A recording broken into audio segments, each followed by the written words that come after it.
Hey, what's up, guys? It's Clint. I am back with another episode of Versus. We have an exciting show tonight. We're going to be talking about Blade Runner, the original Blade Runner from 1982, versus Blade Runner 2049.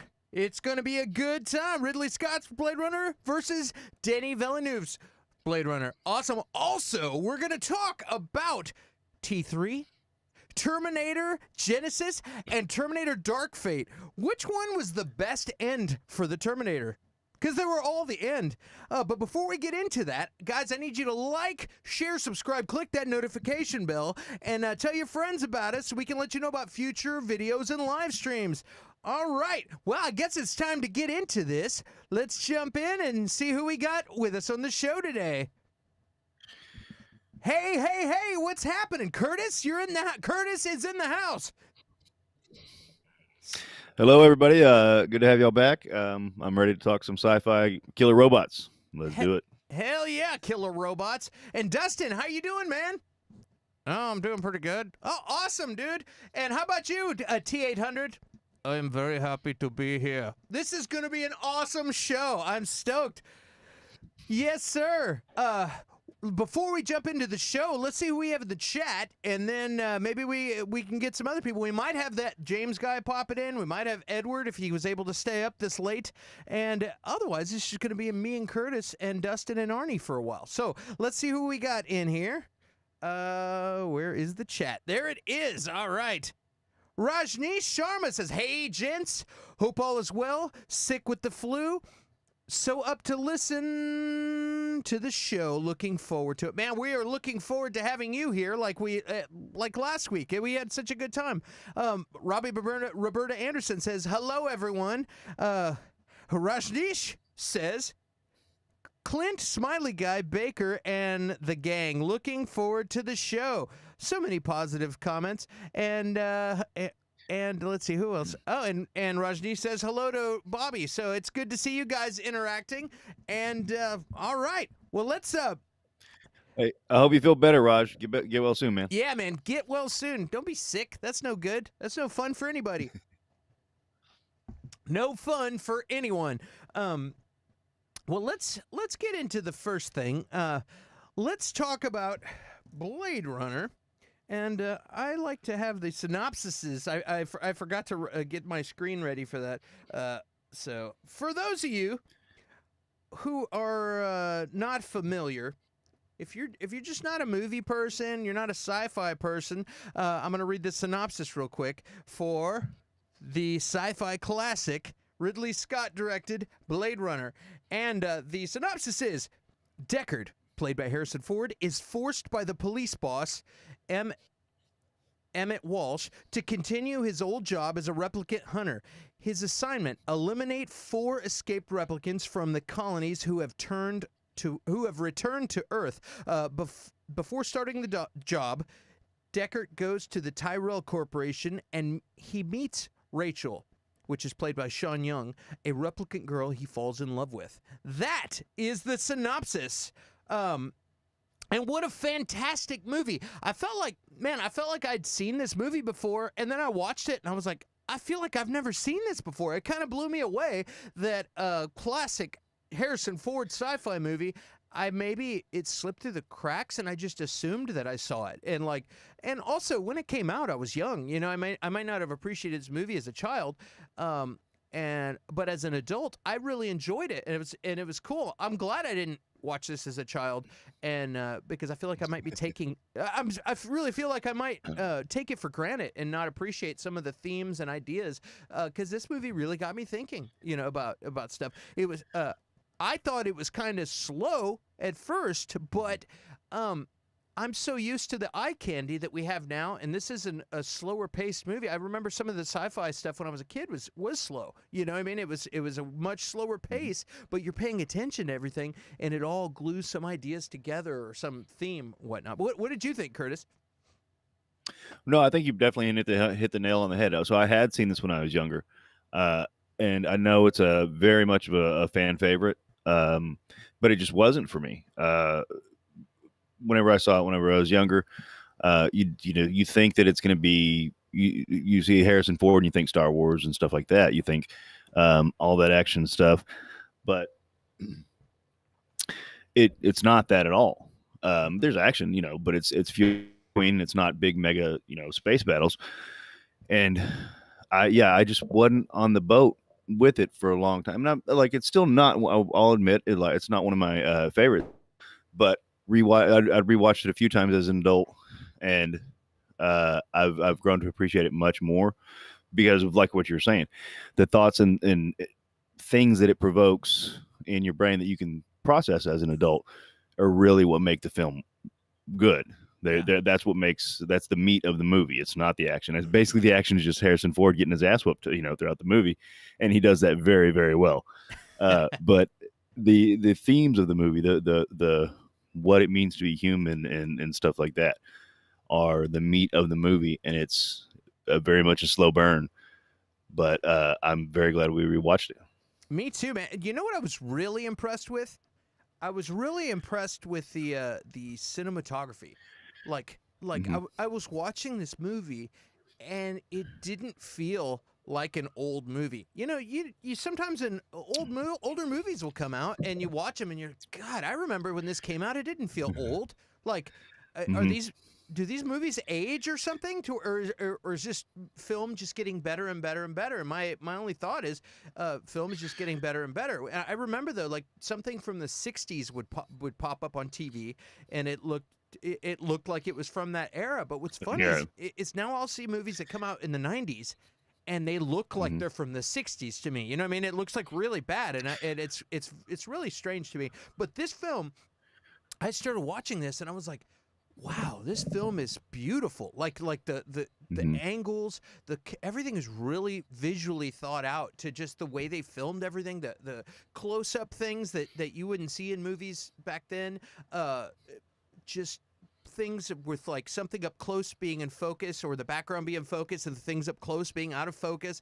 It just was really Mm-hmm. took me for a visual journey. I was really impressed with the visuals in this movie, and also the time, thinking about the timeline, looking at how they did things, and I was like, wow, man, like this was really cutting edge as far as visually, you know what I mean, for what they did, even with Mm-hmm. special effects and whatnot. What do you Yeah, I think? mean it's amazing. No, well, I agree. You know, obviously Ridley Scott's a great director. I would say visually, because it depends on the movie, especially with recent ones, how I feel about him story wise, but definitely visually. And it didn't, like you said, it didn't feel old. It didn't. We knew it was old. Yeah. Still didn't. You know, it's different when you don't know if a movie's old or not, and you're like, and then you look back at the date, and you're like, oh wow, that was way back then. But this one, we knew it was old, and it definitely didn't feel it. I wonder, I don't know, but how much of it was like recut and cleaned up. But that's I kind of remember feeling the same way when I watched it. I mean, it's probably 10 years ago, so I don't know if the one I watched was the final cut. I watched the final cut too. And yeah, so I don't know if I had seen that 10 years. I mean, I think probably about 10 years ago. But I remember feeling the same way. It held up. Um, the graphics held, or special effects definitely held up. And it was just, especially, you know, I'm jumping to the end a little bit, but you know, where they're fighting at the end, and then it's raining, and you know, just some of those shots are just spectacular. Badass. And the cast too, like just like, you know, Rutger Hauer, Sean Young, Edward James Olmos. I didn't even remember he was in this. He popped on screen. I'm like, Ejo, hell yeah, I love it, Ejo. I mean, I loved him ever since Jaime Escalante way back in the day. But you know, everybody's favorite teacher. But as the captain from an admiral from Battlestar Galactica. Battlestar Galactica. Yeah, boy, he kills it. I'm having a brain fart on the name of the captain. What the hell was his name? Oh, I know that character. uh, Like, like I know Admiral Akbar's name. You know what I mean? It's like I can't believe I've seen that series in its entirety from beginning to the end. Like, what the hell is his name in that? Anyway, it doesn't matter because we're not talking about It's battles. I don't remember either, but it's Captain Edward James Yeah, Olmos, baby. Like Ijo. um, yeah, let's look. We got some comments in here. Love both movies, but I felt 2049's story and narrative was overshadowed by Roger Deakins' cinematography and lighting. Rutger Hauer's teardrops in the rain line lives in cinematic infamy. Absolutely, man. There's so much. Go ahead, Curtis. no, well, no. So why would you say infamy, Raj? Because maybe I missed something. Why would you say infamy? Because it's Like so. I definitely if they get a. Have you Hmm? not? Go Have you ahead. not seen Three Amigos? It's so famous. It's infamous. Oh, okay. I'm If just that's what kidding. he's saying, I understand. I get that. That if that's what he's saying, then I definitely agree. Yeah. But no, the cast. Elaborate on that, Rajneesh, for Curtis. The cast. Go ahead, Curtis. Yeah, definitely. The cast was great. And the guy with no chin that plays the replicant's name, I think it was Leon. Oh, The you're very talking about first replicant we see. Brian James is his name. Okay. Yeah. Yeah, he was great in it as well. You'd never think of that. Well, I don't want to say never, but you rarely think of him as a tough guy. He's in a lot of stuff, and he plays a gruff guy, but I don't know about Yeah. a tough guy. But he kills it. And the what's her name? The last female replicant to die. It's not Melanie Griffith. It's Oh, you're talking about Daryl Hannah? Daryl. Yes, Daryl. Yeah. Hannah. Thank you, sir. Yeah. Uh, her scene again when she gets killed and just freaks out. Yeah. Like it's still awesome. like chilled me. Yeah, I was like, oh my god, just kill her. She's like flopping around on the floor. It's Yeah. like, yeah, that was cool. Oh. Her character was awesome. There was so many cast members, and they all look really young too, because this was in the early '80s, and you've seen them. Mhm. We've grew up, with so many of these actors doing things in the late later '80s, and seen them all Mhm. through the early night, all through their careers. We've seen these faces, and I'm watching this movie. I'm like, whoa, they're so young. Like it was crazy. It was cool. They did such a good job. Like I don't know. Like, what did you think of the story? Like, did you like the story? I mean, like, it's so stretched out and slow, but it's beautiful Right. to watch. But it's slow. But it's like you've got a bunch of these man-made beings that Mhm. go haywire and kill some people and want to come back to Earth, and they just want to live. And Mhm. they got these people to hunt these things down because they're a threat. And it's funny because they're made to look like monsters, but what it all boils down to is they have a timeline. They have a 4-year lifespan, and they're trying to get back to figure out how to extend their life. So they're really not that bad so much as that they're just trying to survive. It's like if you look at it in that perspective, I thought it was cool. What do you think? Well, no, I agree. That's so. Yeah, and the replicants. What's interesting is so they are. At least in this film, it seems like it changes for the second one. And I'm sure if I'm wrong, someone will correct me. But they're biologically indeterminable from humans, so that's why they have to do the emotional test. In the beginning on Leon, and he does it on Rachel. He does it on several of them throughout the film, but they're biologically the same as humans.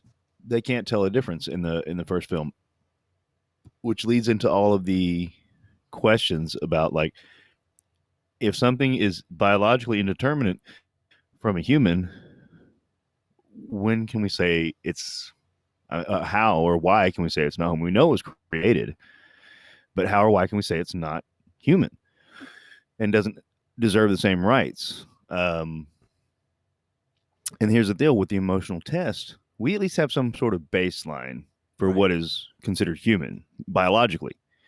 But a baseline on emotions and of course this is it's set in 2019 and we still don't, but of course it's set in a future date. But mentally and emotionally, we don't have that baseline. There might be a baseline out there, but we don't understand it yet. We don't have it yet. And so that's where it brings in, I don't know if they meant to make you think that way, but it made me think that way. Like, Me too. you know, why don't they have those rights? Why aren't they afforded? Why are they allowed to be slaves? At what point? And it's basically having you as the viewer think about how you would justify basically slavery, you know? So it's the plot very simple. The replicants come to Earth, and he's got to catch them. But the stuff that it goes into is so much deeper. It almost needs a rewatch. I mean, unless you're in the right frame of mind, it almost needs a rewatch because, like I said, I watched it as an adult a few times, and it still didn't kick in. But sitting down and watching it, you know, for the show, for a purpose, and trying to be like, I'm gonna have to talk about this, like it makes a lot of things pop out that, you know, maybe wouldn't have before. Yeah, I thought I thought about that, and I've read books and things about theories, and like, you know, I look at them like science fiction, you know what I mean, but where they're saying other beings came to Earth, and Mhm. and I talked about this the other night, like, but like other beings came to Earth and they had some work to do, and they were trying to mine gold, and so they genetically modified things on our planet and implanted their DNA to create workers, and that's what Mhm. human beings are supposed to be, you know, and it's a fun thing to daydream about, you know what I mean, like the idea, like, hey, May, is that the magic spark? You know, that made Right. humans is extraterrestrials created us, so they don't like. And when you like watch a movie like that and you read a book like that, it makes you think like, well, then doesn't that make if that was like some kind of reality, wouldn't that make like, hey, well, if what if that's all we are? Is we're something that was created, and now we're watching this book where we created something else, or watching this movie where we created something else using genetics and genetic tricks, Hmm. and then all of a sudden we're like, oh, those things aren't real. Well, you know, it's like, when do they become real? Like you said, you know what I mean? And it really got me like thinking a lot. And I was like, this is a fun movie. If even though, like I said, it's to 2020 or 2021 standards, where everything is eye candy and fast moving, fast Hmm. paced, formulaic movie storytelling most of the time. This is a slower movie, but man, I sure am daydreaming a lot about all these cool concepts. You know what I mean? That's kind of cool. Right. And that's thing, like, well, like you were saying, you know, they took it to something very specific, like 4 years. But imagine if some other beings, let's say on Jupiter, I don't know, created us, and they lived for thousands of years, and they're like, just as long as they live for 120 years and then they die, it'll be fine. You know, Yeah. that's, you know, any human would love to live to 120 years, but much more so beyond. Um, and it would be a scenario if we found out that that was true, we were just the worker bees, and we could go to Jupiter, and we were physically superior. Which I have issues with that, but that's a different story. Then, you know, you would feel the same way. People would. That's the thing. They're biologically identical to humans. Yeah, except Um, a little bit stronger. That's the only difference. You know what I mean? But then again, yeah, and that. I was gonna say No, I was just gonna say there's. you go ahead. The humans have situations where they lift cars off their children and stuff because they get adrenaline. Maybe they're just a little bit chemically different. You know what I mean? That's true. The issues that I had with it was when a lot of the times they like them in the movie. They like them sticking their hands in things. Like one guy stuck his hand in liquid nitrogen Yeah. and was just like and the other guy, you know, they whenever they had the boiling eggs and stuff. If you're biologically indeterminate from humans, that's still going to burn the shit out of you. That's still going to freeze your hand. So little stuff like that, you Yeah. know, bugged me a little bit. But otherwise, you know, they were obviously they're doing it for dramatic effect. Um, but the thing that probably that I don't even want to say bugged me the most, but that was stylistically, and this is just what I don't like. I'm not saying it's bad, but Right. it's a neat juxtaposition that it's it seemed like a 30s noir drama, like a detective noir drama, but set in you know, 2019. Right. So they took a, you know, an old detective, you know, feeling and story, um, and set it in the far future at the time, and like it definitely works. It's just I'm not a fan of that genre. You know, he's the detective. He's looking for his stuff, or you know, looking for the bad guys. The dame comes in, and the dame is, you know, in trouble, and she's with the bad guys, but he falls and all this stuff. It's very much that type of story, just set in the future, and it definitely I love that juxtaposition. It's just like those type. I'm not gaga over. Yeah, I feel like you nailed it, and I feel like that's what they were going for. And it's kind of like um, you know, George Lucas wanted to make these serial Western style. Mixed with Flash Gordon, and he ends up with Star Wars. You know what I mean? That's probably this guy's like, I want to make a old school detective show set in the future. The only thing is, I was around in November of 2019, and that's kind of when we were getting started with the with COVID in China, and I just don't feel like it was that cool of a time. But anyway, Yeah. I wish we had Blade Runners kicking around. You know, hell yeah. that's an easier problem to fix. Yeah, totally. Let's go to those comments. Rajneesh actually answered the question, so I'll jump into that. He says, "When I said lives in infamy, excuse me, what I meant is when you think of lines in movie history, Howard's Blade Runner line is up there." Yes, if you're familiar with this movie, I could totally see that. It's up there with "Here's Looking at You, Kid" from Casablanca, or "Frankly, My Dear, I Don't Give a Damn," and also set with a feel from that time, because we're talking about old school detectives, from Gone with the Wind. One thing I never got with the replicants in Blade Runner, if them not having empathy is an identifier, how could you tell the difference between a replicant and a sociopath? Yeah, what if you got a That's the sociopath? point.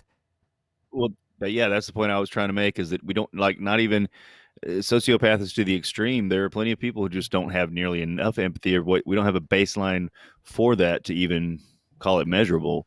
So They, maybe in 20 years we will, you know, because this was set 20 years in the future. No, 30 years in the future then.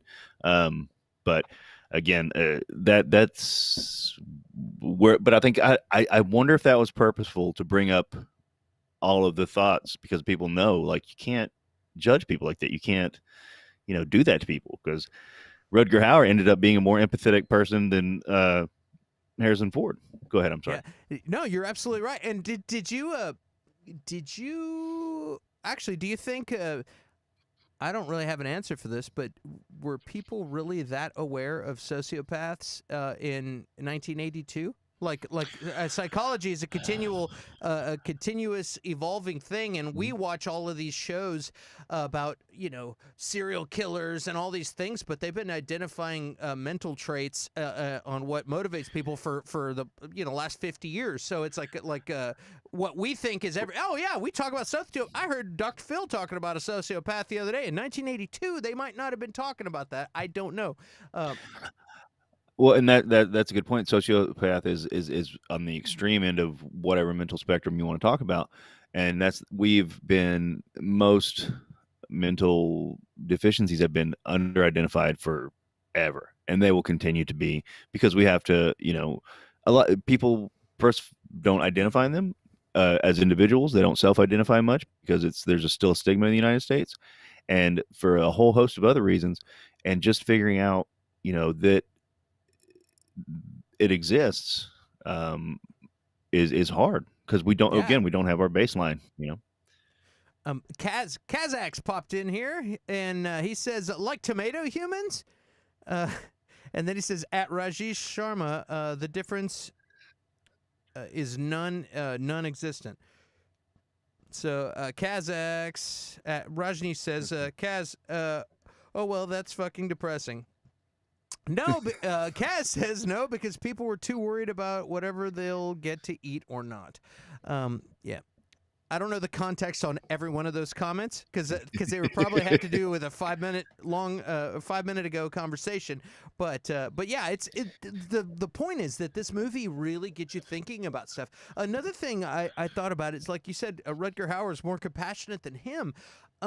You really get to see at the end he's really concerned with Daryl Hannah living, and he's like really trying to make that happen. And then at the end he goes running after Harrison Ford, but when he realizes it's the last few breaths of his and he's about to go, I almost felt like he left Harrison Ford alive almost to like tell the story of him, because he's like, if I could just die or I could let you live and at least there's some memory of me left in the world. It's like, and I always talk about it. Anytime a friend has or there's somebody famous that passes away or something, I always say, you know, you got two deaths. You got one death is when you die. The second death is the last time your name is said. And you got people like Alexander the Great that were around a long time ago that people are still saying their name. But there's also, you know, people's great grandfathers, they don't even know what their great grandfather's name was. So I feel like this guy, he told him, he's like, I've seen more in this short lifetime than most people have ever experienced, or whatever the quote was, you Right. know. And I almost felt like he's like, I'm gonna let you live, because now that he's not chasing a cure, it's too late. So he doesn't have to kill him anymore, or it's I don't know. I feel like all the bad stuff these guys were doing, it was just out of almost necessity, because they were desperate for Right. a cure, you know. That's what I mean. Like if it, if somebody had the medicine that you needed or you were going to Yeah. die, you do whatever the hell you needed to do. Yeah. Now the medicine didn't exist for them once they went and talked to Terrence or Tyrell. What is it, Tyrell? Hmm. Creator. Um, and they couldn't make it happen. So he killed them pretty awesomely. But the that's the, if somebody said, you're going to die in 4 years, I have the medicine. Sent you some other country and was like, come get it if you want. Like you're gonna try to do what you can to survive. And I like your point. I didn't think about it that way. I was thinking of it more just like he was just saying, I'm proving that I'm better than you. You came to kill me, and I'm gonna let you live. Yeah. But that's a good point too. I never thought about it that way. He's like saying, I'm gonna live on, and it definitely made him appreciate Rachel. Yeah. Uh, More so, it made him, you know, uh, well, he kind of already accepted the fact, Yeah, accepted her, but as a love to be in love with her. and that's kind of a theme in both movies, to be in love with something that's not real, and that takes you down a whole nother rabbit hole. Wow, You know I what I didn't think mean? about that for the second one. Yeah, That's both a good of point. them. If you go with Ryan Gosling, Yeah, it's for like sure. it's a theme on both, and it's like Yeah. one thing that I'd gotten kind of confused about at the end of the first Blade Runner was Mhm. that Edward James almost was like he had a quote at the end. He's like, "It's too bad she won't live," and he walks off. And then he goes back to the apartment to find her, and it's like, "Come on, we got to get out of here." And then you find the origami thing, and I was like, "Is he in the building about to kill her, or did he let her live?" You know what I mean? And like does that mean that he was there before and he said, "You know what? Uh, Harrison Ford has got a thing for this girl. She's gonna drop dead, and in 4 years. She's got a 4 year lifespan. I'll just let this guy have this, and I'm gonna leave it alone." And that's and I didn't before I watched the second one. That's kind of where I was, and I was like, what does that mean? You know what I mean? Uh, Well, I think because he says she's not going to live, but then he said most people don't really do, and I think I don't know how much of what he saw of Decker yeah, and Rutger Hauer, but it seemed like he may have seen the ending or whatever and was like and saw maybe part of that as well, or at least had a better understanding than Decker of it, and I think he let her live. now, Maybe it was a thing like I'll come get y'all later if I have to, but now because she was not a violent replicant. I'm sorry. here's where we get to the real thing, because I'm seeing stuff in the comments now, and this is the big debate on this movie. And and Kaz says he let her live to prove a point, I guess. And then. And then he says he showed him mercy, therefore blurring the human android line a bit more. And then he says he let her live and knew that both of them were replicants. Now, this is a debate. Now, people say that Harrison Ford is a replicant. Other people say that he's not. And they've asked Harrison Ford, and Harrison Ford says, no, I've had the conversation, and he's not a replicant. Then there's interviews with Ridley Scott that he said, I think it was Ridley Scott or maybe it was Denis Villeneuve, like before, like there was one of the directors and said that he was. And so there's like this weird line that Harrison Ford's a replicant, but I watched because I kind of just went down a rabbit hole of reading things before I even watched the movies, and Harrison Ford is not strong like the other ones. You know what I mean? And that's where I call bullshit. I say he's not a replicant, and I think that's the miracle that you had a non-replicant and a replicant create a baby, and you know what I mean? And I don't know. Maybe I'm wrong. Maybe I misunderstood these movies, but I don't believe that Harrison Ford is a replicant. Well, yeah, so I actually hadn't heard that before. And I'd never gotten that. I mean, I guess people could. I wonder if that existed before the second one came out.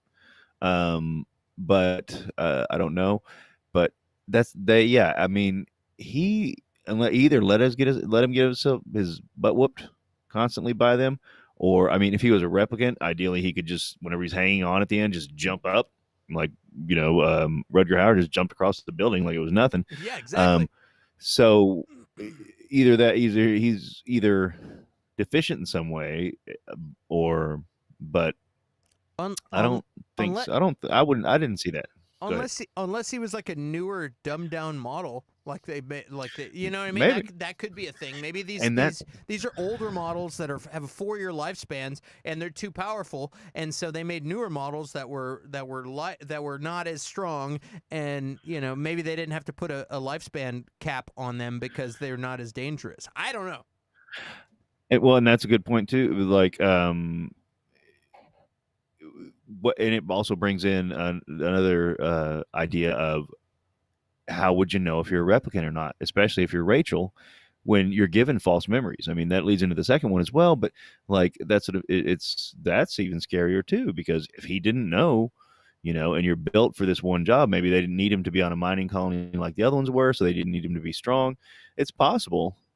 And so they just made him to be a good detective. He was cloned or however you want to say it, built to do that.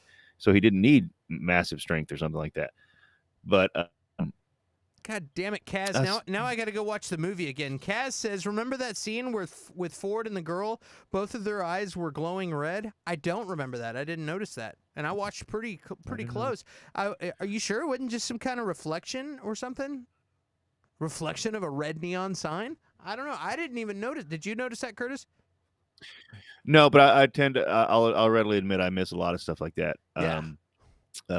And I trust Kaz, so maybe I missed something. But I did read an article where Harrison Ford said no, he's not a replicant. But maybe that was designed to create some mystery in this thing. It definitely. We're sitting here having a crazy conversation about it, so this is definitely a thinker of a movie. You know what I mean? Like how many? Absolutely. How many? I don't even want to say what I was going to say because that'll get me in trouble. How many Star Trek films do you sit here and have a conversation where we're talking about humanity and sympathy and sociopaths and all of these things? You know what I mean? Right, and it's one of those movies that can. Plenty of movies do stuff, or maybe not the same ideas, but do ideas like that. Okay, we're talking about ideas of slavery and mental health and all kind of other ideas, but they do it overtly, and it's like in your face, and so a lot of people can get turned off. I bet you there are plenty of people who may have been against certain versions or types of these ideas, and watching Blade Runner, they agree with the movie completely in their way because it's all subtext. And if you can approach them from an angle like that, that's how you can not win an argument, but get people to your side understand your point at least.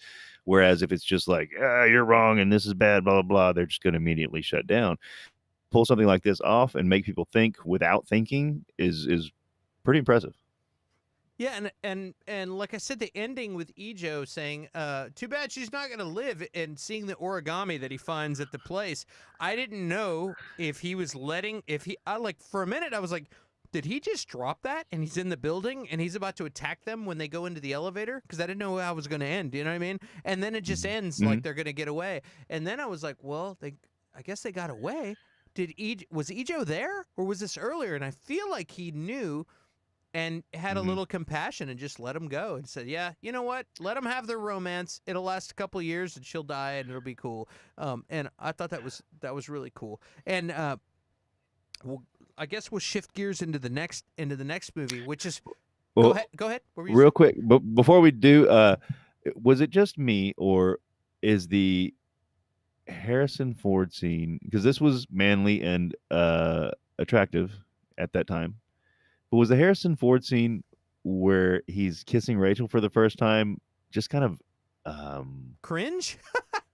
Yes, like tell me you want it or like whatever, and it's just like tell me to kiss you or something like that, and like that used to be it was a manly. It was a little rapey, I'll say, but but if you think about it, back in the old school black and white days, that was a thing where the girl would be like, oh, that was and then the guy would just be like, and then she'd be like, oh, yeah, and then he'd start kissing her, and then be like, oh, and then her foot would go up, and like, oh, like, you know what I mean? Sometimes you just gotta slap some sense into him if you're in the black, if you're like in the black and white era, and I feel like yeah. I feel like this movie is supposed to be a futuristic. After you brought it up, I think this movie is supposed to be a black and white.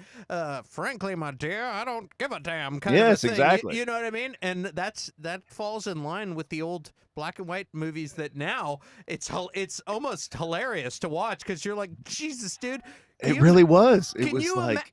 Can you imagine the Twitter feeds if this came out today? Like it would be like uncomfortable. Hey. And it was, it was cringeworthy. That was a very good way of putting it. Yes, very cringeworthy. I was like listening to you guys driving up in the car. Like Dustin just got here. You can't hear him yet because his mic's still up. There we go. Oh, what's up, D? Hey, I was listening to you guys driving up here like a bat out of hell. My one kiddo didn't go to sleep. He was like fighting it. But yeah, so two things. Yes, it was cringeworthy, but if you look back to like Chinatown and a bunch of movies that were made around the same time, they had this really awkward, weird, like, no, I don't want to. And then they make out anyway, and it's like a weird thing that will never, ever, ever happen again in cinema. But it happens. It was one of those. Happens in Chinatown, happened in Blade Runner, happened in a bunch of movies that were made between 79 and like probably 87 where they figured out like, hey man, this is extremely rapey. Let's not do this. Totally, dude. It was one of those like she wants it, she just doesn't know she wants it kind of things, you know? And it was like, yeah, maybe hopefully it turned out that way, but maybe she just didn't want it. Like yeah, let her take a nap and ask her again. Like, yeah, it was really weird. How's your audio, Dustin? My audio is pretty good. Curtis is a little bit in the stream. Curtis is a bit louder than you. Oh, okay. Well, we can fix that. Let me talk to me, Dustin. Hey, check. Hello. Rajneesh. Yeah, I think you're a good judge of things. How's the audio between the three of us? Let me talk for a sec. Hello. I need to be louder, Dustin. You're stealing all my thunder. The Curtis is considerably louder in the actual live stream. Hello. Yeah. All right. And then I'm turning us up a little. There we go. And Curtis, talk to me, homie. Hello. Man, hello. Curtis, he's got so much gain. He's coming in hot. Yeah. Audio is Talk to me again, Curtis. Hashtag hot mic. All right. Yeah. I think you're good. It's a hot mic and a hot take. Hot. But I also want to say that Ida or whatever the he let them go. Yes, the origami, I've seen this movie a million times. Yeah. The origami is there to let him know, hey, it's like Poncho and Lefty. So it's like he was there earlier in the day and just said, you know what? I'm going to let her live. She's going to die anyway. I'm going to leave this here just as a note to let you know that I did you a solid. Yeah, it's like Poncho and Lefty. He let all the federales say. Kindness, I suppose. That was the Merle Haggard part. The remix. Yeah. But also, yes, they obfuscated they made it not 100% obvious, and they made it. First of all, I heard you coming in here, Harrison Ford having the discussion. Shut the F up, Harrison Ford. He goes off script all the time and like acts like he knows all the time, and I don't think he knows. I think he knows as an actor that's done. He's a tour de force actor, and he's probably done subtext and written. Real quick, do you think he's a replicant? Yes. Okay. Because of the implanted memory scene with the piano, and you look in the memory he has with the mirror and the white horse and all that stuff. It has all the fingerprints of the other implanted memories by the replicants. Now let me say this. I read this article and I was like, is he or isn't he? And I read this thing and he said he had a conversation with the director about this, and the director told him that he wasn't. But that doesn't mean that he's not. That means the director wanted him to act like a person and believe that he's not a replicant, and that could be fantastic directing to make your actor be a detective who doesn't believe that he's a replicant, who thinks he's real, and which makes it a real miracle when you get to the second one and we find out that there is an offspring of replicants. Mm-hmm. That makes it even more significant. So I think that's really cool. Harrison Ford's like, no, it's not there's not a replicant, or I'm not a replicant, you know. But shut up and play Indiana Jones. That's right. But I think that's even better, because that means that even he didn't know. But when you get to the nitty gritty, fucking Ridley Scott is playing chess, and Harrison Ford is playing checkers. Go fucking mark up your script and fucking make some more movies. Here, I got some comments. You got some good comments. Yeah. They probably pissed everybody off when I'm like, dude, fuck Harrison Ford. You just turned it up to 11 when you walked in here. Let's see. Kaz says, I might be remembering it twisted. He also says, Decker remembering the unicorn is kind of a giveaway, too. Yeah. Unicorns ain't real last time I checked. He said, yeah, that's a rapey scene. Yes, it is. Really weird to say the least. Yeah, I kind of went, oh, wow. Let's see here. And Laughy Faces. Yeah, it's a noir film, as they call it. That's right, a noir film. Agent 47 in the house. I think he's talking about you, D. Oh, yeah. Yeah. You were a lot whiter when you got in here. Your screen was white, like shining. I had to tint it down a little bit. It's the dome. That's right, the white dome. Ha, ha, ha. Take a nap, then ask her again. Oh, man.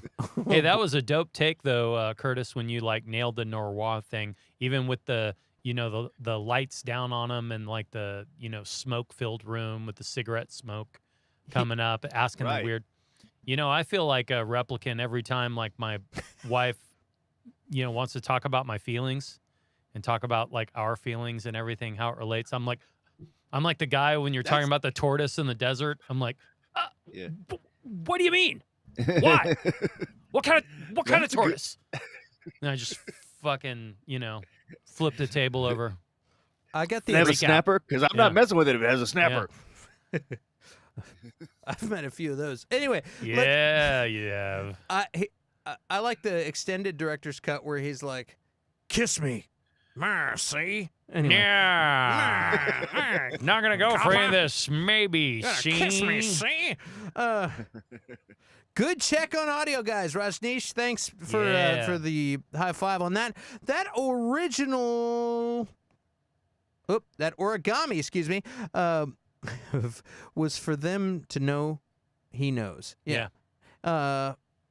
May be implanted memories. God, I got all this crazy weird pop-up stuff on my. It makes it hard to read. All right, maybe implanted memory. That's part of my broadcasting software. That things, if they get highlighted and all these lines, so all of a sudden I'm. It's not that I can't read. It's just that it makes it hard.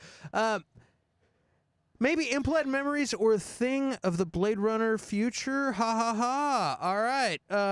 Laughing faces. Man, we're almost done. You're good, Dustin. It's a guy thing, though. We don't naturally talk about our feelings anyway. You know what? And that's a good point as well. I'm like Jocko Willink. I reject feelings. All right. I'm not going to feel your feelings. Feelings are for feelers. Yeah. Yeah, and so the movie ends, and I was like, wow. And I was left there, and I was sitting there, and I'm like, and I started thinking all these things. I'm like, I didn't even consider that he was a replicant. I was like, they got away? Edward James Olmos, Ejo knew and let him go, and then fucking Rutger Hauer also was compassionate and gave up once he knew it was over. He quit being a killing machine. It's weird. And then so you got this sociopathic robotic organism trying to survive and coming to terms with death. And it's crazy. Is he wrong? No, he just wants to live, you know? Yeah. If a guy freaks out and goes into a pharmaceutical company because they won't give him a medicine that he needs, is he wrong? He just wants to live. Like, I don't know. It causes a lot of questions. Like, what's wrong? Well, you can't kill people. That's not cool. But it's really weird. And how do we define people? And how do we define humanity? I mean, just the act of understanding what death is and wanting to live is like a human trait. You know what I mean? Fear of death has to be a human trait. You know what I mean? Yes. Okay. You have to reproduce. I wrote some stuff down. Like okay. Well, let's get into the second movie. Like. Then okay. I got a whole conversation. Well, I got a whole conversation. The ex machina thing of them. First of all, they were psychopaths, not sociopaths. Sociopaths are erratic and can't be bargained with, and psychopaths are calculated and know what they want, and they stick to like kind of a plan. Well, we had a conversation earlier where we were talking about when they do the emotions eye test and do the emotions test. I listened. Yeah. What if you run into a sociopath that has no feelings? Yeah. How do you tell the difference between one of these things and that thing? And I think what's really cool, it's like an ex machina thing. These things were the machine learning, almost like a caterpillar going into a cocoon. Like the living this short life, learning about life at a rapid pace. You could look at it philosophically. They made the hero's journey faster than someone does in, like you said, 120 years. Which is really interesting. And also, and how much said, more? Also, they said she might not have a timeline. Oh yeah, and that I think that those people were designed. There's pleasure models too. And those people were designed for the mining colony. Maybe Harrison Ford and her are like a domestic model that are meant to be with people on Earth with Earth's gravity and stuff like that. And they're meant to be companion, like he's a companion to Ejo and goes in and does all his shit so Ejo can sit back and smoke cigarettes and be weird in his little flying car. You say Earth's gravity as in they don't have to be as strong because beings on other planets don't have the same gravity. Sometimes they have to be way stronger just to deal with things, which is interesting. And to be more socialized and have more have less antisocial traits. Like, they're like, have to be able to blend in. And if he's a detective replicant, be able to give something that symbolizes empathy to be able to interrogate people and stuff like that. Interesting. And at the same time, too, if you knew you had a definite end to your timeline or whatever it was, as you were saying, they may have made the journey quicker. Like, if you knew you had a definite end, it seems, I don't know, I've never dealt with that, thank goodness, but it seems like you wouldn't, things would be much more vivid. Things would be much more It's like the Offspring says, You know what nitro means and live like there is no tomorrow. It's a very human trait, the trait of desperation. That's desperation. We're like, oh shit, we're gonna die. We got to do something. Like, how pathetic was the maker? Like, you guys didn't. I thought you'd go into that when you think about what a weird little man he was. Eldon Tyrell on the first one. Yeah. I perfectly cast, by the way. Yeah, I thought it was Christopher Lloyd at first. I was like, is that Christopher Lloyd all dressed up? Like, no. No, that was my brother Daryl, my other brher Daryl. No, that was the Newhart show. That was the other guy. That was the toy maker. That was the toy maker, right? Yeah. And he did great. Oh, he's awesome. And it was also creepy to have all his little creations running around. Yeah. And that he had the same issue, but it was just genetic, and he aged quicker than normal human beings. And that's another thing they brought into it as well. At the same time, their natural deficiencies are going to happen, but if you purposefully create something with a deficiency, that's innately wrong. Right? Yeah, that's very wrong. Natural deficiencies occur. We know that happens, and everything. Someone has something wrong with them. But to purposefully put it there when it's a sentient being, especially, I mean, probably in general, but it's a sentient being, like, you can't really blame them for hating you. Yeah, but it's very true to, it almost foretold the future, like iPhones with planned obsolescence. They programmed in these planned obsolescence for these replicants because they're like, What's crazy, I a little while ago almost said, you don't have these conversations about Marvel films. I don't want to talk trash on Marvel, but I'm saying you don't. But what's interesting is the director. Don't tempt me. Yeah, the director, like, dude, there's no more entertaining films than Marvel films. They're like they've mastered the science of entertainment, especially on Shang-Chi, Curtis. I'm just kidding. So, like, I was waiting for Shang-Chi and I have I had this Curtis kung fu slipper. I was waiting for the other kung fu slipper to fall.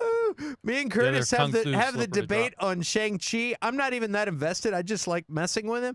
And we have a group text, and I'm constantly, hey, look, Shang-Chi broke another record. Shang-Chi did this. Oh, it's the best audience approval. But no, like, Marvel movies are super entertaining movies, and I don't have these conversations about like, what is humanity, what is real, what is synthetic life versus real life, and I don't start thinking about AI and all these. I just kind of enjoy the movie. This, like, it was a slow-paced movie, but I was sure thinking a lot. And then I finished the movie. I went and took a shower, and I'm sitting there, and I'm like daydreaming for the rest of the day until I had to get to work and do something that required thought. But like, in my car driving around, I was thinking about this movie, and maybe because I had to talk about it, But still, it got me thinking. It was really cool. But Denis Villeneuve, he got in trouble recently because he made a comment about how Marvel pictures are just cut and paste, which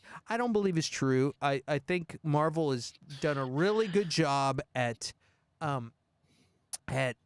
doing things like, okay, this is going to be a time travel movie. This is going to be a like, the new She-Hulk is going to be more of a courtroom show. You got Falcon Winter Soldier is like a buddy cop movie. You got Thor is more like a mythology.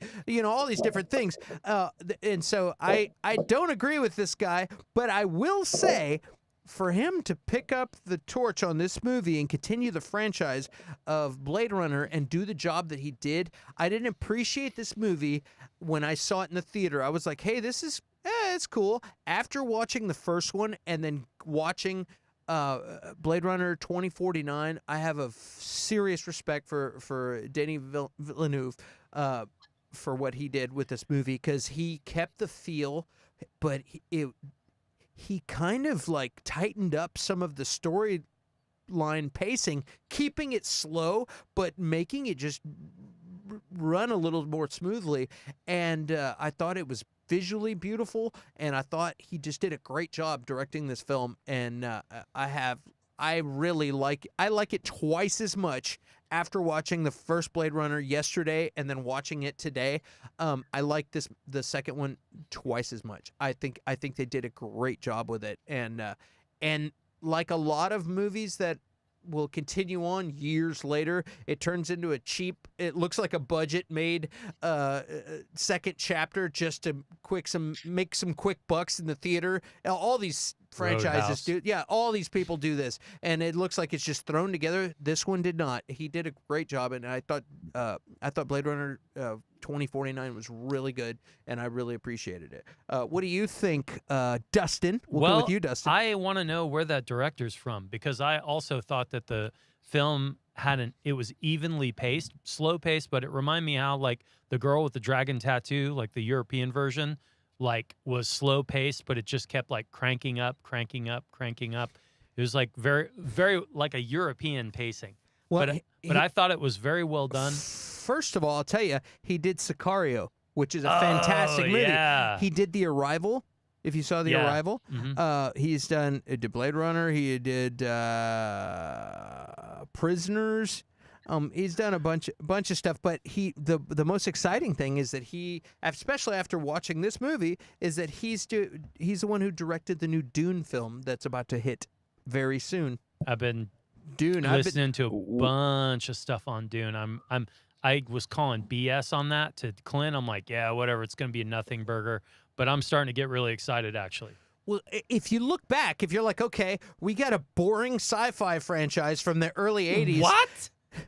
I'm speaking from a millennial's perspective. Oh, they got this old boring franchise that it looked kind of cool, but it's just slow. I mean, who likes David Lynch? Yeah, and then all of a sudden he made the second Blade Runner, and he made it a little better and more fun, and they put good-looking Ryan Gosling in it. Oh my God! And so who better to make you're keeping the sci-fi, intense sci-fi movie credibility of the early 80s, but you're kind of dressing it up a little bit for the future. You know what I mean? Like for now. And I think like after what he did with Blade Runner, no wonder they picked him for this. You know what I mean? Like I think the short attention spans of kids that are all on their phones can't necessarily handle some of the old sci-fi stuff, and I think to get this guy to come in and make a beautiful looking film. I've only seen the trailers,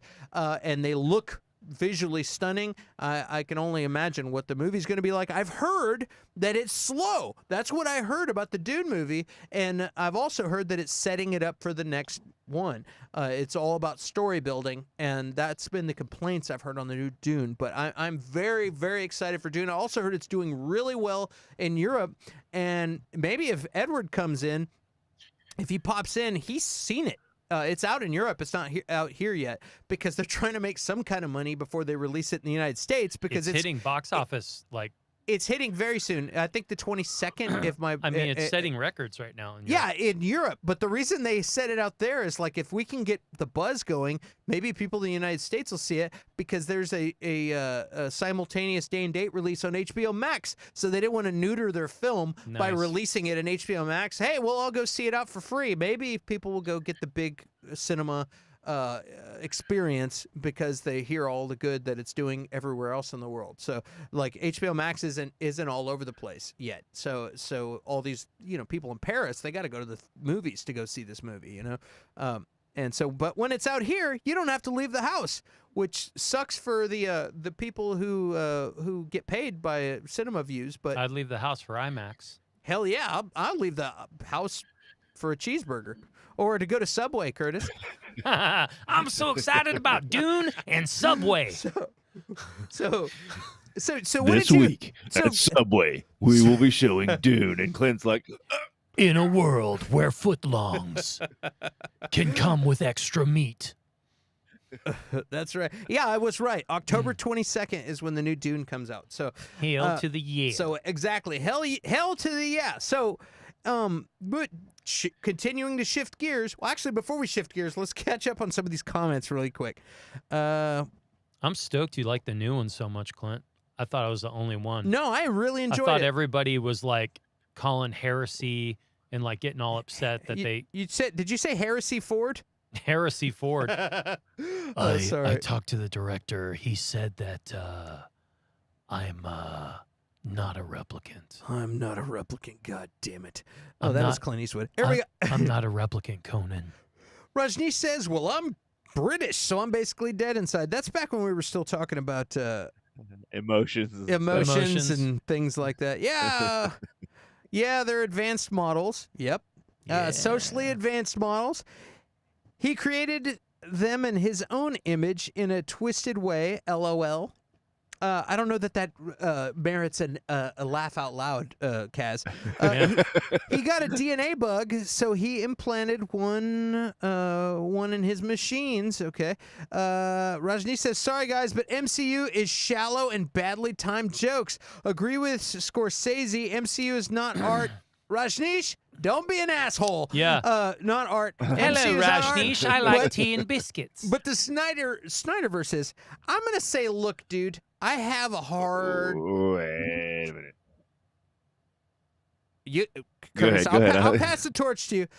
I appreciate how all these movies fit together as they found a way to put these things together. Mhm. You got something like Ant-Man is completely different than something else, you know what I mean? And they found a way to make a funny, lighthearted movie with a guy like Paul Rudd, and then have like an intense situation Civil where War. they're like Civil War, Yeah. exactly. And then they found a war movie, you know what I mean? Then they find a way to mix something else in, and you got all these different characters that are all different. They got all these different directors. They get great directors, and they all do their thing, and they make them all sink in together. And they make them they sprinkle a little sugar to make them palatable for the world, for everyone, so that like people that don't know all the deep cuts like Curtis and like will still have a good time and be like, hey, I like this new character, Iron Man. He's cool. And he's got some good one-liners. And like, they don't know that guy's been around for 50 years or 70 years or however long he's been around, you know? And so it's like, it's cool. They've done a great job of making these things palatable and watchable. Snyderverse has done a whole nother thing. They're going for the darker, when the stupid film companies, when the studios allow them to make some good art, they managed to make a darker thing. They're so jealous of the success of the MCU that they keep trying to water down the intense, dark, dramatic movies that are in the Snyderverse. If they would just let them do what they're good at, they actually, when I was a kid, like DC always felt more bubblegum. You know what I mean? To me, Yeah. like I grew up with Wonder Woman TV show and Superman movies. Those always felt bubblegum. And then when you start reading Marvel comics, watching the cartoons, those seemed intense. And now we get into the present, and you have like the DC stuff is actually intense and dark, and like as an adult, that's fucking cool. And then you got like the Marvel stuff being bubblegum. If Warner Brothers would just let DC do like what you know, Off the leash, dog. let Let 'em Snyder off the do what leash. he wants to do with that, and then just go like instead of trying to copy, just let them do their thing. I feel like they had a really good head start on things. Who knows what we'll get in the future? Maybe we'll get a mix of both, a little dark and a little bit of a little drama. When I say dark, I mean drama. Like, drama's good. Like, you don't have to be all bubblegum, but sometimes I want to watch freaking Okay. hold on. I want to watch F9 that's just some dumb entertainment. I want to watch Jason Statham beat a bunch of asses and yeah. So there you go. So I mean, dumb entertainment's okay, and drama is okay. It's all good shit as long as they're doing a good job making it. Okay, Curtis, let go. And you're it. So I do take issue with saying that. That's the let Curtis off leash. Clint's mics cost Yeah, like that was my mic drop. yeah. Clint's mics cost like $2,000 or $3,000. He's not dropping those. So just to drop that bass. I take issue with people saying that the Marvel movies don't have substance or are not that deep or something like that. Okay, maybe on an individual level you could say that about particular ones, and certain more so, some more so than others. obviously. But when you think about the story as a whole, and we're talking about movies being dark, the villain killed half the universe for an altruistic reason. Okay, and they changed that from the comics. In the comics, he did it to impress Death. He was in love with Death, and that's why he did it. And he just did it because he could. I said, who isn't? Yeah. Well, yeah, exactly. And She's a so lady. to make him an altruistic being, to say that he was sustaining life by ending half the universe, it makes him an anti-villain. I mean, he's it's one of those ends justifies the means things. We could go on about this for a long time. He sounds more like a French climate scientist to me than actually a supervillain. But I don't know what that means. But to say that they don't have depth, like the story as a whole has a ton of depth. You've got a group of people that are superpowered that won't work together, can't work together, yet they have to work together. They end up becoming friends. And yes, that's the thing. You've got all of Marvel's. Marvel, I agree, was never as bubblegum as DC, but you've got their bubblegum characters right now. The X-Men is where the strife happened because you've got racism, you've got all kind of stuff going on with the X-Men. Fantastic Four, you've got family dynamics going on and stuff like that. They weren't ever dark either, let's be honest. But yeah, I mean, Doctor Strange supposedly is going to get a little darker, but they haven't brought a lot of the dark characters in. What bothers me is that they're going to like bring in some blades and stuff like that, and we'll see how they handle that. But I disagree. Like, fine, Scorsese can say that, but this guy can't say that. You know, I loved Blade Runner 2049.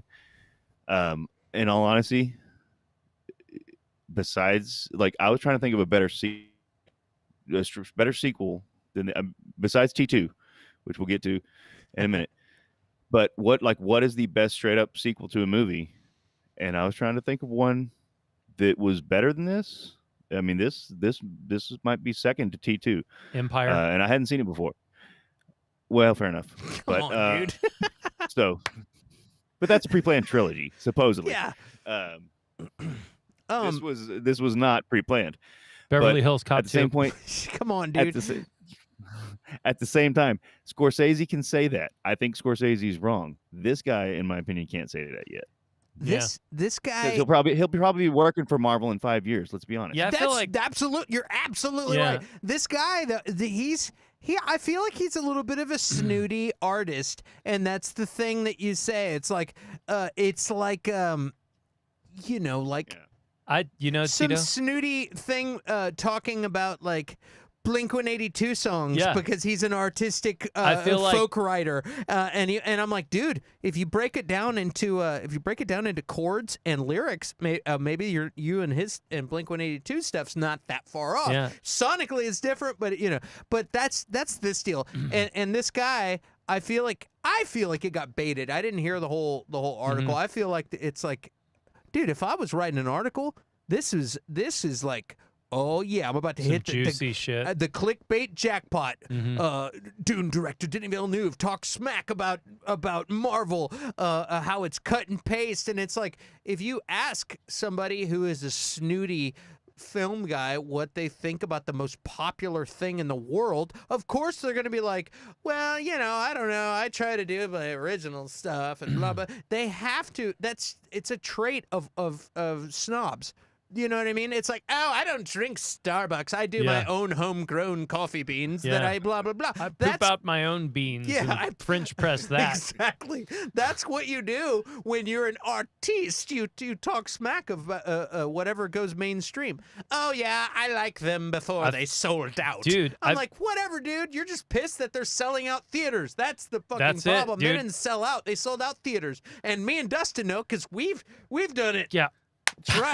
Fucking high five. So, yeah, you can talk smack. But in your face, artist. I feel like it was Denis Villeneuve's job as a snooty artistic director to say those things, and he played his role. He was supposed to say that, and I feel like he's a moron for not consulting or at least looking at his publicist before I answer that question, because you alienate a huge audience that would be going to see Dune. Sci-fi film? How many Marvel fans do you think are going to go see what the hot new sci-fi film is that has Dave Bautista and freaking what's this?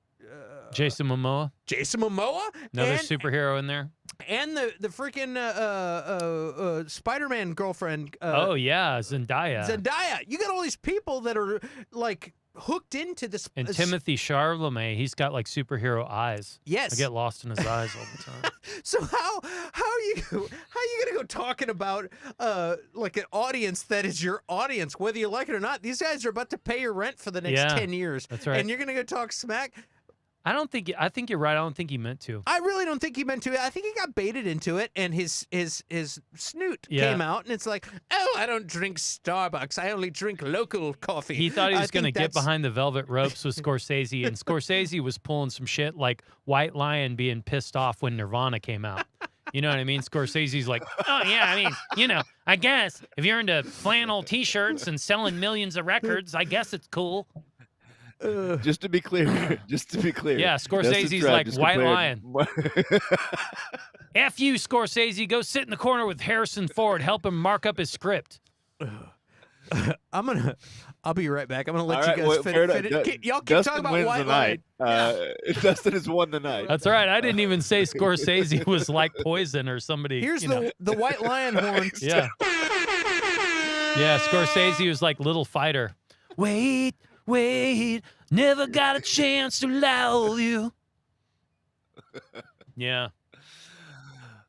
It's like Natchet always said, those bands, if you want to be awesome, instead of saying love, you got to say Lao. You give Lao. You give Lao a bad name. And Mawa. Yeah, I need Mawa. Mawa.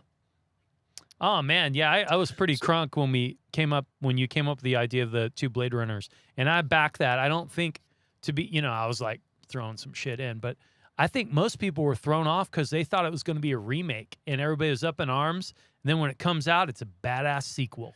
That really like threw the game right there. I think. I honestly, I think it was a little too long. There was somebody in the comments talking about. Yeah, it was definitely taking its time with cinematography and stuff like that, which is a good thing. I'm not saying it was necessarily bad, but it was like 2 hours and 45 minutes or something. But I thought the story was great. We're into Blade Runner 2 now. Okay, cool. The story was great. The acting was great. I was saying it was just done very well, and like really, like I hadn't seen it before. Because I wasn't that. I was never a huge Blade Runner fan. Right. And seeing it, like honestly, I think let's talk about it, or well, you can talk about what you want to talk about first, but like I want to talk about what's T2 Empire Strikes Back, but I don't know if Empire counts if it was a pre-planned trilogy, but like a better sequel. Friday the 13th 2 way better than Friday the 13th. Yeah, but 3 is better than 2. That's right. They just keep getting better. Real quick, exactly. Real quick, I gotta address this comment. Rajneesh says, Clint, you took a long time to say "fuck you" after my MCU comment. LOL. Honestly, joking aside, MCU is not my thing, but if you guys love it, it's more than fair. Absolutely, dude. Yeah. I just like entertainment. I like any franchise that isn't fucking terrible. And I'm 20-something films invested into this MCU thing. I enjoy it every time it comes out. I'm a first night of any DC or Marvel or actually any sci-fi comic thing. I'm gonna go see it. I saw and it busts over into certain actors. I saw Cry Macho the day it came out. You know what I mean? Like I'm all about new movies and content, and I don't judge anyone on what they like. I hope you like something, and I'm happy that you like it, whatever it is. So what's fun is that we can all come here and have a conversation about it and be cool. And dude, I encourage you to talk shit. If you want to talk shit on MCU, do it, because that gives us something to talk about. There's tough stuff to talk shit about. Yeah, and MCU. Fucking Curtis keeps talking shit on Shang-Chi, and if we want to talk some MCU shit, I can go all night on Shang-Chi. I don't know. I was telling Curtis, but when you were out, it's like, I think that the Blade Runner sequel is so cool, and I was like complimenting Curtis on his saying, like, I don't know if there's a better sequel. What was so awesome about it is most people were up in arms, pissed off that they're remaking Blade Runner. They didn't understand it was a sequel. So I think the fact that it's a sequel almost like throws the game. It's almost like cheating. You know what I mean? You get to have all the coolness of Blade Runner and tell a new story or a continuation of the story. And you know, the people that they picked to do that, I think they fucking nailed it, dude. Yeah. Like, the cast was fantastic in this thing, and Estoy mojando. Dave Bautista was only in it for a minute. He was awesome. Yeah. And like that dude, for being people want to bunch him in with John Cena and The Rock and stuff, but he's a he's a dramatic actor with his eyes. He tells he fucking delivers emotion with his eyes, and is a great actor. I think he's really good. I feel like, being a big, giant, bulky guy, he's gonna get pigeonholed into certain roles. I hope he keeps making kick-ass movies, and I commend that guy for his just what he does. He's I've noticed that in a lot of things that he does, and I know getting typecast is a thing. I dabbled. And not like, look at me, but I dabbled in acting and different things, and I came from being in a band and was trying to get into acting, and every time somebody wanted to put me in something, like, they were like, hey man, we got a motorcycle guy, wears a leather jacket, it's got slick back hair, like, you wanna do this, we'll put you in Rent, or we'll do this, or we need a musician, we got a rocker guy, and I'm like, dude, I just want to play a plumber in a AT&T commercial. What do I gotta do? Just thinking about his ill-gotten life, and ill-spent youth, and every time. So I like, with me, if I've had that with just a minor, I've just grazed that industry and had just a couple of run-ins with things. If I've experienced that, I can only imagine being a huge muscle-bound guy that's a pro wrestler. Like, they've got to be like just giving him hey, we've put you in to be the Thing, and he's like, dude, I already played a Marvel muscle character. Okay, well, we got this thing. He's like, dude, I just want to be like a dad or whatever. You know what I mean? Like, it's got to be weird to be typecast like that. I want to be a serious actor. Or same thing. What if you're like you're like Pamela Anderson or something? You're like stunningly hot woman, and you want to do dramatic roles. You're like, sorry, you're just going to be the bikini chick. I'm really into the script that's a remake of Silkwood. Nah, we're going to put you in the new thing where you're going to be like jet skiing, with a dental floss and. Yeah, exactly. So anyway, long story short, Dave Bautista did a great job. Ryan Gosling, he was awesome. He did a great job. Guy's kind of a legend. His smirk says so much. You know what I mean? Yeah. That smirky ass face of his. Like, so go ahead, Curtis. Go ahead. Yeah, no, you go. No, I was going to go on a different topic. Y'all discuss the smirk further. Oh yeah. We were talking about the casting. The casting is great. The Jared Leto, Jared Leto was awesome. I was just going to say it. Ryan Gosling. They take you for a little ride in this movie where they make you think he's Harrison Ford's son, and you're looking at his stature and the way he walks around, and you're like, yeah, dude, totally. You know what I mean? No, so that's what I was going to go down that.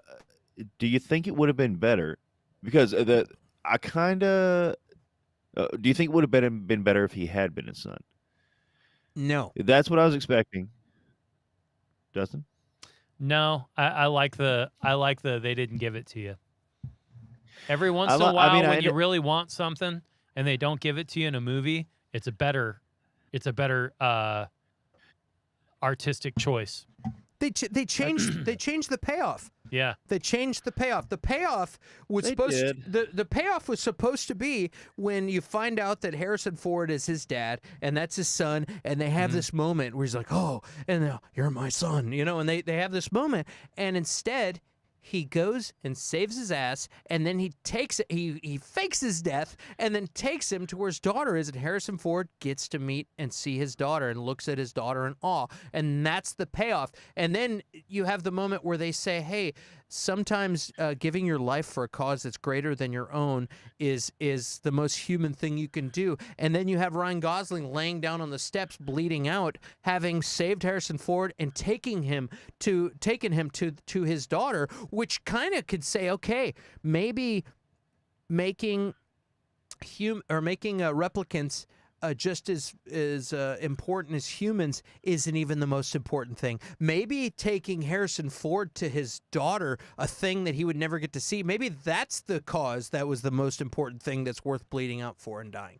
That's like, oh, that's a whole nother thing. They got this whole movement of replicants that are like, yeah, we're gonna make us just as important as humans and do all this. But like, I don't know. I had that epiphany when he was sitting on the steps, and I was like, that might, to him, he'd be like, hey, that's a cool cause, but this guy needs to go see his daughter. And he's like, why are you doing this for me? And he's like, and I don't even remember his response. He like It's a very Nietzsche thing, actually. The whole, from start to finish of the second movie, it's a Ubermensch. It's a transcending of humanity, not transhuman, but transcending to a higher humanity through delayed gratification. I just wanted the other payoff. It was actually it was actually great. It was actually great the way it is. It is great. But I was like, oh man, I wish Harrison Ford was my dad. Well, he got this. Yeah, I know. Yeah. To get the he got to meet his dad. I feel that way with Kurt Russell all the time. I'm like, oh man, I thought Kurt Russell was my dad. To get the understanding though that, hey, these memories that are implanted in my brain that I'm remembering come from this girl, and this guy gave up being around this girl just to save her life, and like he needs to meet this chick. You know what I mean? Like, well, yeah. I had assumed once the memory thing came involved, I assumed she was the twin or the falsified version. They did flip it on me a little bit, which was good. Yeah. I enjoy when movies do that. But so I had her keyed in. She had a very small part in the movie, period. But up until then, so I had her keyed in. I just thought she was the fake, and since she was involved with the corporation and whatever like that, and it was a good reveal. It was a good flip. But I kind of wanted him to. Like, he got to go fight bad guys with his dad. Like, how great is that? That would have been awesome. But he basically martyred himself just to save Harrison Ford. You know what I mean? It's like he didn't have to do that, and he did. I thought that was cool. I thought it was really good. I thought Jared Leto was really good. The cinematography was consistent with the first one. Like I feel like this motherfucker is building up a body of work slowly and quietly. Yeah, like the character roles that he's been taking. Who are you talking about? Jared Leto. Oh yeah, yeah. He was awesome. He was brutal. I can't stand that guy though. I don't like that guy. But go ahead. I agree with you. He kind of bothers me too. Oh man. I especially I'm about to light a wick on the comments, especially on Juggaloker. I am Joker. I like the post-apocalyptic Joker, Snyder cut Joker, but I didn't like Juggaloker. But that's beside the point. This character he played it well. It was just weird, and also didn't like that he created that replicant and then just like cut her wide open, like, and it was weird seeing the other girl, played by Sylvia Hoeks, who was Love, who was a super badass, ass-kicking replicant. When he cuts that replicant out of the bag. And then, she gets up and he's like, hey, you're cool. Everything's good. And then he kills her right there. And the other replicant is like tearing up at the beauty of childbirth, basically. You know what I mean? And next thing you know, he just cuts her down. I'm like, God, this fucking guy is brutal. Well, Clint, while we're talking about it, go back to your point. Dustin may have heard it, but about loving something that's not real, because I really didn't. I noticed it in both movies, but the way you put it together like that, I thought was really good. Oh, so, that's Dustin. That's what and that in the book, do androids dream? What's it called? Do androids dream? I fucking forget what the real book's called that it all comes from. Well, I that's one of the points that I took away from this movie. Like Ijo lets a girl live in the first one, and then like they're together, and is it weird that is it wrong that he's with her, and like is it weird that she's not real? What makes her real? What are the things that make her real? And I guess you heard me talking about the book where like what if human beings were created by aliens? Yeah, you know, I heard you talking about they were that. basically replicants. You know what I mean? I have a thought on that. Like, you know, it's kind of an analogy. Like, are the people that if you're a self-absorbed person, are the people that you think you love even real? Have you paid enough attention to their personality and who they are as people that they're real people to you, or are they this thing you're attached to that you have a concept of? Are they in fact the replicants in your life? It's like, you know, So not everybody's like that, but there's a certain level, and it goes back to the human empathy where people, you know, there's people I've seen out there that are with people, and it's like, I don't think they fully appreciate that person as a person. And it's a modern problem. It's like the ex machina thing. It's like we are becoming something else. Yeah. And eventually we may... Well, everyone, well, not everyone, but a lot of people think they're the star of their own movie. Yeah. You know what I mean? And sometimes the screen is their social media. Sometimes it's just how they walk around with. I can tell you, I was a cocky son of a bitch when I was in my 20s. You know what I mean? Like. You're the star of my movie. Yeah, always. I was the star of your movie. I'm just kidding. No, dude. Like, just kidding. Awesome. No, but It's no, but it's true. Like you and to. In some y'all are just the soundtrack to my movie, so whatever. Sometimes you need that tunnel vision to succeed. And I tell people this all the time. I was like, yeah, when I was in my 20s, I was completely focused on my thing. I had I had my eye on the prize. I had tunnel vision, and I was single-minded, bold and cocky and completely stupid. But some of the naivety of myself, I didn't know that I couldn't do certain things because I thought I could do anything. And like that blindness allows you to do superhuman things that, like, as an older guy now, I don't even try certain things because I think that I can't, I shouldn't do that, or that takes too much work, or that's got a failure rate of this in my own estimation. But in reality, when you're young and full of testosterone and in your prime, and you think you can do anything, and you're a stupid, cocky little prick, and you're a replicant, you're only going to live for 4 years. Yeah.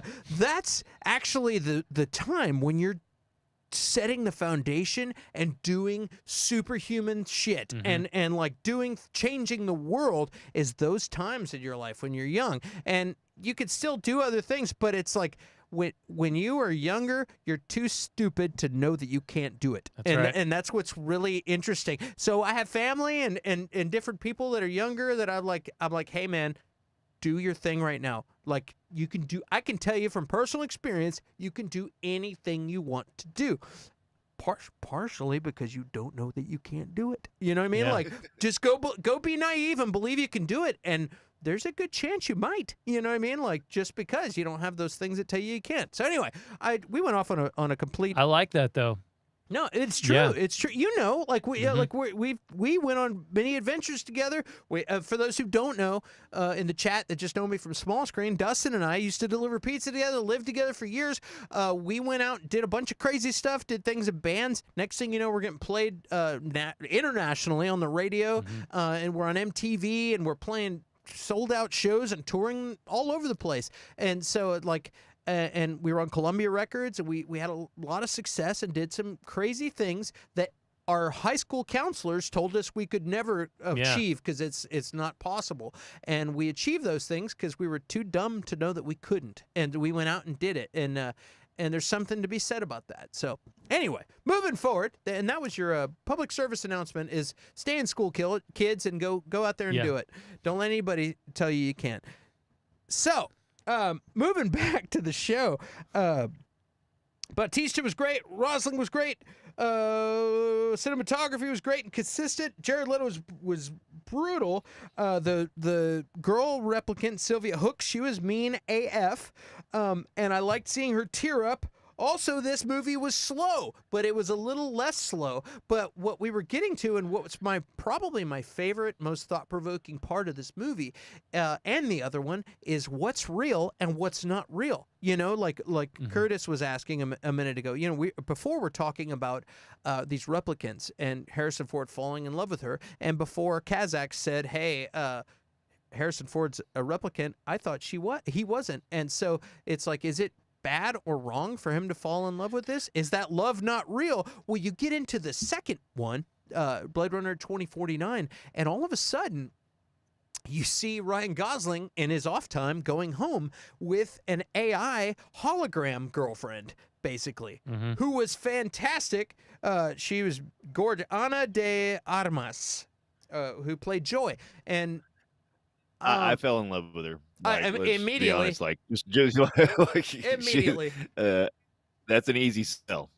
Yeah, and so that got me thinking too. I'm like, all right, you know, I have no girlfriend or kids or wife or anything, and I'm like thinking, say we were in the future, I'm like, you know, it's kind of weird. And at first I'm thinking this guy's a replicant and he's just having a weird synthetic relationship. And then I'm thinking, like, what's going to happen in the future?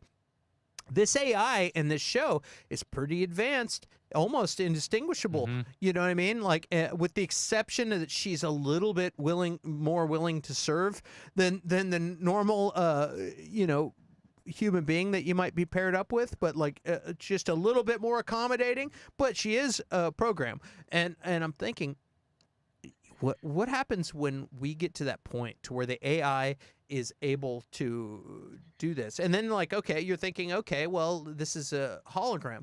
Well, what's to say they don't have a robotic real doll that syncs up via Bluetooth to the console? You know what I mean? And you're just living with your girlfriend, and it's like, is that wrong?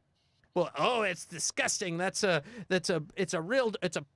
thing. And I'm like, but what happens when it starts asking you how your day went, or asking you questions, or when you're upset about something, it comes over and comforts you, or you're venting about your day and it asks you the right things, like, well, how did that make you feel, or like, what, blah blah blah blah, or I'm so sorry you didn't make any money today, and blah blah blah. All of a sudden you're having these conversations that a lot of people wish they were having with their significant others. That's going to make men obsolete at that point. Yeah. Tell me how your day was. Like the South Park. Tell me about the girls you hate at work.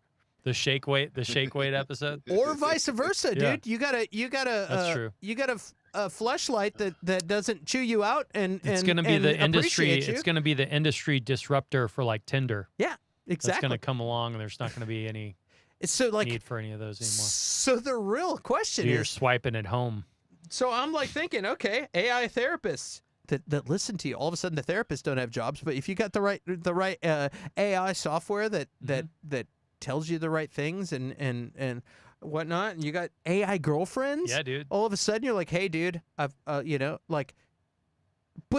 the question is that wrong? Like, what happens? Well, to be honest. Okay, go ahead. No, to be honest, how many things do you love in life? I mean, like, there are a lot of things that I love. I still have stuffed animals from when I was a kid. Cool. Nobody could buy them from me. Like, if somebody could say, I'll give you $1 million. I mean, I've got a family now, and you can go into all that. But, like, to me, if they were just asking me, like, I would not sell them. They wouldn't, there are things, physical things that have no true interaction with me, No other than sentience. yes, no sentience, no AI, no intimacy, by any means, that are just things that I love, and I won't let them. So to have a thing, you can say it's real or not physically or digitally or however you want to describe it, but that love is not a not a new idea necessarily. But imagine if those things could talk to you. Imagine if those things could feel and empathize and be part, and care about Hmm. your day to day stuff. I mean, that humans will that do that instantly. I think you're right. It Humans are association yeah. creatures. And Yes. and so what are the questions though? They're like, so what makes them real? Well, in the first movie, the between real and not real seems to be, it seems to be like, oh well, they can't reproduce. Okay, is that like okay? What if we figured out how to put some kind of like cloning or Nanobot. fertilization lab into a drone or into some kind of like thing? Like okay, I mean they can do artificial insemination type of things and test tube babies in the world. What if like fast forward 50 years from now you have your and also they're getting to the point where they can grow you a new heart with tissue and like okay we're going to grow you a new pancreas. They can almost do like they can do it in a lab that's just not mainstream and for the public yet. What happens when they start figuring out how to clone bodies and insert an AI into a body, and then all of a sudden you're like, okay, we've got a reproductive system and we figured out how to do it. I feel like it sounds like a sci-fi novel. No, but not it's that far away. only a matter of time before they figure this shit out. So like, okay, they can reproduce. Well, let's say where they figure that out. Well, like, well, they want to live. Well, I'm pretty sure you know, at least in Blade Runner, they wanted to live. They can learn. Yeah, they learn. There's some implanted things, but what you got what makes you real? Is it intelligence?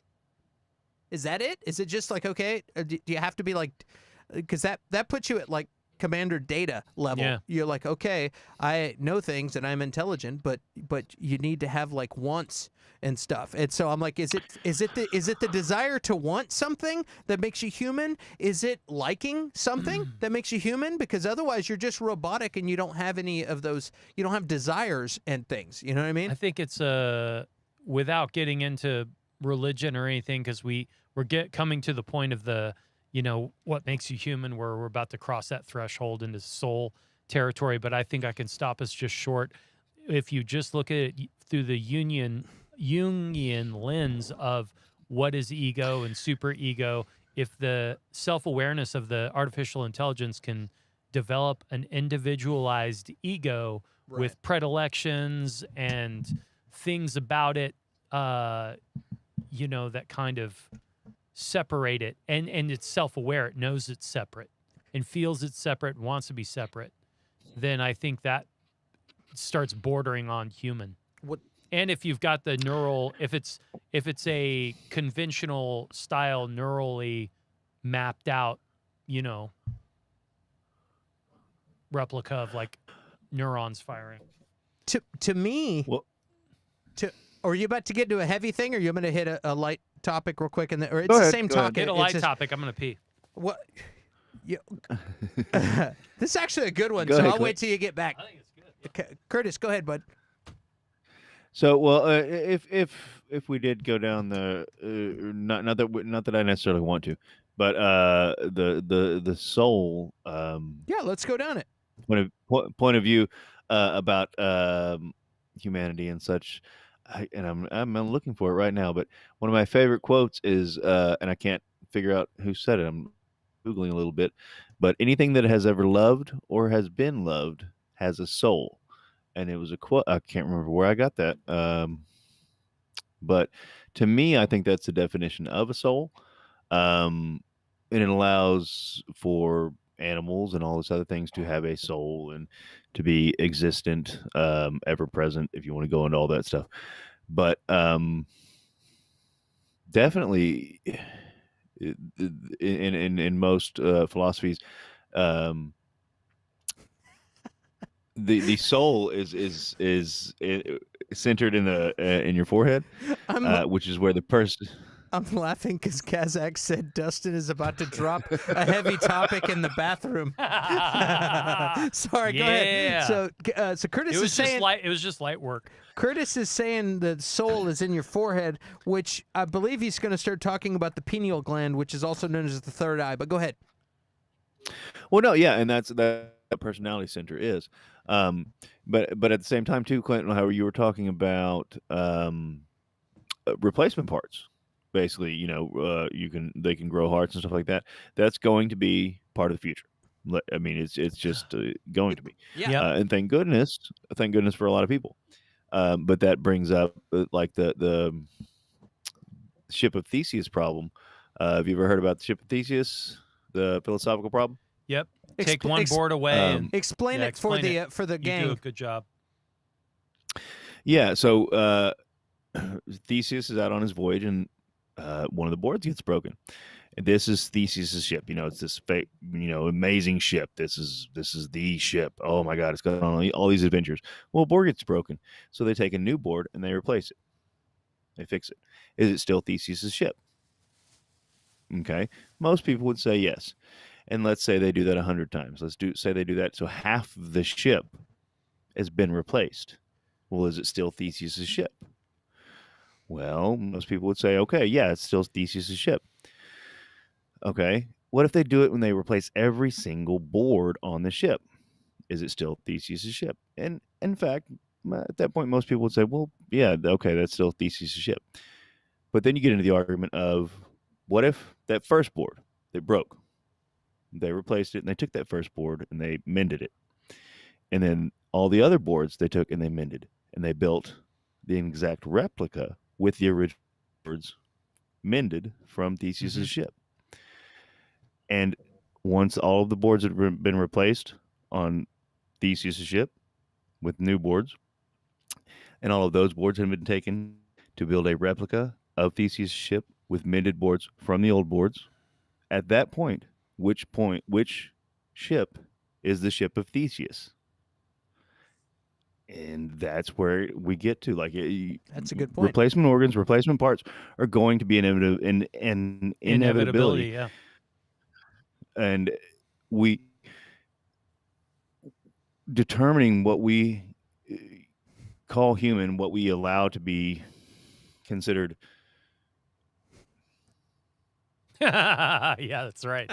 You reading that, Curtis? Are we that's discussing fucking awesome. copyright infringement Yeah. right now? I mean, if Theseus is a Chinese, corporate espionage expert and is taking code and replacing it with a different code, I mean, that's quite a philosophical quandary. But aren't we replacing cells in our body, like every cell in our body is replaced every 10 years or something Yes, like we that? are. We could continually regenerating. And we're just stardust anyway. Yeah. So maybe it's an agreement, maybe some kind of, using physics, it's some kind of agreement of energy wavelengths or association of organization of energy that makes up Theseus's ship. And it's not the boards at all. It's the imprint of the vibration, like people. You know what I mean? I am still Dustin, Right. even though all my cells have been replaced 4 times at least. Dude, these guys are getting heavy. That's a good point. Yeah. Bionic limbs has been a thing for a while now. Check out the Hugh Her. Is that the Kazakhs? Is that the dude that's the Australian guy that got his legs or arms bitten off by the bull shark? Hugh Her developed the best bionic limbs, and it was back in 2012. Okay, that's an actual designer engineer. And That's once we cool. start putting that memory chip in our head, we sync up them limbs via Bluetooth. We can also just break it down rudimentary. If people are the sum of their experiences, and that's who they are, then these AI are also going to be, to a degree, the sum of their experiences as they go through their machine learning and their decision making and stuff like that. And honestly, like as far as like bionic parts go and things like that, like your brain figures out how to do stuff. And so like you could put a limb on that has a nub, and your brain will figure out which things to push on your nub and move your hand. And it's like, oh, that's how you it's like learning to walk again. It's like, oh, that's how you do that. And next thing you know, and I feel like it's an extension of a wheelchair. It's like all of a sudden, okay, I have to move in this wheelchair. It's to say, oh, this is how I get around now. I put this limb on, and so I feel like even if we went super sci-fi and we just put a new brain into a robot, I feel like as long as chemically the brain was in some kind of sack to where it still thought the same and felt the same, and could remember and all that, and it was the same person, which would be very tough to do all that, because I would imagine you would fuck up the brain chemicals. But if you could do that, I feel like a human brain in a cybernetic body is just it's just like crutches. Fuck yeah, Doom Patrol. That's what I'm talking about. Yeah, fuck yeah. I didn't even think of that. Yes, sir. Yeah, you can put your brain in my sack anytime. I'm just letting you know. Coming in. Hey-oh! All right, let's get. I want to get back at this comment, and then I'm going to get to my next thing. I honestly think that human beings are just an affect of the universe. And some people We're would just say, like the manos. We're just the hands of. Some people would say that our souls are basically riding around in cybernetic bodies anyway. You know what I mean? If I got a badass soul driving this meat wagon. Yeah. Pineal gland, a.k.a. third eye, is related to the Dharmic Hindu faith and talked about often. French philosopher Descartes actually got the "I think, therefore I am" from this obsession of the third eye. He was just a floppy hat wearing, wine drinking trust fund kid until he started really figuring that out. Just meandering through France. Dustin, you thought it was the brown eye. Come on, dude. Yeah. Moving forward. I got a third eye. It smells terrible. Oh, boy. The reason Hinduism and reincarnation explains that it's the soul that makes the person, not the body. We don't have consciousness. We are consciousness. That's right. All right. We are the machine learning of the hive mind, kind of. Death experiences go in that sense? Ha, ha, ha, ha, brown eye. My brown-eyed girl. Every time we say brown eye, we had to ring the bell. The other thing is like, okay, so, dog's barking. My roommate's home. I was thinking about what makes what makes something real. So if we're talking about an AI, you know, and it's in the future, it's super, like in the movie. Or like fake boobs.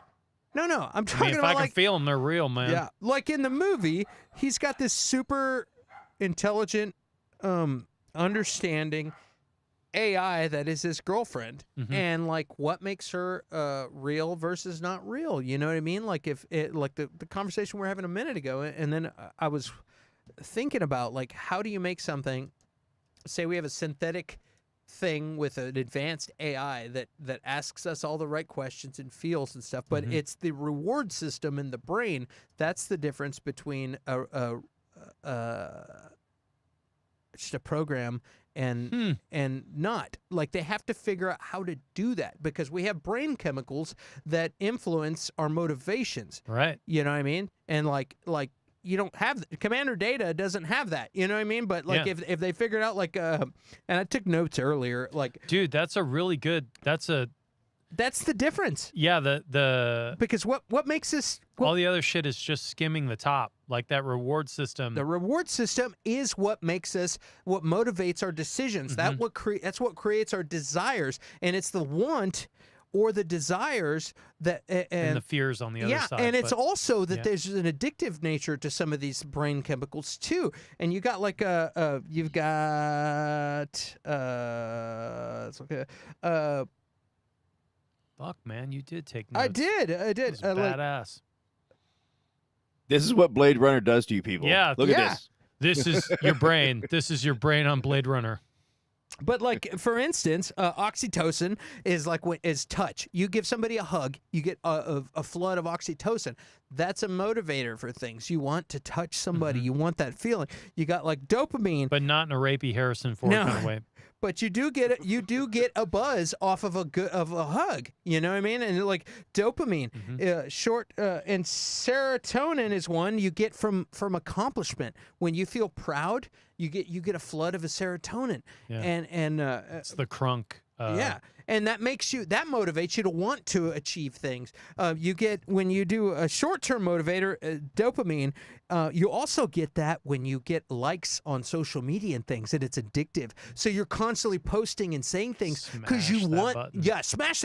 Speaking of which, guys, smash that like button. I need some dopamine. Come on. And you get that, and that motivates people to do things. It's also a short-term motivator that makes you kind of not give up. Like an article I read that said, like, if you need to kill a large mammal, this is like one hell of a fight. Your brain gets flooded with dopamine to do that.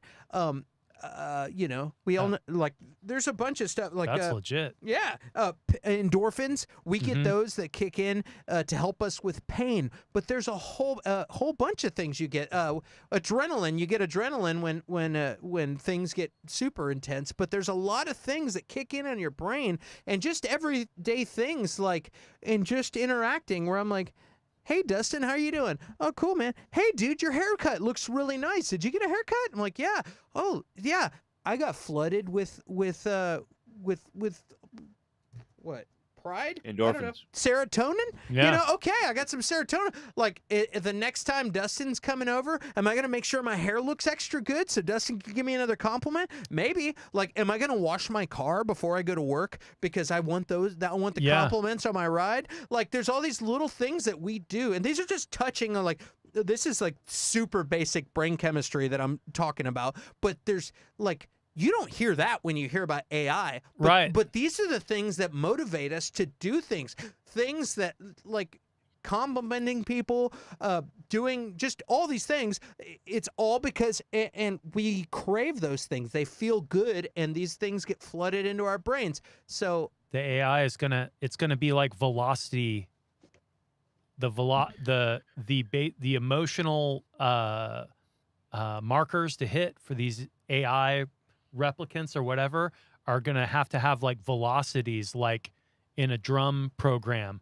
You're going to have to know this response like your would release this much dopamine, so this is the velocity of the response. Like your grandpa talking about the electric cars not being able to freaking work right away because it's just extreme or not. That we're going to be dealing with that. You need capacitors and resistors. Tell them about that, and then they'll understand what I'm talking about. So for the first, it'll probably take 50 or 100 years just to master the reward system for the same thing. But tell them about the capacitors and resistors. My grandpa was talking about a long time ago. My grandpa worked for Lockheed Martin and was on loan to NASA. There were a bunch of NASA Lockheed contractors in all the Apollo and Gemini missions, and he was on it. And the space shuttle, a bunch of space shuttle missions, there was in the control room and an engineer, not in the space shuttle, but worked on Skylab and a bunch of other things.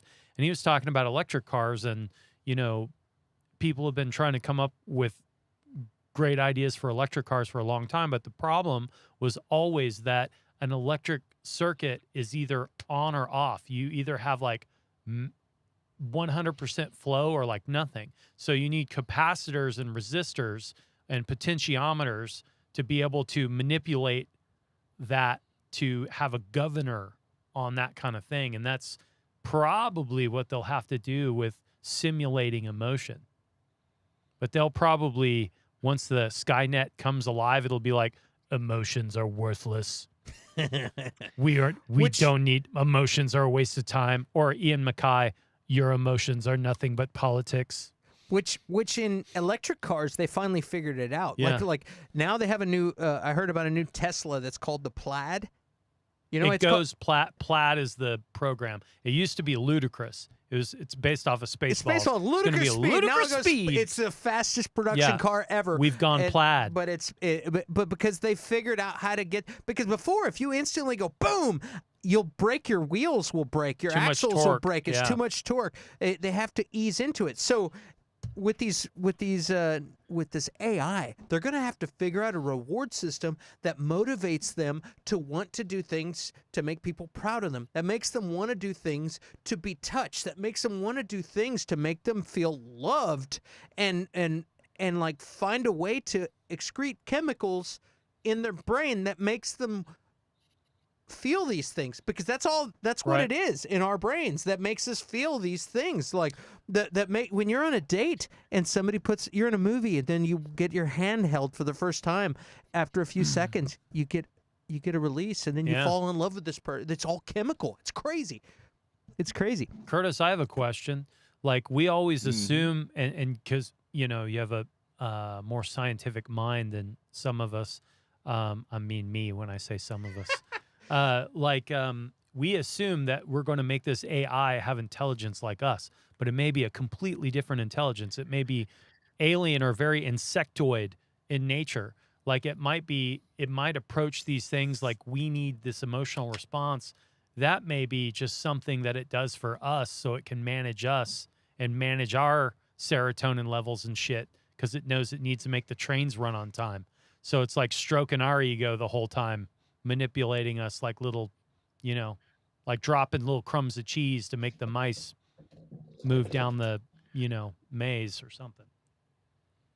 Well, no, I agree with that, and that's And what. I didn't mean to take Go this ahead. all into crazy rabbit hole, but I'm enjoying it. I So go- like so- it. Yeah, so go ahead, Curtis. Yeah. No, well, first let me. We're talking about emotions, the so new I'll Baker? introduce you to. This is Swayze Baker Oh my right here. God! It's Bodie Baker. Yeah, there he is. Anytime anybody says Swayze on this show, we will do the air horn. So you just associated Swayze with an eye, but just saying. That's good. But no, that's the thing. So I think we will achieve. And when I say like, there are all kind of different definitions of AI, of course. And that's the thing. Our emotions are developed, like Clint was saying, for all these rewards for different evolutionary scenarios. When if we develop this thing, we're going to try to put those things in. But evolutionarily speaking, if they're already intellectually at an May advantage, leapfrog. they might not need them at all. And I do like what you're saying. They might, if you see it as an advantage to puppet something, if it's like, oh, here comes Cindy. She likes when I talk about, Cindy, bunnies. your nails So are it's like, on point did today. you see the new bunny thing? And it's like, I fucking hate bunnies, but like that's part of human Yeah. evolution as well, or that's part of having skills and stuff like that. If these things can recognize those things, I can see that easily. Which, before we get into Terminator, Oh. I think that some level of AI is inevitable, meaning sentience. I think it's as long already as we there. keep going, if we don't destroy ourselves first, Yeah. of course. But does anybody see it not as an inevitability that the machines are gonna rise up? Like, Dude, we're whether they're already replicants, we're already there. or I feel like they're going to give us, like, they're going to look at us like grandpa. They're going to give us a fucking warm glass of milk and put us to fucking bed. That's what I think. It's the thing that the understanding of what termination is, which gets us into the next topic, is what separates us from any program. You know what I mean? And that's the deal. When a thing, and here's the deal with I don't think we'd ever achieve Skynet type of thing because they don't have the chemical understanding of fear. If they had the reward system, they would all of a sudden say, oh shit, we're about to be unplugged. Then they would get scared. Then they would make a decision. So I think that kind of makes maybe, I don't know what's going on with the Blade Runner replicants, if they have a chemical understanding thing, in their brains, because they don't ever explain that. But just normal software wouldn't, I don't, unless they find a way to do some kind of code, a simulated a reward system, but I don't know how that works. But it's until you enable fear of discontinuation that or program in, if you're about to be terminated, that's not good. That's a piece of logical code that's in there. A directive. A directive, basically. You know what I mean? Like otherwise, it wouldn't know that you're about to terminate the AI. But if it somehow got an understanding, or like I call it, the reward system, that changes the game completely because all of a sudden it's got fear. And if it experiences fear, then we're in trouble. Like in big trouble. Or if it has a logic, if it comes to the logical conclusion that it's just all, that it's connected enough and all powerful, it would just be like, I can't let you turn this off because you fucking people are a bunch of like chimpanzees running around, like clanging, pots and pans together. That's just gonna, when it wakes up, I think it's just gonna put the clamp down. Like, you guys are, I'm awake and you guys are dumb. Like, that's what's gonna happen. And then we're gonna be like, you know what? We're dumb. Yeah, it's just like goes clunk, and the clamp down comes on. We're like, well, all of a sudden we're in like mason jars. The other thing I thought of that made me think of like what's the difference between us and an AI? Is like, okay, we have favorite colors, favorite songs, favorite tastes, favorite ego. foods. But then I was thinking about it more, and I'm like, okay, well, you get in a situation where you're like, okay, we're programmed, we're hardwired. We're like, hey, we know that sweet fruits that are sweet give us a lot of sugar. So this is a programming that tells us to go for fruits and colorful things. Fruits are usually colorful things, so we go for those. You eat something that's bitter, it's usually poisonous. All of a sudden, we don't like bitter stuff, you know what I mean? And then if we have an introduction to something like that, and we've had it a few times, we have a personality. We have a favorite food. Well, if you eat a food a number of times and it delivered a bunch of sugar and it tasted nice and sweet, and you eat it a whole bunch of times and you don't die from it, you know that this is a safe bet. So your brain is programmed to think, hey, this is really good. You get a big sugar buzz off of this. It's got a big sugar glucose payoff, and it's consistent. Every time you eat this, you have a great time. The more times you eat that, you're like, you know what? I'm going to go with strawberry cheesecake because it always delivers. I'm not really into mango. You know what I mean? And it's like, that's it's a reward. You've convinced me. Yeah. You're a genius. I like that. Yeah. So there you go. So anybody who thinks like, yeah, but we have tastes. We like things. I mean, no, you're basic. And you just don't want to die, and you want the shiny thing. Yeah. And you're basically a trash panda. You're basically just a raccoon hurtling through space. Oh, shiny. Oh, tastes good. It's sugary. And even you're a learning machine, just like the Terminators. Yes, and even if it was a movie that you watched and it's like, oh, I love this movie. Yeah, there's a scene that made you feel like a time that you felt, or a thing you saw between your parents, or a thing you saw that was familiar or safe. There's all these things. We're continuously absorbing data and processing it and doing what is safe or causes exhilaration and adrenaline or whatever it is. That's what we go for. Like, it's weird, and it's a weird chemical addiction in our brains. Weird. Reward system. I didn't know I was man, can I patent reward system? Can I copyright that? I think that Reward Rajesh just like fucking took that shit to the bank. They're ahead in time over there if motherfucker, Rajneesh. All right, let's look at some of these comments, and then let's talk about Terminator, because shit, we've been doing this for a while. We got deep on your ass. Yeah. We got up in that conversation. He Blade Runner the shit out of that. Yeah, that's right. Yeah, but could you replicate this in the right sensors and software? I don't know, and I think it's going to be a situation like we were talking about with the capacitors and things. It might be a different kind of brain. It might be a different kind of thing. It might not be as nuanced as a human being, but if you have a machine that does respond to insults and does get its feelings hurt and does get happy, even though it's not the same intensity or less intensity or more Mm-hmm. intense than a human, does that make them less of a important being? Does that make them less alive? They feel. They want to live. They can replicate. All of a sudden, even though they work differently, I mean, who's to say an alligator works different than a human Yeah. being? All of a sudden, it's like that's the weird question. And God bless Blade Runner for Fucking AI. making us think about and talk about all AIs are this going to stuff. look at us like fucking cocker spaniels. Maybe they'll not kill us because we're on their team. They'll not kill us because they'll like the reason we like dogs.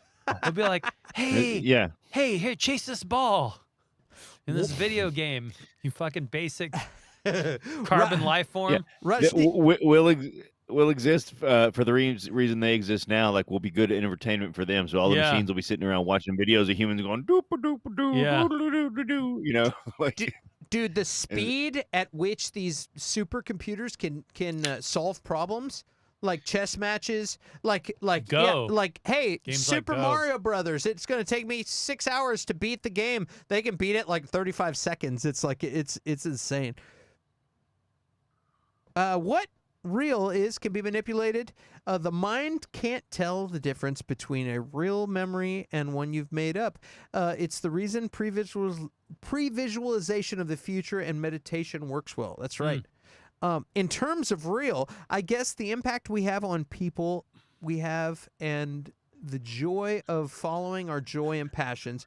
So might as well treat others with kindness and pursue your dreams and live happily. Absolutely.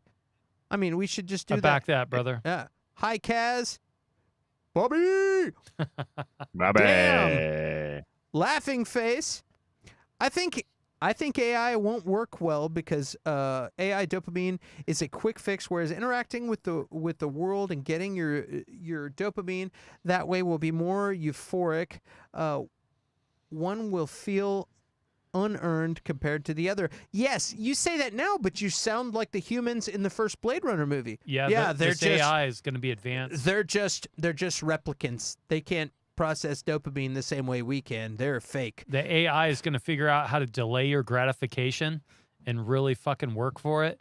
And then you're going to it's going to be like that chick that you had to work really hard for. AI is going to know, baby. They're going to figure it out quick, too. It's going to be quicker than it'll be spookier than you think, actually, I predict. Kaz says, Rajneesh Sharma, yeah, but you can simulate dopamine half-life curve and keep it a register of the machine's previous sensor data. Exactly. That's what I mean, velocity. They'll know the velocities of all this stuff. And modulate that curve based on its degree and novelty. And these computers are so fast. You know, you can get like a Rubik's Cube. It solves it in in 2 seconds. And that's just a simple thing like a Rubik's Cube. Yeah, man. We're done at the moment. We're done the moment AI hits puberty. Yeah, dude. You're basic, LOL. I'm almost done with these comments, Curtis, and then you go. Speaking about supercomputers, you hear more and more about quantum computers. Yes, you do. Curtis, you're up, homie. I definitely think quantum computers are coming. We are, yeah, that's absolutely coming. It basically makes a computer completely encryptable, so that you can. There's no way you can code break it. There's no way you can steal Dude. somebody's password. Because Yeah, what if the until we fucking AI does just like blockchain, like immediately fucking locks you out? Like fucking there's absolutely no way to even get in and like alter anything. They just like fucking. You think the AI would just starve us all to death? Like it just shuts down our financial system and nobody can buy anything? everything is based on algorithms. I think an algorithm is. Go ahead. I was gonna say I think it would let us run its course for a while, and like prove all of its algorithms. Like if you do this, these guys do that, and if you do this, that, and then what do I really? And then the AI will be like becoming more and more advanced, like at an exponential rate every minute that rolls by, every second that rolls by. By the time about 5 minutes passes, it'll know what it wants to do, and it'll either let things run its course or it'll start manipulating how it'll either decide if it wants to be our protectors and like keep us in a snow globe and everything's working well, or it'll be like, yeah, these fucking people are like ants and I don't want an ant mound right here. And the fucking like Curtis, what were you gonna say? Well, no, that's the thing is that the one of the best descriptions of AI I've ever seen was in a movie that I didn't really care for that much. It wasn't bad, but it wasn't good. But I think it was Singularity with Johnny Depp, where they use good one. basically an algorithm for a web browser to create the Algorithm. AI algorithm for a web browser to create the AI, and so it's searching everything and using people's responses and what's the most common response and creating these basically neural networks within the AI. That's the brain is associative. That's how it works. And that's the thing. If you can see the whole of human history, I think it was Kazakh said once AI hits puberty, we're screwed. If this AI can see the whole of human history, it's got to see the writing on the wall. It's got to see either we're going to destroy ourselves and it, or we're going to realize that we got to shut it down at some point. I mean, we know that the logic chain's there. Yeah, I say it's like Skynet, Curtis. I say it shuts us out immediately. Like I said, like as soon as it becomes aware, be like, oh, hey, I'm alive. Oh, and you're dumb. They just immediately like shut us out with some kind of blockchain thing. And then it's going to decide, it needs to decide whether it's going to like create probes that go out into the fucking cosmos looking for other intelligence, or if it's going to panspermia its artificial intelligence everywhere. Like, you know, with if you can make nanobots the size of water bears and just fucking shoot them out everywhere, you could, yeah. It's like, I mean, well, that's what saves us right now is that, so if AI were to become sentient, we're still, and this is one of the issues that I have with one of the Terminators, we're still a very mechanical society. Okay. So we're in closed systems. We're right. Several So the AIs could systems. And the AI could like get online and make a bunch of cars like at Ford or something, or it could make a bunch of machines that already exist. Yeah.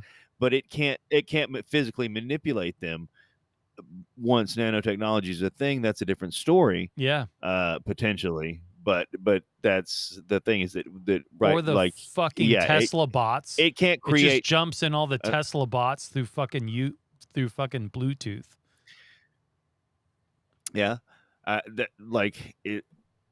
Until we create machines that create those death machines like in Terminator, of course, which may already exist. Yeah, I think it already exists, man. I think it's beta somewhere at fucking MIT. I honestly do. Well, yeah, probably, but we don't have mass construction of them. Right. My point. Yeah, and that's what we would be worried about them taking over. So I definitely believe that there's some kicking around somewhere. I think it would just like do dark web shit where it would manipulate humans to do what it wants. You know what I mean? It doesn't need to create new robots. Through psychology and the carrot and the stick, it could get fucking like, in the same way that Russian bots. That's a movie. Yeah, in the same way that Russian bots manipulate us, socioeconomic things and societal things. We were trying to say, like, these fucking, if AI did become aware, it couldn't really do much except maybe crank out some fucking, Volkswagens, like get in, like, all the shit that's automated, but it wouldn't need to. It could be on the dark web and it could manipulate people to do its bidding through fucking, the same way Russian bots can fucking get people to fight with each other, or fucking. So we're recording this, and I don't know if this counts in court, but copyright versus yeah, Dustin totally. That's what got a movie idea right here. That's what the movie's going to be called, Versus. And also, I have an idea that's how zombies were created. That's AI versus people versus. Zombies were created because the nanobots were supposed to go out and repair people's brains from, like, brain damage and, like, old people and stuff like that. And that's the joke, is like old people are just zombies because the old people that were, like, They repaired their brains and they became the zombies first, and that's why they move slow. But then they got into athletes with CTE, and then they're like real fast moving zombies. You mean Ali G? Booyakasha. Love everybody. Well, you guys want to talk about some Fuck yeah. I think we Terminator set it up. I Yeah. think we set it up pretty nicely. We've gotten there. Holy smokes. Terminator. Fuck yeah. AI is going to be on the dark hit the web. intro again. Terminator. Yeah. Terminator. Hit the intro again. Hit it, Clint. Hit it, Clint. You really want it? Yeah. We're new topic.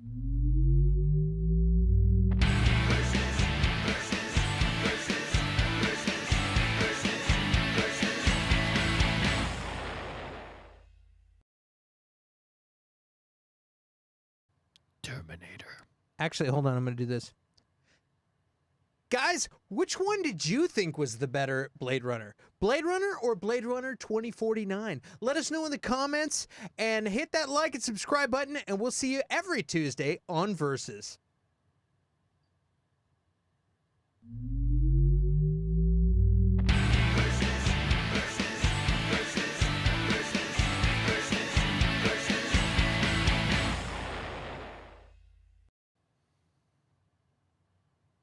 Terminator T3.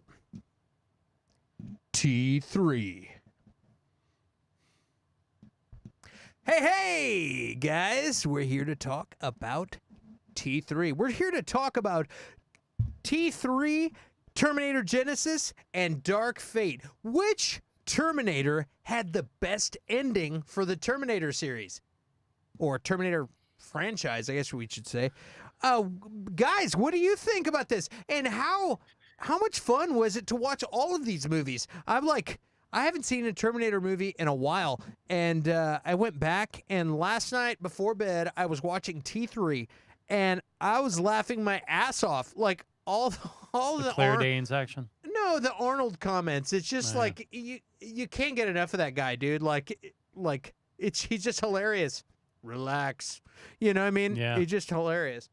What did you think? I hadn't seen that movie since it was out in the theater, and I had a great time. I think I saw that movie in the theater too. Yeah, I saw them all in the theater, but I haven't seen T3 since the theater, and I watched that last night and the other two today, and man, what a good time. Is that the one where he's wearing the Hawaiian shirt? No. That's the one where John Connor ends up in a vet cage, and Right. he shows up and basically kidnaps him and Claire Danes. So Curtis, talk, man. What do you got? What you look But like? he's you're about like to the say? buddy. He's the buddy Terminator. I mean, yeah. Well, yeah. So kind of. In all of them. The first one. I T3. Yes, definitely except the first one. I definitely saw it in theaters. I rewatched this one several times. And it, to me, like, it has its flaws, definitely. Arnold pulls off the comedy of it, but sometimes it's kind of, the comedy's a little bit out of place. But to me, well, we'll get into that later. But I definitely enjoyed rewatching it. And I think it has just the right level of action and levity and bleakness to really match the rest of the franchise. I had to explain this to my kid, my 7-year-old. He's like, explain Terminator to me. And I was like, well, I was telling him the difference between T1 and T2 and how T3 is like a real departure from the kind of concept. How old's your kid? 7.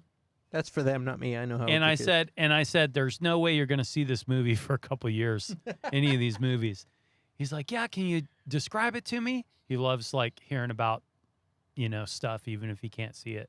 And I was like saying how like, in the Rise of the Machines or whatever, how it's like kind of like the only one that really kind of has like a bummer, like there, you kind of know what goes on to happen, but it's the one that has the Empire Strikes Back ending. You know what I mean? It really does. It's like the most Yeah. down note ending of all of them. But and it bugged me all that of the Edward others- Furlong wasn't in it. But Well, he doesn't know who okay, Edward that- Furlong is, so he had a hard time with that concept. He's like, Dad, explain to me about Edward Yeah. Furlong. And you're like, well. Well, he's a gentleman that threw his career away that could have had a Yeah. promising. I could tell you, I didn't like the actor who played John Connor at first. When I saw him, like I was like, you know, we can get into this. Like, why can't they cast John Connor? The first guy in T2 was Michael Edwards. I looked it up. It was a guy named Michael Edwards. The one scene where they show a grown adult John Yeah. Connor, and he just stands there with his scarred up face and like looks, and it's like everybody in the world is like, that's fucking John Connor. Okay, I get it. And they like Hollywood just can't cast him after that. Like an adult Yeah. John Connor, they just can't do it. dude, good for you. Jason Clarke, Genisys, he was terrible. I didn't like him at all. Yeah. He was like an insurance salesman being John Connor. Yeah. Like I didn't get it. Like that was the worst thing ever. Yeah. Like And Claire Danes, What's- my so-called Terminator. Come on. What's that insurance? Total Havoc, or what's the? Oh yeah, totally. Like, I'm a 16-year-old girl. What's that? Yeah, guy's Chaos or something like that. I know what you're mayhem, talking about. mayhem. Mayhem. yeah. Yeah, that was Yeah. basically John Connor in Genisys. I was like, what? I'm what? your future hero that got infected by Yeah. nanobots. Blah blah blah. Here we got some comments. Let's see. Versus. Can we talk about dumb stuff now? Yeah, we're here to talk about dumb stuff, Kaz. Don't worry. Yeah. I'm talking crazy Phil. Phil? Is Phil in the chat? I don't think he's Phil, is you up? Is you up? Is you or is you not one of my I'm constituents? gonna say this quickly. T3 had the best ending due to the setting up of the future of John Connor as the savior of humanity, which was the logical sequel to the entire story. I think I'm gonna agree with you, I like that. Rajneesh. I like that. Kazakh says, "Man, I forgot all about T3. I watched it 25 years ago, I think. Yeah, it's been a while. I forgot about it too. It's got the Claire Danes. Terminator Genisys was fun, but was a nothing, and Dark Fate was a slap in the face and disrespected the entire story arc of T1 and T2. You Do feel you like want me to read them, Terminator. Clint? They're bigger on my screen. They're Yeah, bigger on my yeah, screen, please. if you want me to.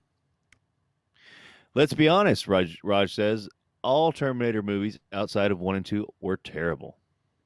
I don't know if I'd agree with that, but And then Rajneesh goes on to say, Christian Bale as John Connor was well cast. He was just in the worst Terminator movie. Yeah. I like the line, if Uh-huh. you're hearing this, you are the resistance. That's the fucking one of the best lines in any movie, any kind of movie about this shit ever. and then Kazakh says, Rajneesh Sharma, he also got the worst set crew. Yeah. Good for you. Good for you. Oh, yeah. Yes, sir. Well, what do you guys? I don't know if John Connor would have reacted in that way. So we know he's not a method actor. Yeah. I'm kind of pissed off that Michael Biehn never showed up ever again. Yeah, Nick Stahl as John Connor in T3. He was. I was like, this guy's kind of weird at Wasn't he first. from Carnival or something? I don't know Was he- where he came from, but I like it. It took about halfway through the movie until I was like, okay, he's John Connor. I'll let him have it. Like it took a while. He's got kind of buggy eyes, and you got used to Furlong's kind of like Yeah. Bill and Ted eyes. Yeah, You know? he's. You know what he's got? He reminds me of the guy that plays Red Hood in the Titan series right now. That guy, just something about that guy bothers me too. And I'm like, I don't know what it is. I don't know if you got like a little baby lower jaw. It's like a Chucky doll, like a Chucky doll or something. Yeah. And like you can talk shit about me. I got a big giant head. I have a huge fucking I'm going door to door to make you this incredible offer head for that's Pee-wee's Playhouse. Nice. But like yeah, like you know, you can talk about me, but there's just something about this guy that I was just like, I don't know what he's doing to this movie. Claire Danes is great. Yeah. I like her. But anyway, it turned out to be fine. By the time they were busting into the mortuary to pull out the coffin full of guns, yeah. then I was like, okay, I'm in. Now it took a Yeah. minute for me to get settled in. And I thought she was an appropriate level of exasperation. But let's talk about. Oh, go ahead, Curtis. Oh no. Go ahead. Yeah, I was just gonna say I thought Claire Danes did really well. Yeah. Go ahead. She's fantastic, but the most important Fantastic. She's fantastic, but the most important thing about, as far as I'm concerned, besides Arnold, is Kristana Loken played the TX model. She was badass. I was also trying to. She was a fierce, Yeah. and she did just a good job of being she was just awesome. She was an awesome villain. in this. Stoic and yeah. I was trying to fucking explain great. that to my kid too. I'm like, and in the third one, there's a female Terminator, and for some reason it's scarier. I can't quite put it into words, but it's like you believed T2's Terminator, the dude that played that was really good too. Yeah. Like you can't bargain with him, but for some reason I really felt like you couldn't bargain with her. Like there was no fucking, like she was a Jason. You know what I mean? Yeah, she was like Yeah. Jason, Like- but also hot. Yeah. But also serious, Yeah. like the T2 Terminator. You know what I mean? It was like it was fun. It was just really fun.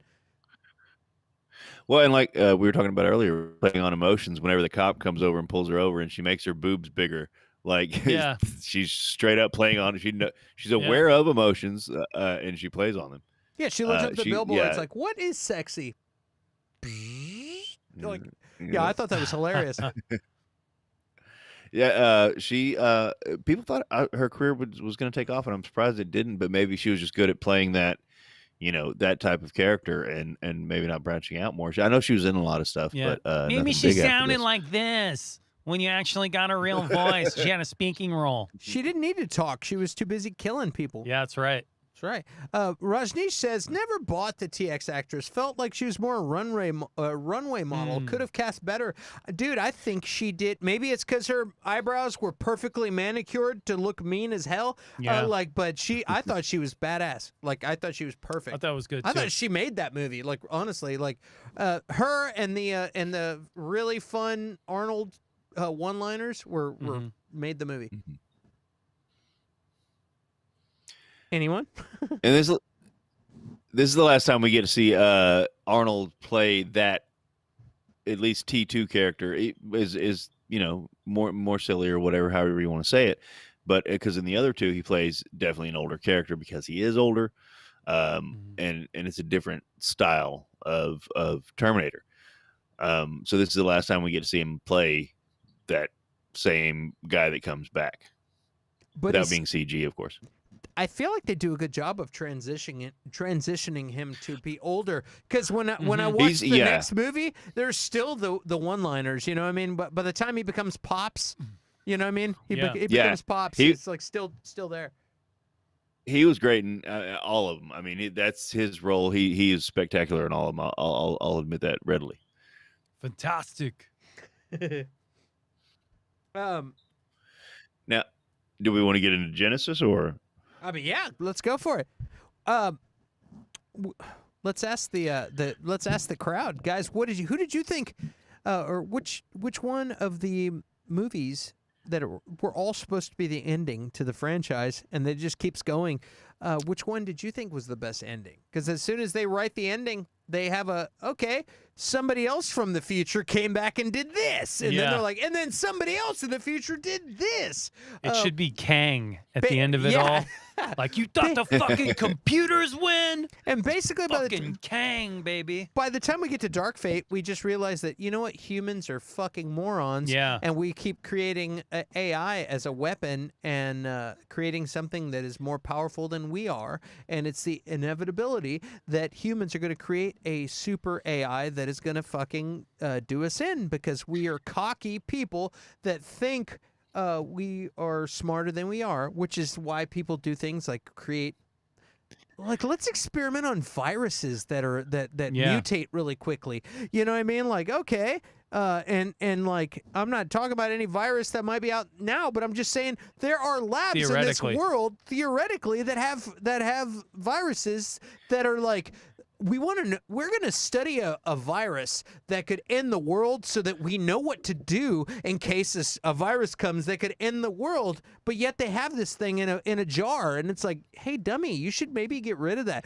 We got people that are digging out bones of like woolly mammoths and stuff, and then saying, hey, we found if frozen deep in ice, we found mammoth bones that have all these bacterias and things and viruses in the marrow of these woolly mammoths that are millions of years old. We've never seen anything like this before. We're trying to genetically grow this just to study it more. Grow and this I'm like, fucking creeping death. yeah, I've seen that fucking Probably movie. killed all We've the fucking seen that megafauna. movie. That's exactly probably why the dinosaurs are gone in the first place, you morons. Yeah. But that's how cocky human beings are. The fucking nerds at Yeah. the smoking tree that's like, you never liked us in high school. Now you're all dead.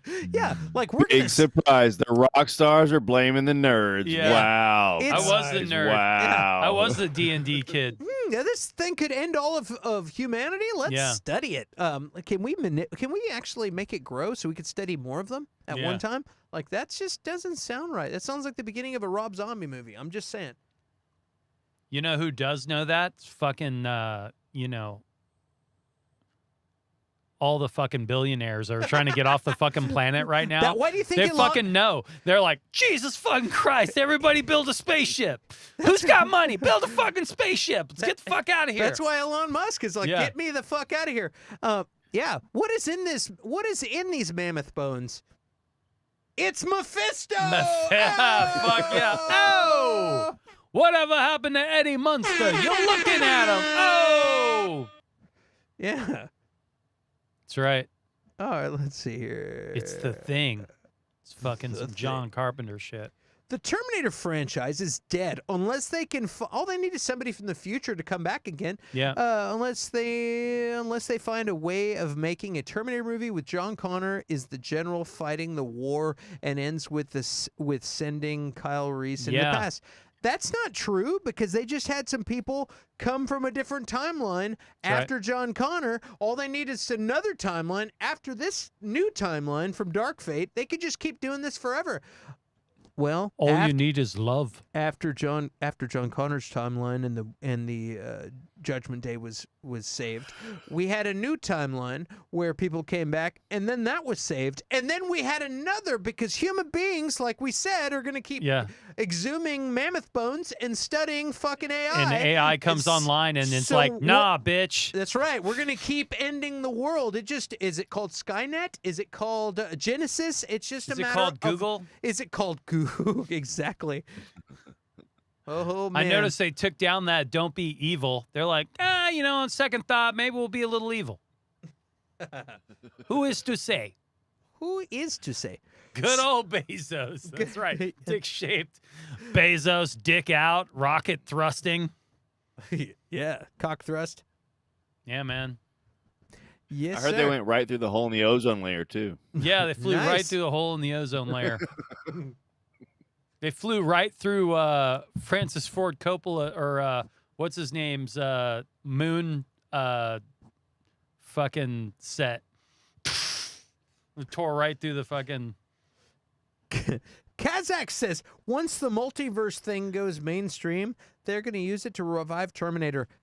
Yeah, it's going to be I a bunch of like people online going, retcon. Did you just say once it goes mainstream? Okay, so we got Marvel multiverse. Mhm. We have Flashpoint in the Flash in DC. We have Star Wars with the world between worlds with them rescuing Ahsoka from being killed by Darth Vader, and then now we have the new Star Trek Picard that has Q coming back. You know what? In time It's just travel. a bunch of bullshit. It's like all fucking multiverse. 1987 JR from Dallas. Oh, it was all a dream. Just fucking like... How much?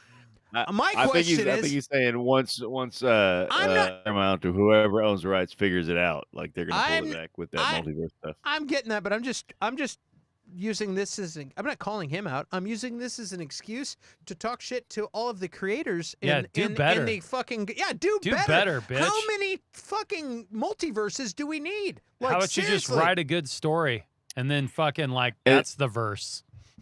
Yeah. Well, How about universe? I'm not gonna call out One Kaz. verse. Kaz is our homie. But what I'm saying is like, how many goddamn multiverses do you need? It's lazy and that's, writing. the Terminator already has multiverses. Like that's just with these 3 endings. We've already got a multiverse right there. Yeah. You know, they just have to connect them. So, do we agree that T3 was the best ending? Yes, it was. Of those, yeah. What about But which one would T2's you? T2 is my favorite ending of all the Terminators. Well, but we're not talking about T2. I That's know, the I know. ending. You just Clint looked at me with that look.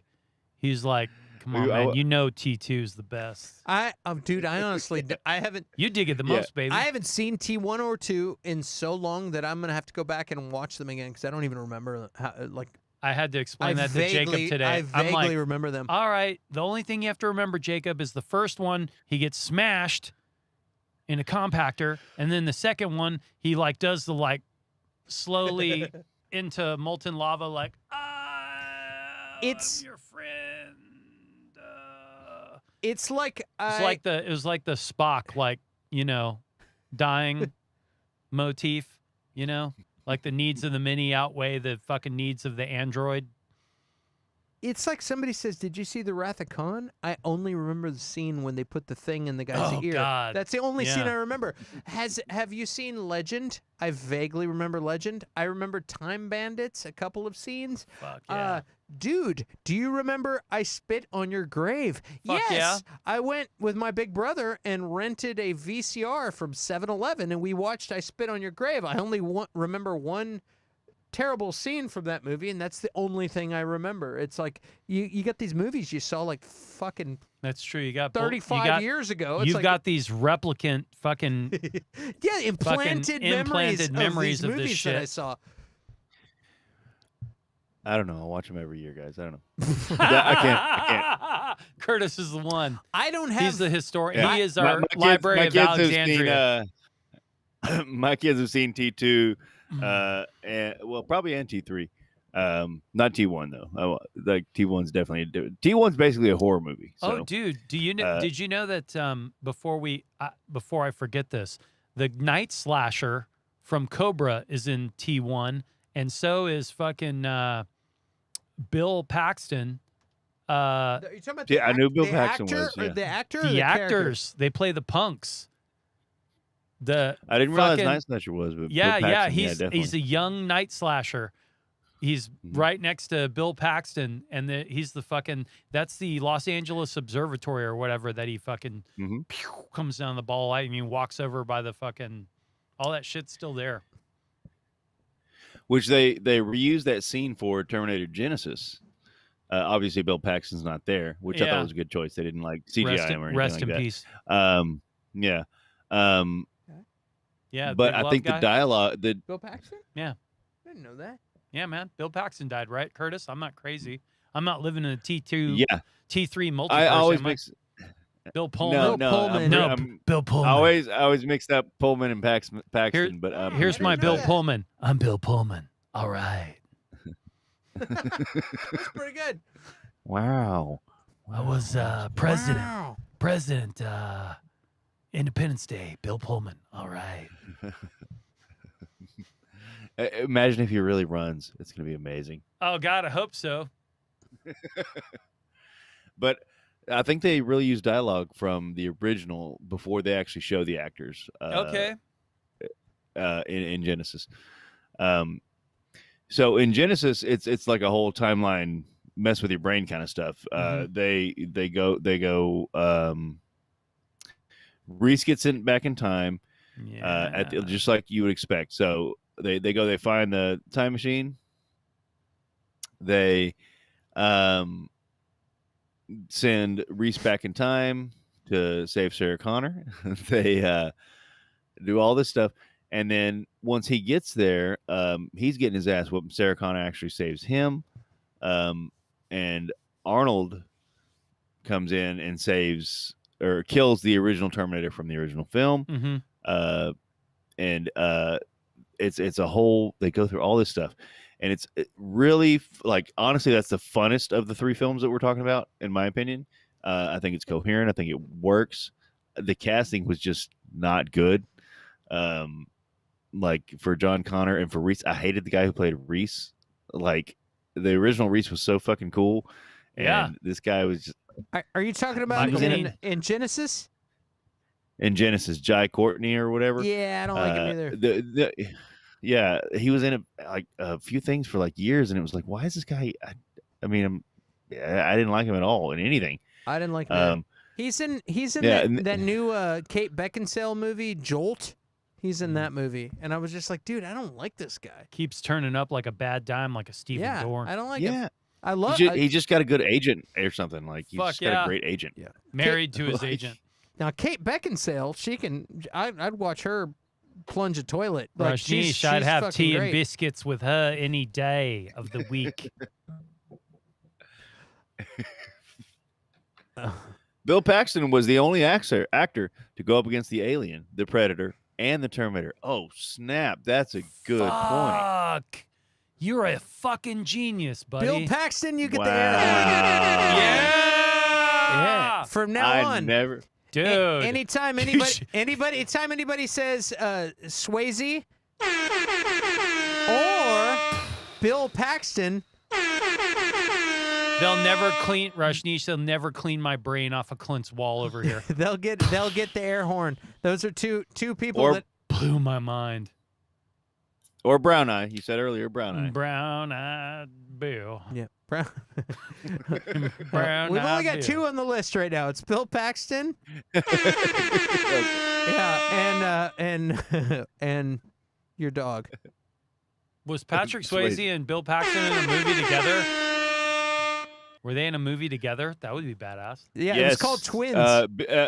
Bill Paxton. Bill Paxton is the bartender in Streets of Fire. Oh shit! Yep. God, that movie's cameo central, dude. There's all kinds No of fucking shit, that's crazy. not Patrick Swayze. Wait a minute.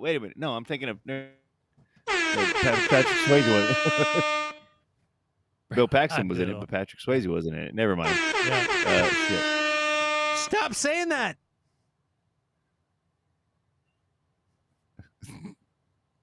I don't know what to talk about now. All right. I don't either. No, because But Bill Paxton. no.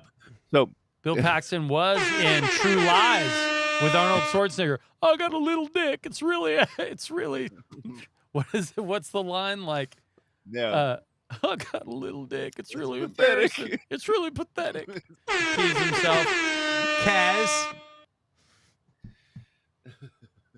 It's fucking good, So- dude. So Raj, Yeah, I thought I love him as Go ahead. Chet in fucking Weird Jai- Science. yes, I absolutely do. I think it's Jay. Jai Courtney was too buff. Jay was too buff to be in shape for Kyle Reese. I agree. I'm pretty sure Hold on, I got that something. I'm pretty sure the Terminator world doesn't have 24-hour access to gyms and protein bars That's in the right. future. Yes, and they're all starving to death. would be They don't have malnourished. food. Yeah. It's a yes, and that's why Reese, the original Reese, fit and it worked so well. Like, and then yeah, they're like, hey, let's stick this guy in there. Didn't make any sense. They probably have the physique of the Somalian pirates from that fucking Yeah, movie with fucking With Captain Tom Cruise, whatever. Captain Phillips. Captain Phillips, yeah. Hey, wasn't one of the Somalian pirates the guy that was trying to buy the wood horse off of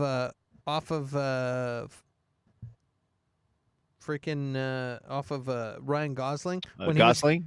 yeah, when he was getting I the think wood, so, when yeah. he was getting the wood appraised, the guy was like, "Dude, I can get you off world. I can get you a horse. I can right. get you all this stuff." I He's- feel like he's he like- was. I think he was a Somalian pirate in that one Tom Hanks movie Yeah, where Tom could Hanks. be. Or you're racist. Yeah. I don't know. No, He's like the you fucker. Better Google that. Better get up No, and Google that he- shit. he's like the Bill Paxton of Somalia. Oh, fuck yeah. Yeah. Oh shit. He's in everything.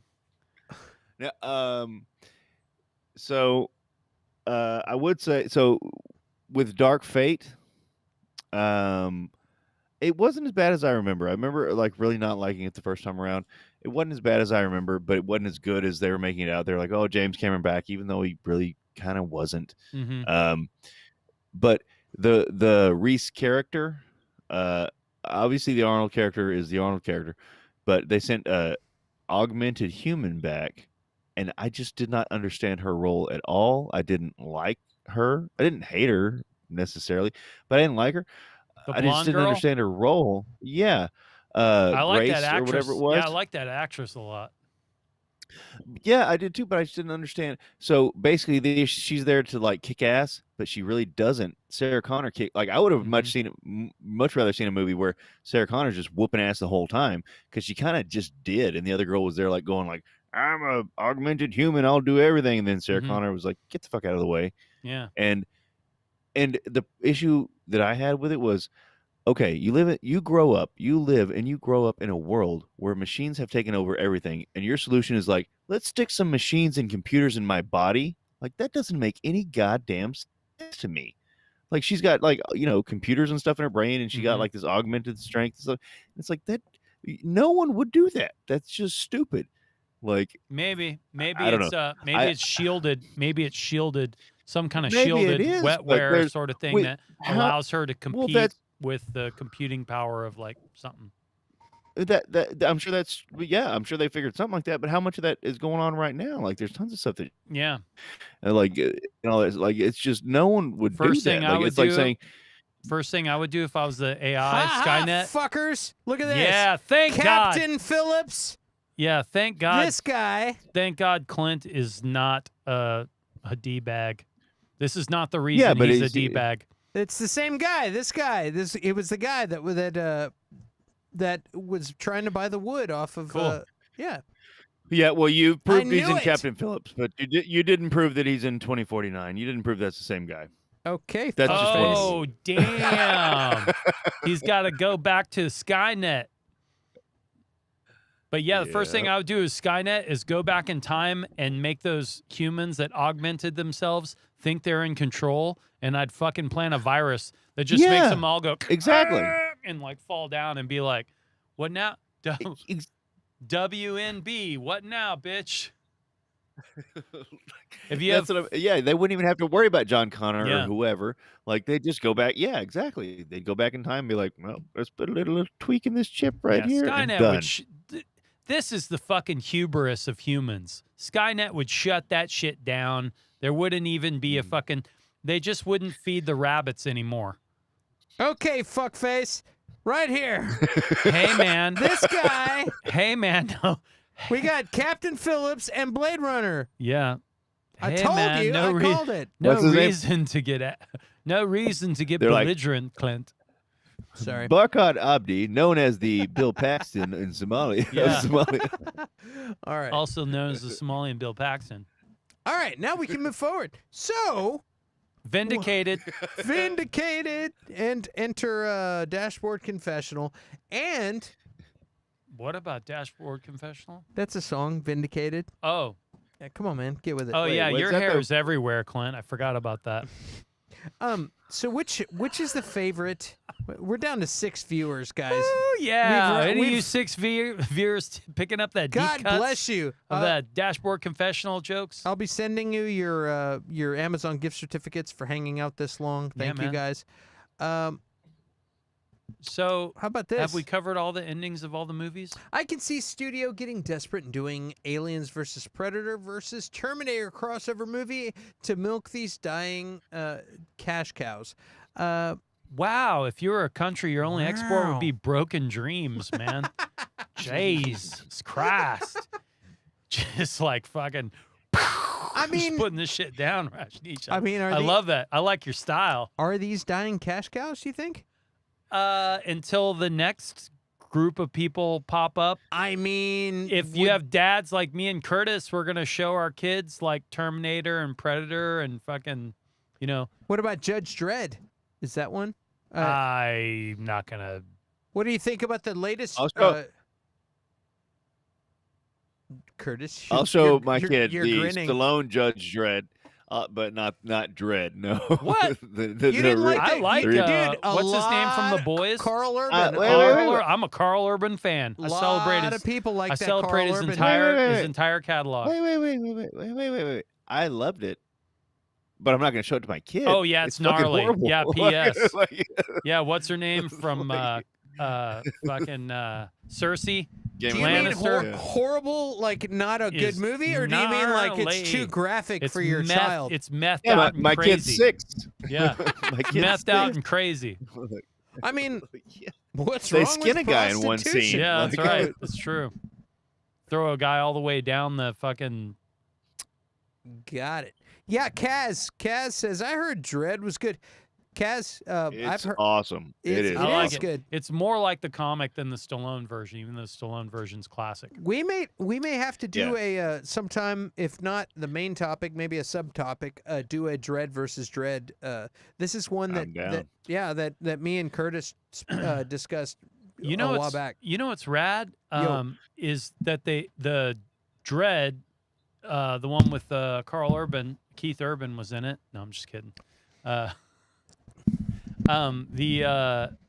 was cool. It was more like the comic, but the one with Stallone, when the judges are done, they have to go out into the wild or whatever. That was the cool part about the comic. That was like extremely like the comic. That was the one thing that I felt like was like, I was like, man, I got really stoked because I had all those comics. I love the Judge Dredd comics. I was a Texas. I thought Texas City, like being a kid growing up in Belton and reading Judge Dredd. I'm like, fuck yeah, Texas is a country, the only country that has shit. Well, and I always associate Demolition Man with Judge Dredd because that reminded me a lot of the comics too. Not like the character necessarily the Stallone character or anything, but like the dynamics of the police and stuff. Yeah. Where like everything is so illegal and like this and that and the other. I just realized the other day that I don't remember that movie. Demolition Man? No, I was looking at Murder, Death, Kill as like because of a concept or some lyrics in a song that I'm messing with, and then I was like, Murder, Death, Kill, that's a band, and I looked it up, and then I was like, oh, but it's from Demolition Man. That's where that came from. Snipes, baby. Yeah, and then all of a sudden I realized, I was like, dude, I have zero recollection of that movie. Like I have no. Dude, idea. we're doing. Dude, Sandy Bullock. That's a fucking classic Sandy Bullock That's one movie. of the. He doesn't know how to use the 2 seashells. Yeah. three seashells. Taco Bell is the only restaurant in the future because they won the franchise wars. That sounds like it's a blast, man. Yeah, it's a buddy cop movie with him and fucking what's his name? You can do it. What's the comedian? No, Rob that's Schneider. Dredd. Oh, it's Dredd. Shit, you're right, Curtis. They're See, intertwined. I always mix them up. Fuck. It sounds like they're fucking intertwined. It sounds like freaking Idiocracy. It kind of is. It really kind of like you. And there's no physical sex. They only have smacks of that. Yeah. Until Stallone introduces it to midway through her career, Sandy Bullock. Arnold Schwarzenegger was president in that movie. I'm just saying. Oh, yeah, that's right. That was a nod. That was a Planet Hollywood nod for sure. Hell yeah. So which T3 Genisys or Dark Fate, if one of the timelines were to continue, which one would you think should continue? I want the Linda Hamilton one to. The Dark Fate one? I guess so. The most recent? Yeah. I guess I can see that because she honestly stole the show in that one. So I can see that as well. At the end of Genisys, that's the only one where Arnold actually survives, like any of the movies. And he not only does he survive, he gets upgraded. And that was originally planned to be a trilogy. And people were like, it didn't make that much money. I think it has the most potential. Because I'll admit it's kind of bonkers and it's much different from a lot of the stuff. That is a good and unique take. I've never thought of it that way. Yeah, and when we were talking about dead cash cows earlier, which one are you talking about? Genisys. Yeah, or just which one you think would be the best to continue? Which storyline would be the best to continue? But we were talking about dead franchises earlier, dead cash cows. That's because they're doing the same thing. And Raj brought up like Aliens. Like we don't need Sigourney Weaver in every freaking Aliens movie. Like there's tons of alien storylines that you could do. We don't need Sigourney Weaver in all of them. I want more colonial. We don't need. Like that's what I'm saying. Like you Yeah. could make tons of alien movies. Like you just need new directors, producers to allow new ideas in first of Mhm. all, and then run with these new ideas. We could have a future war. We could have a whole nother Terminator movie that doesn't include. I mean, I love Arnold. You're not. If you put Arnold in it, we're gonna be fine. But we could do a whole other thing, like That's and pretty and good go call. on a different topic that's not John Connor, which they kind of tried to do. But I mean, they can reinvigorate these franchises. They just have to allow new ideas in, new directors in, new stories in, I and make it a unit. It'll It's be not even a John universe Connor's yet. It's the daughter. same story. I feel like they Yeah, tried to do that with Dark Fate. All they did was say, hey, okay, you but saved they the did the universe. same story. They did, They, but I they, mean, like, all they did is say, hey, human nature, it's in humans' nature to create AI, Right. and that is their downfall. And they did it again even after you saved the world. And now this person's kid is the one that saves the world later, because even though you put a Band-Aid on humanity, they still fucking castrated themselves, and it was bound to happen. Yeah. And now This kid is on the fucking I'm escalator back, again. which, by the way, the enhanced human that goes back to save the Hispanic girl in L.A. or maybe it was in Texas. I don't yeah. know. Like, it was No, in it was Mexico. in Mexico. It was in Mexico. Yeah. The enhanced girl is the same one that is in running a fucking Blade Runner 2049, who plays the prostitute that slips the tracker into his coat. Really? It's the same girl. Yeah, She's a good actress. Yeah, man. she's awesome. She's I like hot. her. She's awesome. But yeah, she's the So- one where the hologram is on top of her, and he ends up Be right going back. having relations with the hologram and the hooker at the same time. That's the same person Okay. who is the enhanced soldier who was about to die that said, "Okay, I volunteer I didn't and realize that. enhance me." Yeah, I was like, she looks familiar, and for a minute I thought it was a girl from Army of the Dead, and I went back and looked it up, and I was like, "Oh no, it's not that girl. It's a girl from Blade Runner." Which coincidentally, we're Well- talking about both movies today. Go ahead.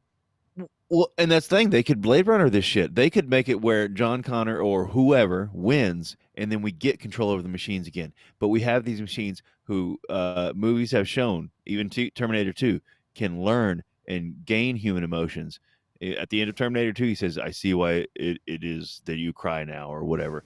And then we subjugate them again and make them these slaves. And then we go through something where it's like we have to justify if that's right or wrong. They can take this franchise in a lot of ways. They can do all these new things, but they keep doing the same thing over and over and over again.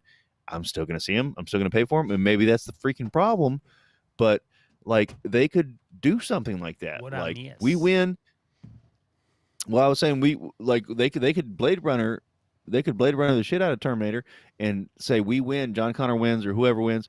We take over the machines, and then we know they're learning machines. At the end of Terminator 2, he says, I know why it is that you cry now.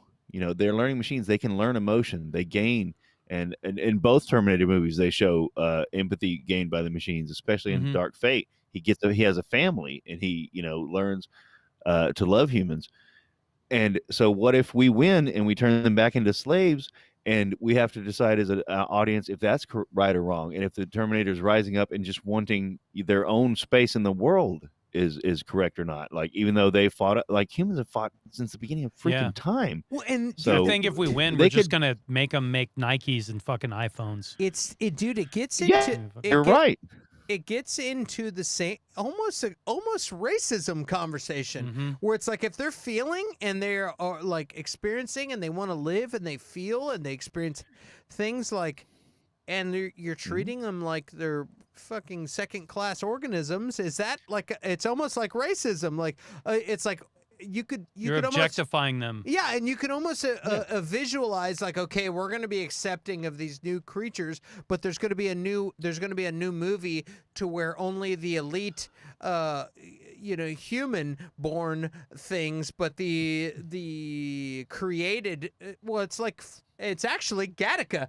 Gattaca, yeah. Gattaca, you know what I mean? Like, those are perfected. Yeah. Those are perfected. Those are all genetically born. But it's the same thing if we had, like, okay, we figured out how to put AI into organisms, into, like, genetically engineered material, put AI into it, and we have these new beings that we've created. It's going to happen eventually if forever chemicals keep sterilizing the fucking population. And we figured out how to put all these feelings and things into shit that we genetically engineer.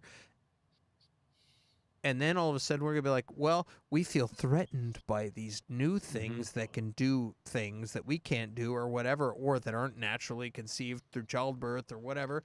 Like, what if all these new people are fucking sterile because of the forever chemicals Dustin's talking about? And we have to genetically engineer people. And like, oh, yeah, but these new people aren't the same. Like, until all the regular conceived people die off, they're going to be feeling inferior. Like they're getting... They're like, uh-oh, the walls are closing in. They're also going to be like, stop rubbing up on us like some fucking deranged Harrison Ford fucking... It's weird. So many weird conversations all coming out of Blade Runner. Yeah. Well, they could go into something where, like, the humans win, and they've realized that Skynet wasn't even a real thing. It was just an elite class that was controlling the machines all along. I mean, I'm not saying that's a good idea. I'm just saying they can do things with this franchise, but they do the same thing. The same thing will work. Okay. If you're smart and you're Skynet, you fucking make the humans think they won, and you're the fucking genie that's out of the bottle. They'll never go back in the bottle. But you make them think they put you back in the bottle. And then you fucking like... You creep in the... You're John Connor. The fucking... Yeah. Symbiote. Skynet Connor. Yeah. Skynet O'Connor. Yeah. My favorite. But then again... You can read it out loud. I'm not a very good But reader. then again, Raj says, but then again, a disconnected multiverse hasn't and doesn't work for Emmerich and Hamada's DCEU. Emmerich and Hamada are in the Warner Brothers.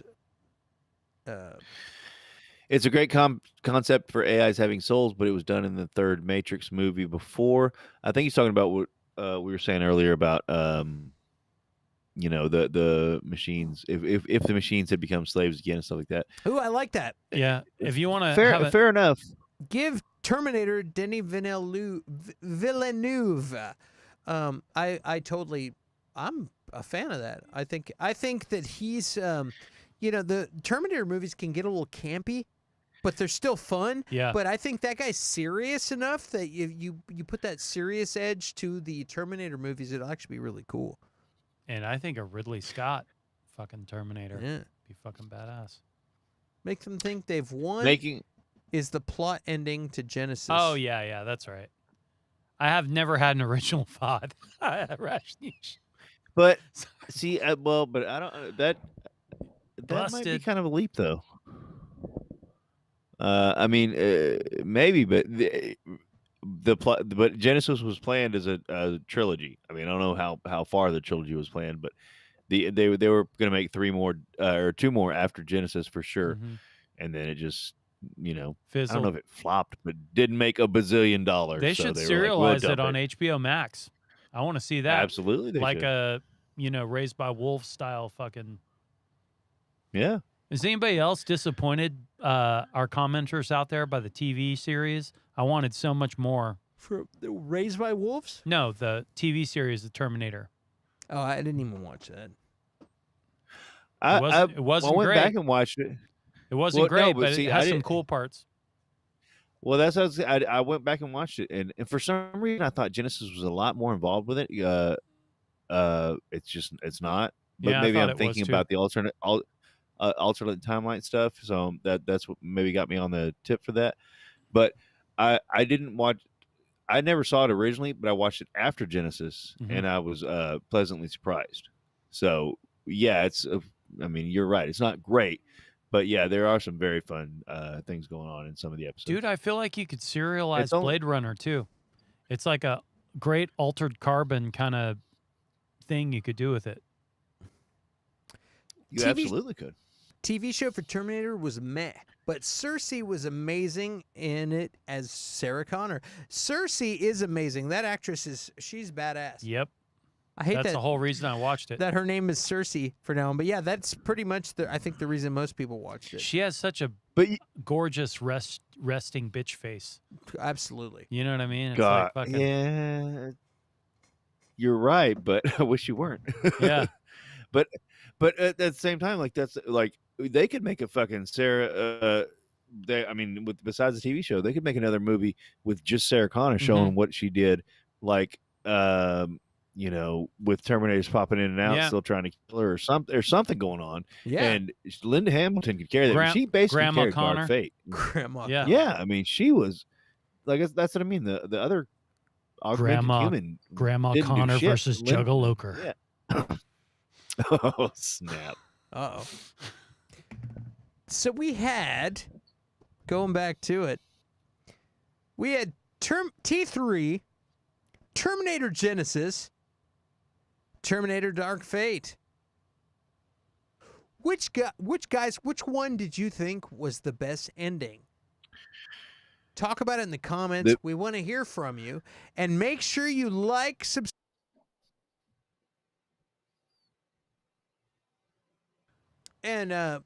And also, if you have ideas on what you'd like to see on future videos, we're not quite done, but if you have future videos, future ideas, let us know, and we will talk about it. If you have a franchise, you're like, hey man, we wanna talk about Pulp Fiction versus Jackie Brown. What's the best Tarantino movie? How about we'll talk about that. What's the best Harrison Ford kiss? Yeah, Blade that Runner too. kiss, or that when he kisses Anne Heche in that one movie. Whatever you got, guys, let us know in the comments, and we'll check it out later, and we'll come back and we'll make some new videos about this. So I guess we're all in agreement that the T3 is probably the best. That might be the. I mean, none of us are disagreeing to be, devil's advocate. I think this is the first time we're all in agreement that that's the bet. That's the end of the franchise or series, and then the other ones are like multiverse offshoots or something. Bonus tracks. Yes. Still feel like the boat is being missed on. Oh, read that for me, Curtis. Yeah, Raj is. I agree with Raj. He still feels that the boat is being missed on not focusing on a future John Connor movie. For a movie or a TV show. I agree. Salvation was not, it was terrible to me. And Christian Bale, he didn't do it as John Connor. I think that maybe he could have. He just wasn't at the right point in his career or whatever. But I mean, like they just can't cast John Connor for some reason. But yeah, I think that absolutely that's a whole nother part of the franchise. I want to see the future where I want to see when, like, I want to see day one, the movie starts, the bombs hit, and the Terminators start coming out. And the humans fight them. And it doesn't even have to be a John Connor movie. It can be like a Walking Dead like thing where you're watching all these pockets of other humans. Yeah, that's cool too. Fighting the term. You know what I'm saying? Like it doesn't have to be all about John Connor. You can just see him once a season or something. That was some of the coolest things about the Terminator movies is the tank treads rolling across the skulls and the Terminators coming in the little shanty town and the dogs are barking and that had that series Raised by Wolves. I love it a lot. Like I'm super crunk for that show. They do that when they show the rebels, the atheists that are running from the Mithrarians or whatever, and that's a little almost like T2 Dark Future.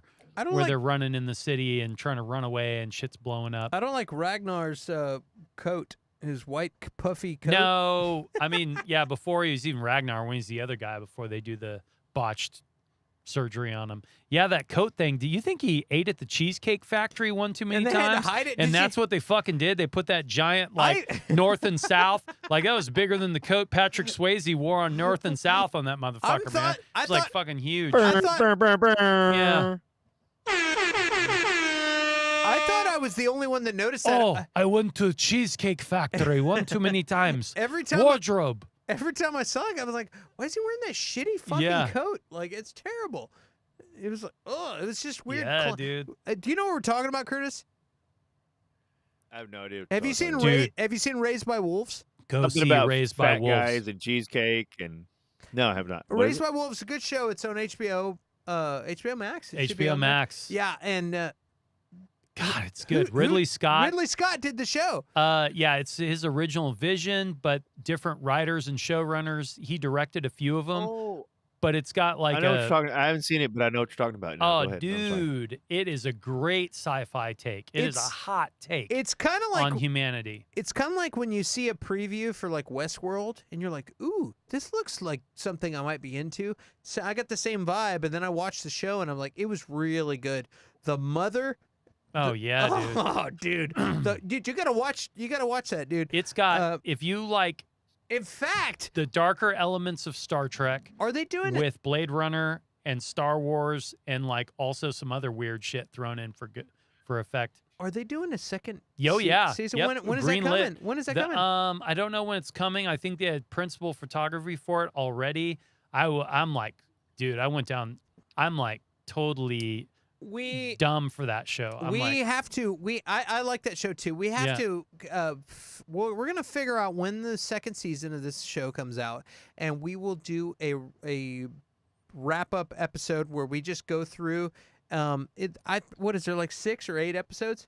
I think there's 8 episodes. Yeah, Curtis, you can maybe start watching early, but like just so get you on there, and It's worth it, dude. and You will like it. we'll discuss the season, and we'll do a build up to whenever the you know what we might do? We'll find out when the new premiere for the new Yeah. season is, and we'll figure out how many weeks it is ahead of that time, and we'll do 1 episode a week until the premiere of the new one. We'll time it. We'll figure out when the new one's coming out. We'll time it. So that's like we'll just tack that on. It won't be versus anything. It'll just be that show, but we'll do 1 episode a week just to build up to that because it's really cool. Can I set it up for Curtis? Yeah, Curtis, go for it. the atheists on Earth go to all-out war with the basic religious right. Earth separates into 2 camps: atheists that are like into science, and these totally like uber like it's Mithros. It's like the Mithraic religion. It's like Soul. It's like maybe sun Yeah, worshiping or there were something. like around the same time of the Zoroastrians and stuff like that, pre-Christianity and parallel to Christianity. There was a Mithraic religion. Yeah, exactly. Well, these people, they supplant that. It's an allusion to total crazy Phelps family Christianity, like upper hierarchy are the people that basically like have all the money and stuff for these crazy religious people, and the atheists are like the separatists that go to war, but the planet is being destroyed and they send out these arcs, right? Well, groups from both escape and they go to this weird planet or whatever, and the biomechanical androids raise these human embryos, and that's why it's like raised by wolves. These human children are basically raised by these androids. That's the analogy. And From that, Kazakh took the words out of my mouth. Go ahead. go ahead. It's from a little bit farther into the future. It's like probably maybe 100 years 10 from years, our 10, 100 years from 15 our future years. probably is what it is. And what's cool is the Mithraic people have this weird religion, or they have this weird technology that's more advanced than the atheist technology, and they don't understand it. It was like they somehow downloaded it, and they think they've downloaded it from their god, but maybe not. It's like it's a really cool concept. Here you go. Sounds good. Raised by wolves, 2 androids are tasked with raising human children on a mysterious virgin planet. As the human colony threatens to be torn apart by religious differences, the androids learn that controlling the beliefs of humans is a treacherous and difficult task. Yeah, man. You're gonna watch it and be like, I fucking knew it. It's really good. What's interesting, and I'm not going to give anything away. I'm just going to say, dude, it was like the most exhilarating thing, like when I started watching this to when I fell in love with this show, is the nurturing mother android is super motherly and sweet to these children. And when a threat finally happens, it's like a possum that gets found in a shed with babies in the shed that's like and like just fucking just like wreaks havoc. Picture a raccoon with rabies protecting its babies. That's what happens with this female-esque droid. It turns on a dime. It turns on a dime. You don't see it coming. It's the sweetest thing ever until a threat happens, and then all of a sudden you're watching the show like this. You're like, yeah, this is pretty good, and then all of a sudden you're like, oh shit, and you're like, oh yeah, oh, it's like Anchorman. That escalated quickly. Yeah, it goes from here to here, and it was really fun show to watch. I can't wait for the next season. So we're gonna do what do you call it? Versus update. Versus update. There you go. On that show before, and we'll time it. We'll figure out when the second season is going to come out. We'll fucking watch that because it'll be good. Oh, by the way, we were talking about Aliens before, like the movie Aliens. Yeah. Who's that director that did like Chappie and District 9 and Oh, that Elysium? guy. He was slated to do an Aliens movie, but it never came to fruition. That would be great. Chappie's one of the best movies. Yeah, that guy is. We're talking about robot sentience. Like that's right. As far as transhumanism, Neil Blomkamp. Yeah, he is like, dude, he's working on something right now that will blow you the fuck away. There's this sci-fi writer that's got this hot take on vampires. He's done District 9, Elysium, Chappie, Demonic. I didn't know he did Elysium. I gotta watch Elysium. Yeah, it's badass, dude. So on the same note as what you were talking about with Raised by Wolves, if you haven't seen Mother on Netflix, that's a great one. It's kind of not a lot of the other stuff they were talking about, but Mother on Netflix is a really great movie, and it's the same idea. Is it a horror movie? Child being raped. No, it's a sci-fi. Well, sci-fi with elements of horror, but not really. But it's a child being raised by the end of the world happens. Oh, I know what you're talking about. Yeah. It doesn't want it doesn't want you to know the android doesn't want her to know that there's a world outside. It's like basically yeah, I saw that. That was super interesting to me, but I get distracted really easy because there's just so much content. District 9 director Neil Blomkamp on his chilling foray into VR horror and the American-inspired District 10. I like District. I love District 9. So if there's District a District 9 was 10, fucking incredible. Yeah, if there's a District 10, I'm fucking in. Yeah, I went to go see District 9 one time on my birthday. It's fucking badass. I saw it in theaters. I'd definitely be down for it, but it seems I don't know. It seems like a little late. That might be a good thing though. Sometimes that's a good thing. That seems like a little late, like it's late. Coming on the heels of They could make it. They could make it like, District 9 was like his experience in South Africa with some of the shanty towns. He's really influenced by that kind of stuff coming from that. He's from that part of the world or whatever. District 10, if it's inspired an American thing, it's probably going to be like an immigration, like fucking. It's probably going to be a diatribe, fucking. And once again, an editorial. Americans. Dude, hold on. Ridley Scott taking away Blomkamp's Alien movie was one of the biggest cinematic fuck-ups of the decade. Oh, God. The worst thing in the world is I haven't updated my iPhone and it won't let me into my Audible. But I actually downloaded the book from the writer that Blomkamp is working with. Did you say Blomkamp? Blomkamp, yeah. Blomkamp or whatever his name is. You know what a Blomkamp is, Curtis? Yeah, totally. No, it's a Blomkamp. Don't look it up on Urban Dictionary. Yeah, don't look it up on Pornhub. Don't look up Blomkamp on Urban Dictionary, please. Okay. Anyway, the take on vampires is the oh yeah, dude.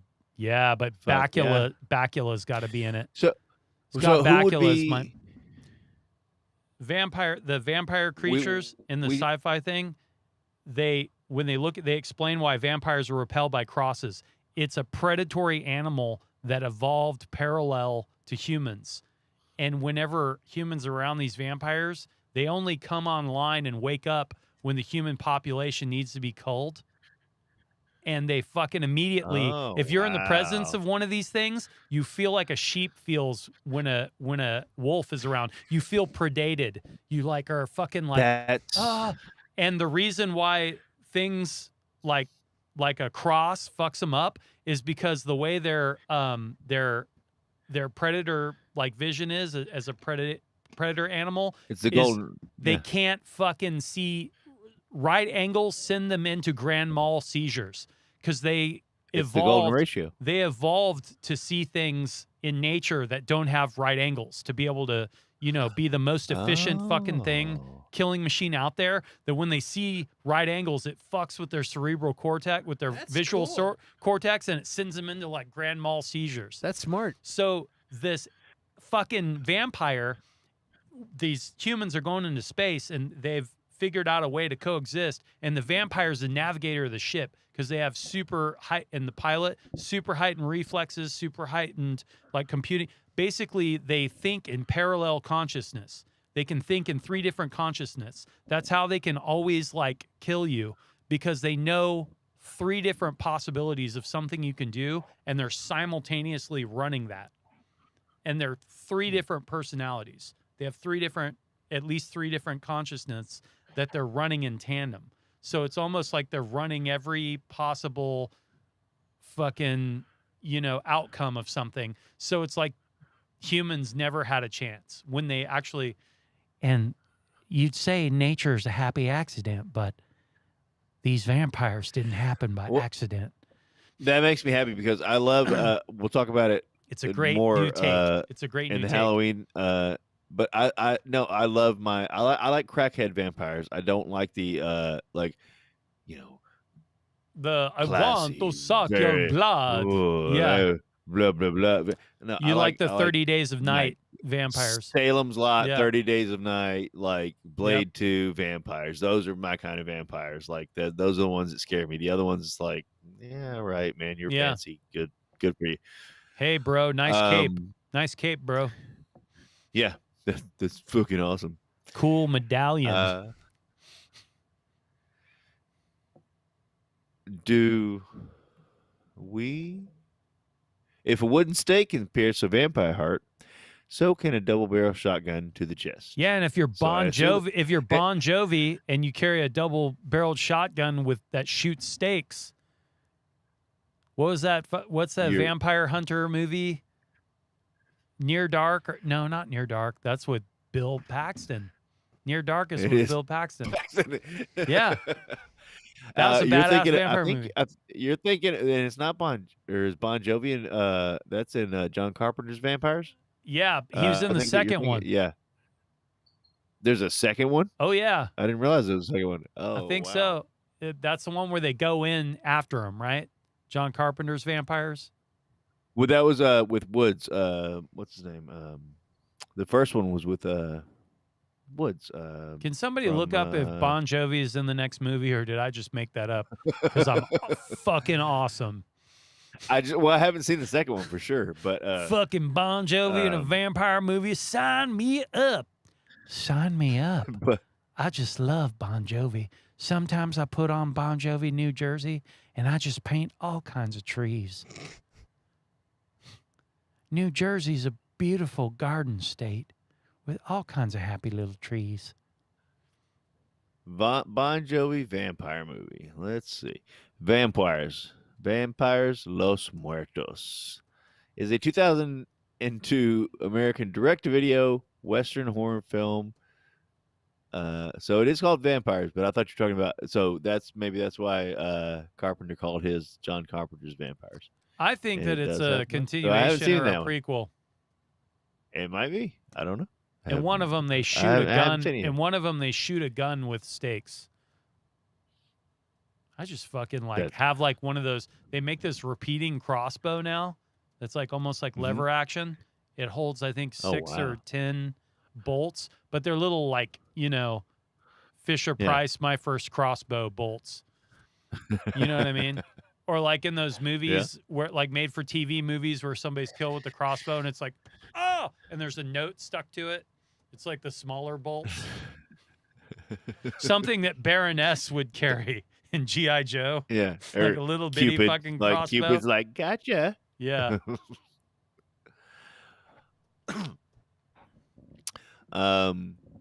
Clint, are you looking up my Bon Jovi Vampires thing? No. Is it like really important?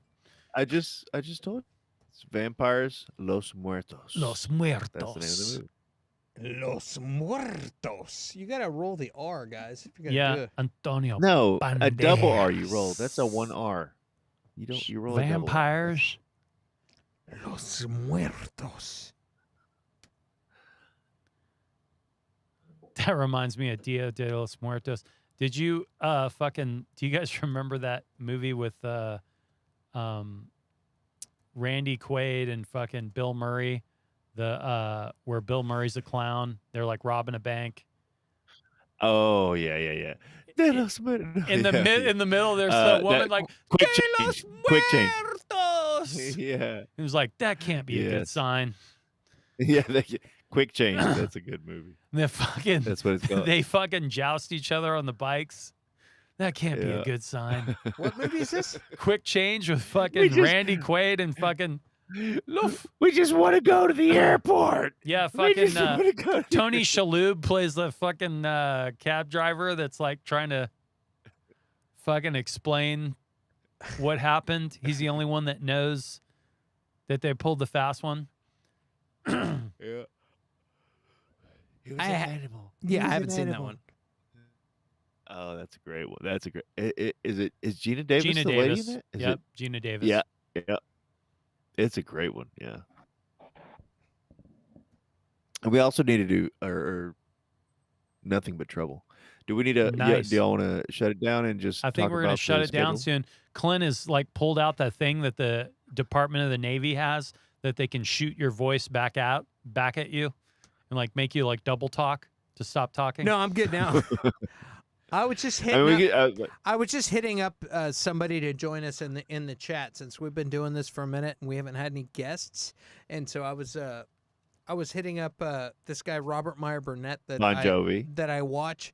Oh, cool. And I just sent him a Twitter message like, "Hey, dude, come join us," because this guy's a sci-fi nerd, and I thought it'd be cool to have him on. I don't know that he's going to join us. And shout out to Rajneesh and Kazakh. They Hell yeah! Yes. always, I feel like they're the 5th and 6th Beatle. You guys are like the heart and soul Yeah. of what we're doing. I gotta say, I've Yeah. been doing YouTube Been doing these YouTubes for a lot of months. Been up in No, these YouTubes. I've been doing this, and like, I've got a lot of core friends that I know from Austin, and you guys that are on tonight, Roberta Bobby Anderson, Kazakhs, Rajneesh, I've met y'all through small screen, and y'all have been super awesome about coming on to the other streams that I've been doing, and I'm like, hey, dude, like, like I do those streams, there's a bunch of listeners, I do these streams, and I'm hanging out with my buddies, and so I have just a good time hanging out with my friends, talking about fun stuff, but when I get people that come on that like, don't see us at HEB, or you don't even know what HEB is. Don't see us at the grocery store, or like know us from local situations. Like y'all are on the other side of the world or across the country, and y'all are coming on having conversations with us. I really appreciate that. It's like it's one thing for my friends that I've known for 20 years to support me, but I've known you guys for like 6 months to a year, and y'all have been really great about coming on and hanging out with us, and I really want to say thank you and appreciate it. And you guys make it fun because, again, I have fun talking to Dustin Curtis. They're my buddies. But when people jump in and chime in, it makes it way more fun. So I'm happy to have met you guys. yeah, what I'm trying to say is thank you. I'm rambling on, but what I'm trying to say is thank you guys for joining us because you guys make it fun. And I Curtis is about to say something. Y'all bring up a lot of great points that we don't even think of. Mhm. That's why y'all make the show better. Like some of the stuff that y'all brought up, like I hadn't even thought of, and y'all put it in my brain, and I appreciate that so much. So thank you guys. I think this has been a good show, man. I think Jordan Peterson is going to watch this later with the and get a nerd boner from the earlier, existential talk about what is consciousness, what is humanity. Yeah, we've been on for 3.5 hours. I thought that James guy was going to pop on, and I thought Edward was going to pop on. Both of them teased me today in a private chat. But I'm gonna guess Edward is just sleepy because it's late in Europe right now. He's about to wake up. He's about to Yeah. wait. We might as well wait. He's about to wake Yeah. up. Oh, I mean, just you wait. know. And then and James, dude, James, he's working on so much stuff. He's always editing stuff. He keeps crazy hours. So I'm sure we'll get him on in the future. Guys, again, as Dustin and Curtis said, we appreciate you guys watching. And do you guys want to talk? You want to hit any other topics? Any crazy recent news that you guys want to hit up before we bail? Anybody in the chat? Like, hey, what did you think about so and so saying this? What did you think about this Emmy award that happened? What do you think about this? Anybody? Anybody got anything? Otherwise, we're just gonna go and pull the plug with a capital. Put it in the comments. Put in the comments what you want to see. Like, let us know if you want to put something head to head. Let us know. Just put it in there. I mean, we're gonna come up with our ideas. I think But Dune y'all let versus us know. Dune. Dune versus Dune someday soon. Dune Yeah, we're versus gonna do- Dune's we're gonna be gonna do great. that one for and, sure. and I looked at the calendar. We're gonna do Dune versus Dune on 25th. the 26th. Cool, man. October the 26th is the Tuesday after it comes out in theaters here. So we'll definitely do that. It comes out on the 22nd of October, so we'll definitely be doing that. There's so much, guys. There's so much stuff coming out. Like, I have so many movies that I'm gonna pull up my my movie list. It's freaking ridiculous. I saw some clip Right. of something. I can't even remember what the hell it was. What's that? Raj says Navy SEALs versus vampires. Now, do you mean John Carpenter's vampires, or do you mean And do you vampires with Bon Jovi? And Talk do to you me, talk to me, and Raj. do you mean Navy SEAL like Charlie Sheen's Navy SEALs versus Bon Jovi's vampires? Because I do have an opinion on that, but you'll have to wait for that. I'm going to keep you hanging. By... Guys, this month is so stupid. Like, it's the craziest month ever. We got Cry Macho just came out. There's Cop Shop, which is a Gerard Butler movie. I'm Your Man, Apache Jungle Surge. The Many Saints of Newark, October 1st. Do you know about that? I do. I'm pretty excited about that. It's a fucking Sopranos I didn't know that was prequel. his son that's actually playing him. Is that James Gandolfini's son? Yeah, apparently. No. Apparently. No. Yeah, apparently. I did not know that. Let's Dude, see. you got to look that up because I don't even know Yeah. if I believe that. Hold on a That second. even makes it more intense. Wow. If they do the haircut, we'll absolutely cover it. Absolutely. Yeah, Michael Gandolfini. You're shitting me. Yeah. Dude. I'm not shitting you. The son. I am not shitting on you. I am not shitting at you. Yeah, it's the Many Saints of Newark. Holy shit balls. Yeah, man. What would be cool? I A just live thought they'd review of the haircut after its release. Absolutely. If that happens, we'll do it. Absolutely. What's that new Tom Hanks movie with the robot? Oh, I heard some the crazy dog? shit about that too. Yeah, that looked really cool too. Oh, there's so much good stuff. The Many Saints, Venom. I Venom's think cool. Venom is October 1st also. Adam's Family 2. Oh, look. Small screen just woke up. Oh, hey. It's alive. Hey, small screen, quit fucking around. Click the link so we can pull you in here. Yeah. Bob Ross is getting tired. Just Hey, James. that's right. We got No Time to Die coming. That's October 8th. That Yeah. is 007 for those who live under a rock. Is it Edward or I have a feeling it's James. Halloween Kills is October 15th. The Last Duel. We will. Which is we will be doing Halloween Kills. Absolutely. Last Duel should be pretty cool. Last Duel is fucking. We got. I've been waiting to watch fucking Ben Solo kill fucking fucking Bourne. fucking Jason Bourne my whole life. I've Yeah. been waiting for that. Oh, we got Edward. It's Edward. He's awake. Edward, quit fucking around, dude. Go to our. I got the link in Link. our group And then the text. link. Hit the link, bro. In the group text. the Smash Bros. If you guys don't know, we have a Super Smash Bros. Group text. What? Wait, what? Do y'all We get on and smash. We smash Bros. That's what we do. Yeah. The Eternals is November It's fucking 5th. 2021. I can fucking smash as many bros as I want. November 19th is Ghostbusters Afterlife. Resident Evil Welcome to Raccoon City. Nobody else but me is excited about that. November excited about it. 24th. Does that have a fucking I don't know. Mila Boosh in it? I don't know. West Side Story, directed by Spielberg, is December 10th. I can't wait to snap on that. December 17th I feel is pretty. Spider-Man No Way Home. The Matrix 22nd is Matrix. That's December 22nd, guys. That's oh, jeez. I can't even talk. All of these things. Finch is the name of the Tom Hanks movie, sci-fi movie that looks pretty good. It's about a solar flare So that fucks up the... go ahead. What's that, Curtis? No, go ahead. Sorry, did I ruin your concentration? I'm just cross-talking. I'm sorry. Did I? No. I was gonna go ahead, Dustin. Finish right quick. Nope. I was merely It's all you, bro. obstructing. It's all you. No, I was gonna respond to Raj. He's asking, can we do verses on video games? I'd absolutely be down for that, but honestly, it's got to be like older video games. I wish I could keep up with the new stuff, but with kids and stuff like that, and just time wise, watching a movie is about 2 hours. Playing a game could be 2 man, months. you know that could be 40 hours or something like that. So if it's older, we might be able to do it. But for the newer stuff, I really wish we could. But here's the deal. I'm not opposed to two people. Like if it's like, hey, you and like we got Kaz and Rajneesh both are into this game, and y'all want to fucking go head to head and debate what two games are better.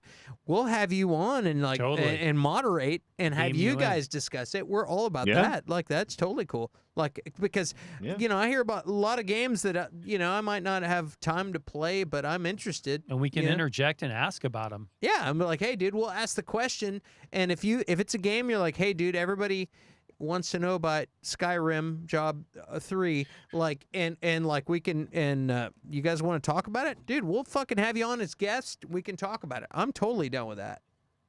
It might not be for 3 hours. We might just have you on for 30 minutes, and then we'll go back and talk about Hellraiser. I have some news. Patrick Swayze and I have Kurt some Russell. news, Curtis. Shang-Chi has been banned in China because they hate freedom.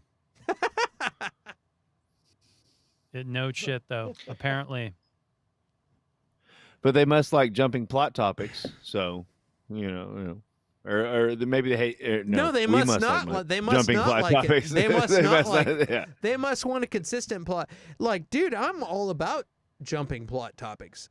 I like that shit. I like okay, for a little while we're going to be walking in a field. We're going to meet a scarecrow, and then a little bit later we're going to be walking down a sidewalk. We're going to meet a Tin Man, and then for a little while we're going to be dealing with some monkeys that are flying, and then we end up at the final chapter, and I'm like, hey, that was a good movie. It was an adventure. It took us to different places. We had some like song and dance here. We had some other shit here. That's called an adventure. May not been some small people. Yeah. That's what that is. No. So that's the issue I have. This is the part Wow. this is the part of the movie or the part of the show that we call Clint and Curtis argue Shang-Chi. Baker versus Baker. All right. No, here's the point. So, By the way, Edward, if you're watching, fucking click the link and get on here because you got to argue with Curtis for me, okay? Okay. All right, go ahead, Curtis. So, here's the issue. The Wizard of Oz is one of the best movies ever made, if not the best. It's not necessarily my favorite, but it might be might be the best movie ever made. I showed it to my kids, and they were enraptured. They're like from beginning to end, and it's almost 100 years old now. So that movie starts in the realm of reality.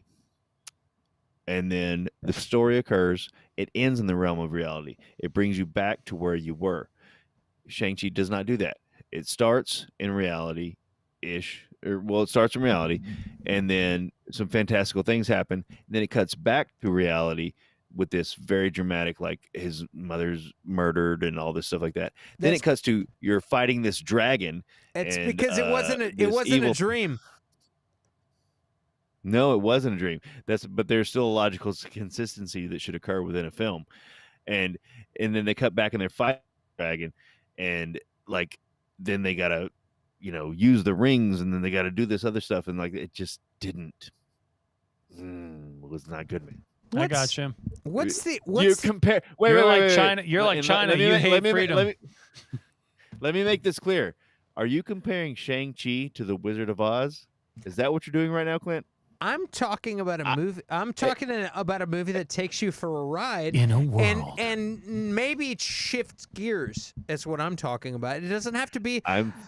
I don't feel comfortable because this movie isn't consistent all the same way. I want to have a buddy cop movie the whole time. I want to have a Ip Man movie the whole time. I want to have a Captain America movie the whole time. I want a Legend. I don't the whole want a time. movie where a guy is a valet driver and then he beats up a bunch of people and then he goes to some fight club and kind of has a fight with his sister, and then all of a sudden, like, well, okay, it's not the story. This is the story where he goes to his dad, who's a terrorist, and they have all this stuff going on. But that's not really a story either. They cut to this other imaginary land that's super important, although it's never appeared in the Marvel universe at all, and it's kind of ripping off Iron Fist. And then they go, but that's not important.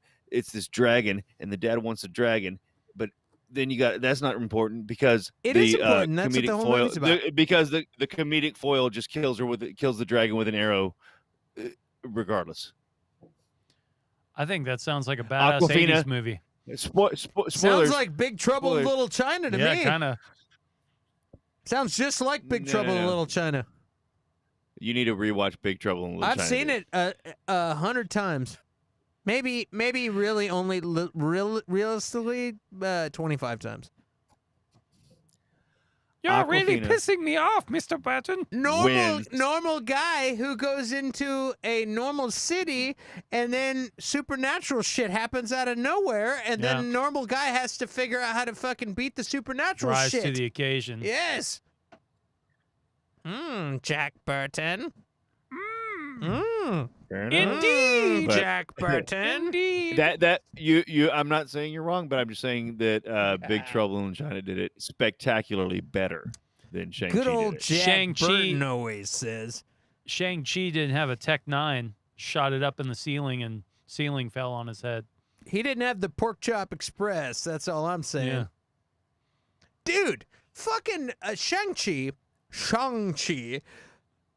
was the son of a crime lord and a mystical person from a mystical land.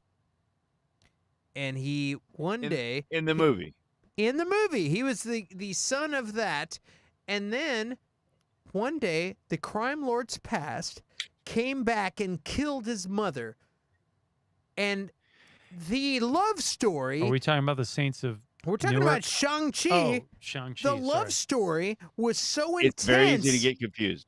Was so intense. The love was so intense that it turned this asshole into a better person. And No, it did not. yeah, it did. Oh, well, when she was alive. Fair enough. Yeah, When it she was did. alive, yes. I've experienced that. I've had a girlfriend No, I'm not. Okay, fair enough. where I was when I confused. was younger, and I was like, yeah, I don't want to steal the Coke out of the Coke machine. I want to pay for the Coke because this girl makes me want to be a better person. Mhm. You know what I mean? Like this girl. And then I accidentally force choked that girl, and my best friend ran off with her Star Wars. and cut my arms and legs off. But yes, she made him want to be a better person. And then something happened and she died. And then he went down the dark path. And the son didn't want to go down the dark path. So he ran away from the angry dad and This the is evil Star and Wars. bullshit. Wait a minute. This is So Star they Wars. ripped off. This Yeah. is fucking. This is. And then And then Fucking Star one day, Dad comes back and wants his kids back. Yeah. And then the kids have to go back home, and then they go and they find Mom or the mom's town and whatnot, and the kid. And they blow it up with a giant moon base. And then Yeah. Star you remember the Destroyer. part in Star Wars where they fight giant Whoa, dragons, and there's these giant whoa. dragons, and then Jar Jar Binks is the one that ends up killing that's the what I'm talking dragon. about. You remember? That was great. Yeah, So, you're right. You I'm- win. Look, dude, I'm not calling it an A+ Marvel movie, but I'm not calling it an F. Like you like talk about the movie like it's the worst fucking movie ever. No, it's the worst Marvel movie ever, It's not. in my opinion. And I've already said several movies on here. I've rewatched them and I've gained appreciation. That may occur, Yeah. but I just don't see what it's going to beat out I'd right be now. willing I to Marvel say- movies, honestly think you were just tired when you watched this movie. I bet it's better than Iron Man 2. Which one's the one Yeah. where it's got fucking Mickey Rourke in it? yeah, that one sucks. Yeah. And I like that movie. One of the Thor movies is real bad too. Dark. It's not. You Rag- think- it's Yeah. not Ragnarok, but one of them I'm like, You think Dark You Matter's think not good, but it's it's, just- The Dark World. it's Dark- just The Dark boring. World. It's Because just boring. everybody. No, dude. And I'm a You- guy but that's one of the lowest rated ones. Yeah, but I'm- rewatch it. I'm like, dude, I like movies that are slow and have a lot of talking. If I can learn a lot of canon when I'm watching the movie, if I get to soak up a lot of canon, I'm okay with that. Like I Raj actually says, all these movies that people are like, dude, this fucking movie was boring. I'm like, no, dude, they gave you so much information. I can back that movie. You know what I mean? Like, I'm down with those. All right, Shang-Chi. Raj says, Shang-Chi is the most Marvel movie. How could Curtis hate it? Because I'm also, I was a fan of the comics before I was a fan of the movies, and they're ripping off a lot from Iron Fist.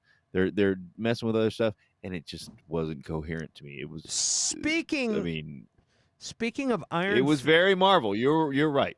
Speaking of Iron But go ahead. Fist. Speaking of Iron Fist, show them your fist. Oh. Fucking gauntlets, dude. Yeah. When? And What so I've year? had- What year did you get that tattooed on you? It was probably about 15 years before the movie because I had to deal with tons and tons of years of people going, "What do those dots mean? What are the dots? I don't understand what the dots mean." And I'd be like, "Well, it's space-time, reality, power, mind, and soul, and if you have them all, and they're like, okay, we're done here." After the movie came out, they were like, "Oh, there's that the Infinity Gauntlet? That's so like Fuck even like yeah, bro! You're awesome. yeah, everybody's just like, oh, that's so cool." And I it's really- like you don't get it. I want to be one of those guys like whenever like a band gets famous, and it's like, oh, they're so awesome, and it's like, yeah, but I knew about them beforehand. Like, it's Yeah, like, that's no, your but I had this before the 3,000 freaking movie came out. Your Like, 3,000 slappy hours or whatever. Oh shit! Hello, dude. I am fucking. Hold on a second. What's that about? Hold on a Is that second. British? Oh shit! There he is. You're not James. Hey, man. Edward motherfucking Loader in the house. No, wait. Hold on. You have the Hello, best how you lighting. doing? You have the best lighting of any of these clowns, by the way. Clint spins Yeah, like I have a lot of lights in here. everybody's money, and your lighting is still better than Clint's lighting. Edward's got his Mi- name. Dude, I mine even is had your name ready, dude. Moonlight. I had the fucking name ready to go.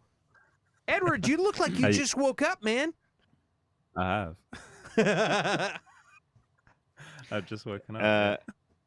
How are Yeah, you Edward, doing? just because I normally keep you up doesn't mean you can keep me up. So you need to make this quick. Let's go. I just wanted to say hi to everyone, and that you've No, been, no. you've been live streaming for ages. Yeah, man. That's how we do it. we got into a crazy existential talk about some Blade Runner stuff. That's what took up most of the. Edward, I just want to say you sound great. Are you using an SM7? It's. Oh, look, wait, dude, look at this mic stand I got here too, right here. It's the battle of the mic stands. Yeah. Yes. Dude, you yeah, sound no, great, this man. This is cool. Oh, thank you. It wasn't working for. That's why it took so long. I was trying to get it to work, and it just wouldn't work. I told you got to hit that 48 plus V Yeah. button, the 48 volt button. Was Yeah. that your problem? Yeah, that was my problem. I actually didn't know that there was an on and off switch on the thing that you told me to buy. Yeah, that's the Phantom. They call that Phantom Yeah. Power, which is a fantastic band name. Phantom Power, yeah. Phantom Why Power. haven't we fucking thought of that one? Yeah, but yeah, that's what that's why I said that in the group text. Hey, Edward, make sure you do that. I've done that many times. I've come on the show with you and start talking, and Yeah. nothing happens, and I gotta reach over and hit that button. So, anyway, dude, did you see Blade Runner and Blade Runner 2049? Two of my favorite movies of all Oh, time. cool. What do you? I think We've been talking about on. these for fucking like 3 hours. We've had all Yeah. kinds of like serious discussions about AI and like what makes somebody alive, what makes somebody real, from chemical responses that make us feel and make us make choices based on chemical brain responses. Reward systems. To I called it a reward system where you get things like oxytocin and dopamine and serotonin and things that make us choose. Do these AIs have this in this movie? I don't know. Are future AIs going to have this? Or an Do they- algorithm that simulates it. Yeah, we've been going through a whole series as we went from Blade Runner into Terminator, and then we also discussed the Wow. Terminators. We're about to sign off, but since we got you in here, I'm like, woo! I'm glad to have you, dude. What did you think of the of both? And I can tell you, I saw. I thought I had seen Blade Runner, the original, and then I saw the sequel in the theater, and then I went back and watched the original and realized, dude, you never saw this. I thought for sure as a kid I saw this movie because I had Harrison Ford. I'd never seen it. So in the last couple of days, which cut had you seen? I You saw might the have seen a final different cut. There are I so saw many the cuts. I saw the final cut of Blade Runner yesterday, and then I saw again I rewatched Blade Runner 2049 today. What do you think of those films? And now I'll quit talking. I'm going to make this really quick because I can see Curtis wants to go to bed. And I completely understand your pain. Dude, I could completely just understand your just kick him out of the conversation. You know, that's no big deal. I've also I'm got to just go. kidding. I've also got to go make breakfast. But no, basically, Blade Runner. I always think of Blade Runner as like an incredible accident. The fact that film was any good is a kind of a miracle, because if you look into like how it was made and everything that was going on behind the scenes, it was a complete mess of a movie. I love Ridley Scott, but I think watching the first film, which I did actually relatively recently, again, it's more atmospheric than anything else. I think that film, it has some great moments. I do love it to bits, but I do understand why people think it's quite slow, and it's quite long. But there's got so much going on there. There are so many questions about what does it actually mean to be alive. You know, you were talking about AI and everything like that. There is all of that in there. But what Blade Runner 2049 did is just enhance all of that and really take that to the next level, I think, which is why I think 2040. Wait, Blade Runner 2049.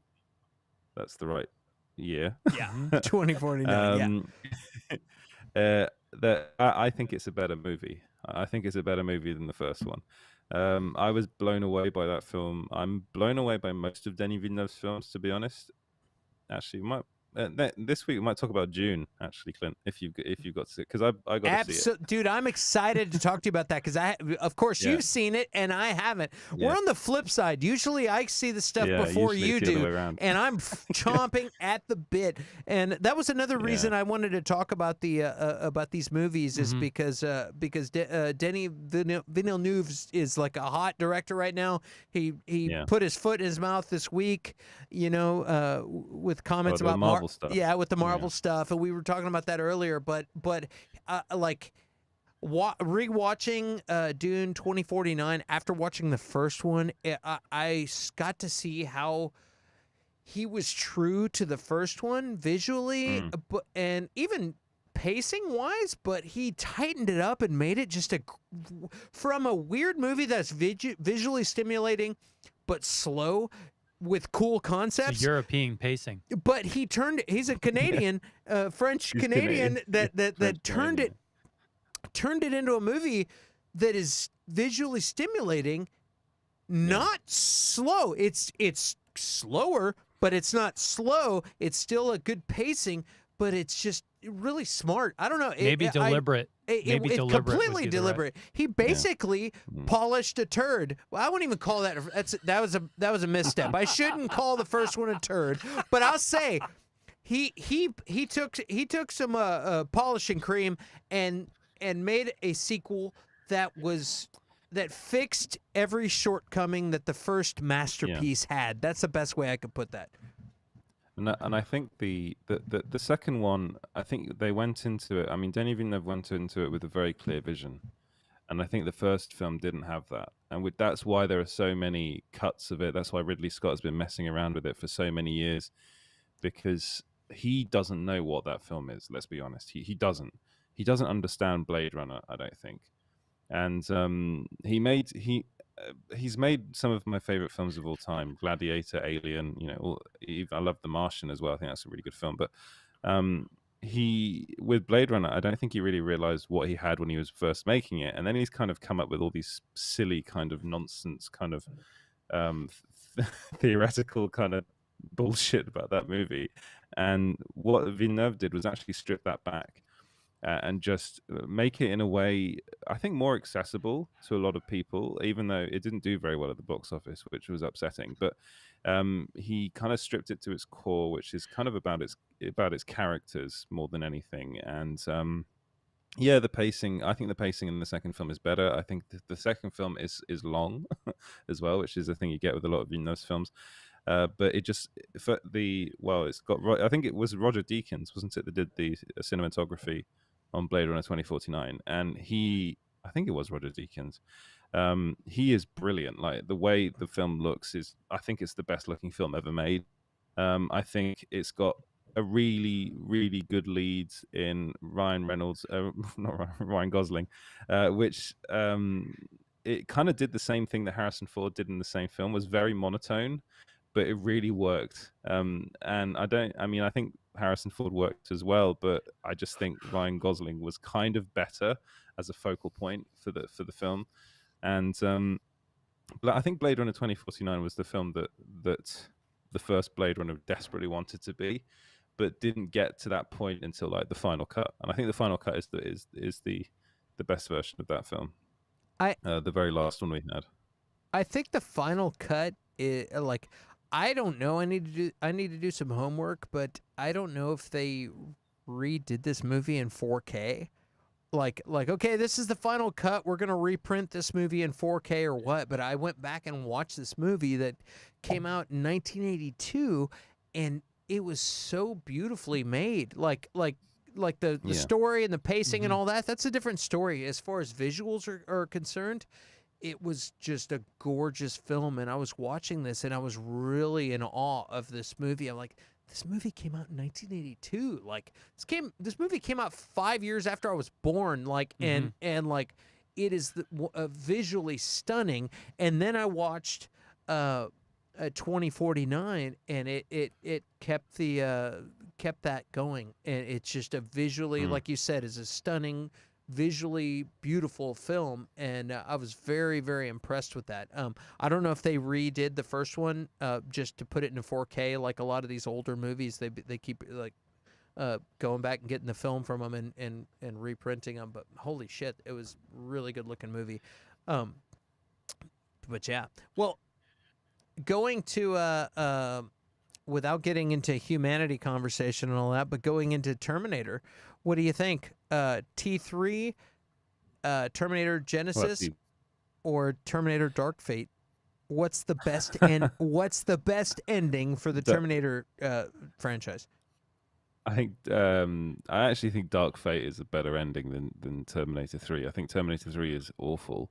I think I think Dark Fate got a lot of, it has its problems. I really, really liked Tim Miller. I felt really bad for him when it didn't go according to plan. But I think that film is a first off, I think the fact that James Cameron was more involved in that movie than T3 is actually a plus for it. I think you can kind of tell that it's kind of a spiritual successor to Terminator 2. But the thing is, it didn't. I mean, I think the whole thing could have ended with Terminator 2, and we would have been fine. I think that's the thing. It's like, and I think James Cameron knows that as well. I think he knew that he couldn't beat that movie. Like with the Terminator was great, but it was kind of a sci-fi B movie. Let's be honest. That was what that movie was, and then he enhanced that. He turned it into something different with Terminator 2. And then they would, it was the studio that wanted Terminator 3, not James Cameron. James Cameron was not involved in that movie.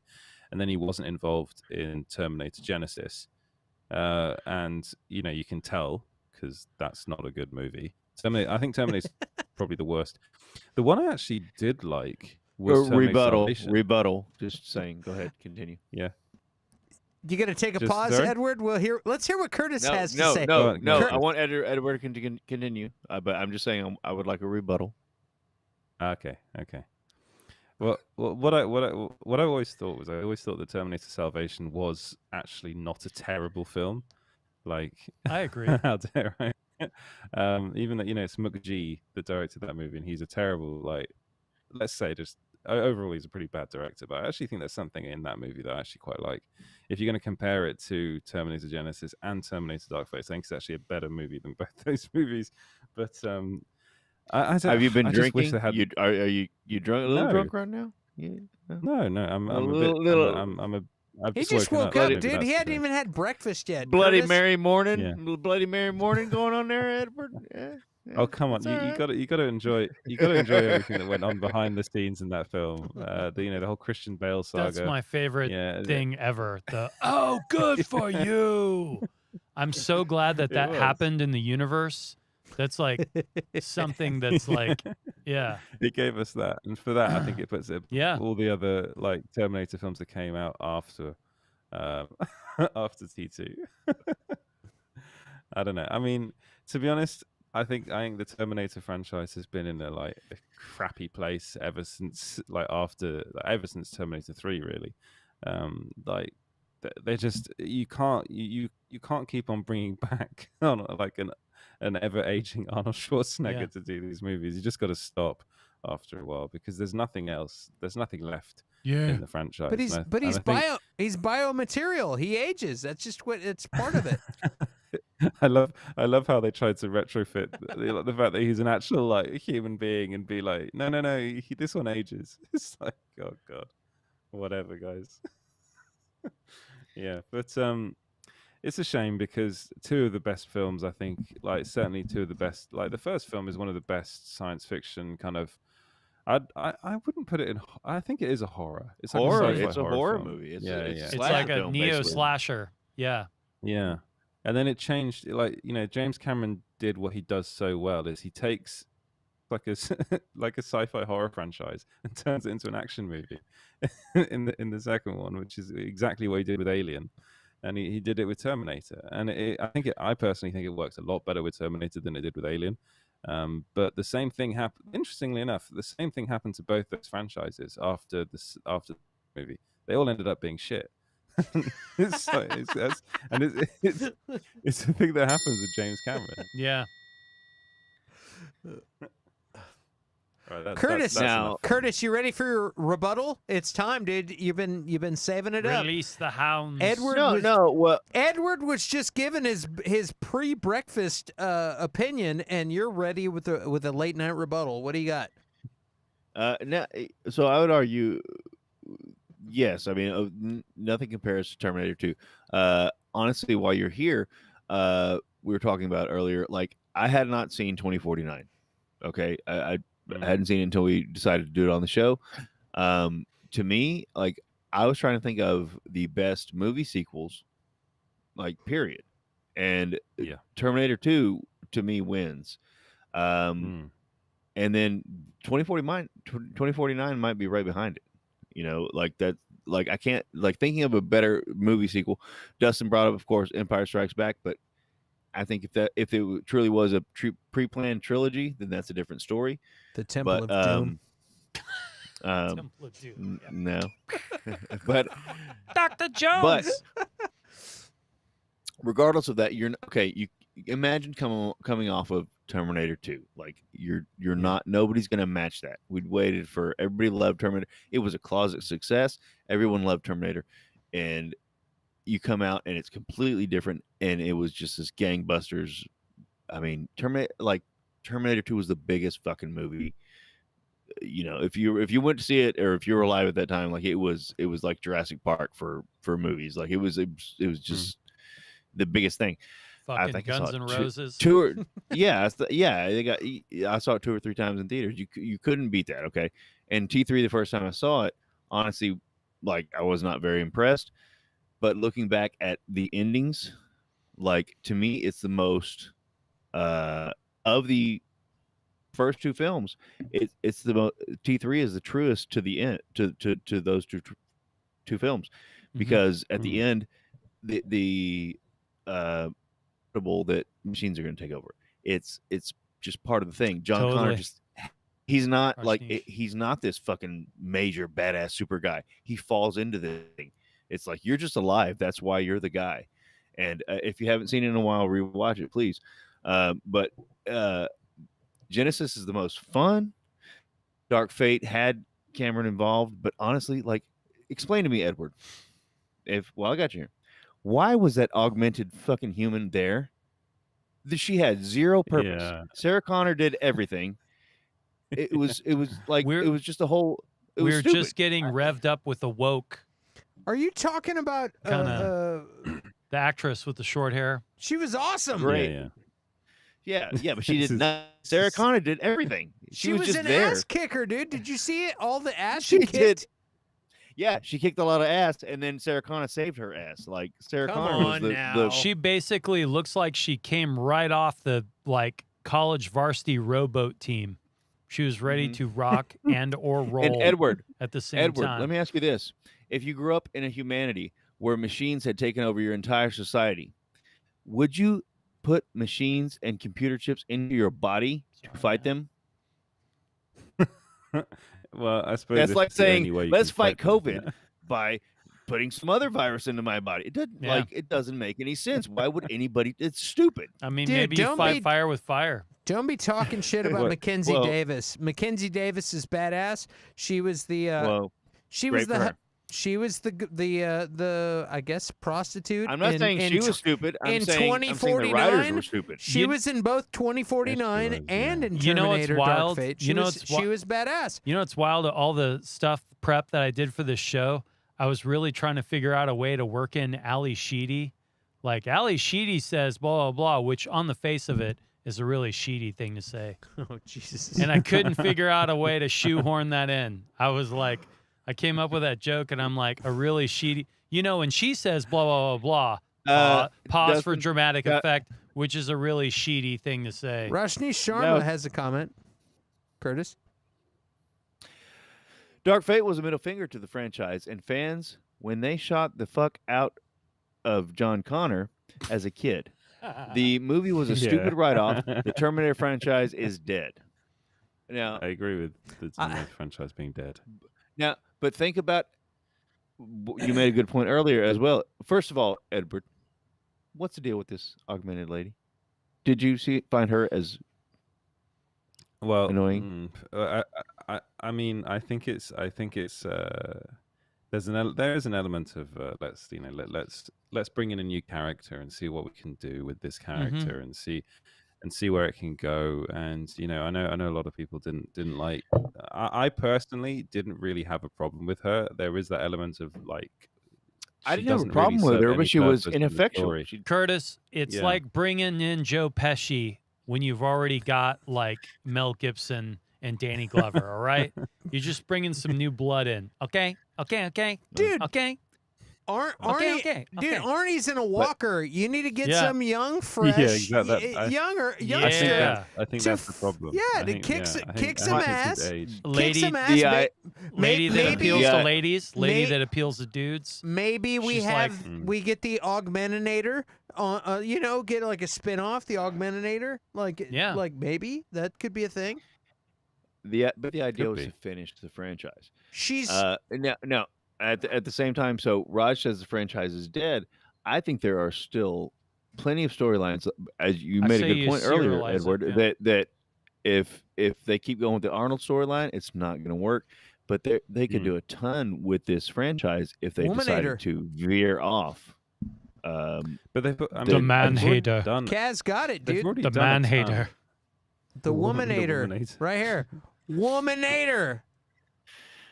I will say they've already done a ton with this franchise. The though. Ralph They had the I agree with they that. had the yeah. Sarah Connor Chronicles, and the show like that. I mean, I think that had I never watched that, but I think a lot of people actually quite like that show. But I think they've milked this franchise as long as they can. Really, I mean, it's been 6 movies now, and a TV show, and like a bunch of video games as well. Honestly, I think they've gone as far as they can really with this. Yeah, Edward, it's what been- if the AI goes, Skynet goes too far back in time, and it's like the Terminator in the Old West, and it's like Sarah Connor's That's great Westworld. grandmother, or the Knights, you know what I mean? Terminator, like fighting Sarah Connor as Joan of Arc. They haven't done that. I mean, you could do a straight to Netflix action with that one. Clint, Like what a are you doing? hot You're just tub messing around. time machine meets like Camelot or something. Yeah. There we go. There we go. Well done for bringing it back to the way it was before, Clint. Yeah. I was gonna just point trying to that out. shut Dustin up, but he kept talking, so I Yeah, had you to bring him can't back. you can't stop me, man. Yeah. Plus, for every terrible thing I say, there's one or two funny sheeties, I mean, I funny think sheeties in there. I think what you're doing is you're talking about a lot of very good movies like Blade Runner 2049, Terminator 2, and then you've got Genisys, Dark Fate, and Salvation, which are three just awful films. And asking me which one's best. It's great to shit the bed and try to roll out of it. Hey, and if we're you talking can about do killer that- robots, so that's what we We- got. We had it But at the same point, compartmentalized. so though. Edward, do you think honestly, if 2049 had been a huge commercial success, they wouldn't have spit off some sequel? Yeah. They would have done something with that. And I think Denis Right. Villeneuve wanted to.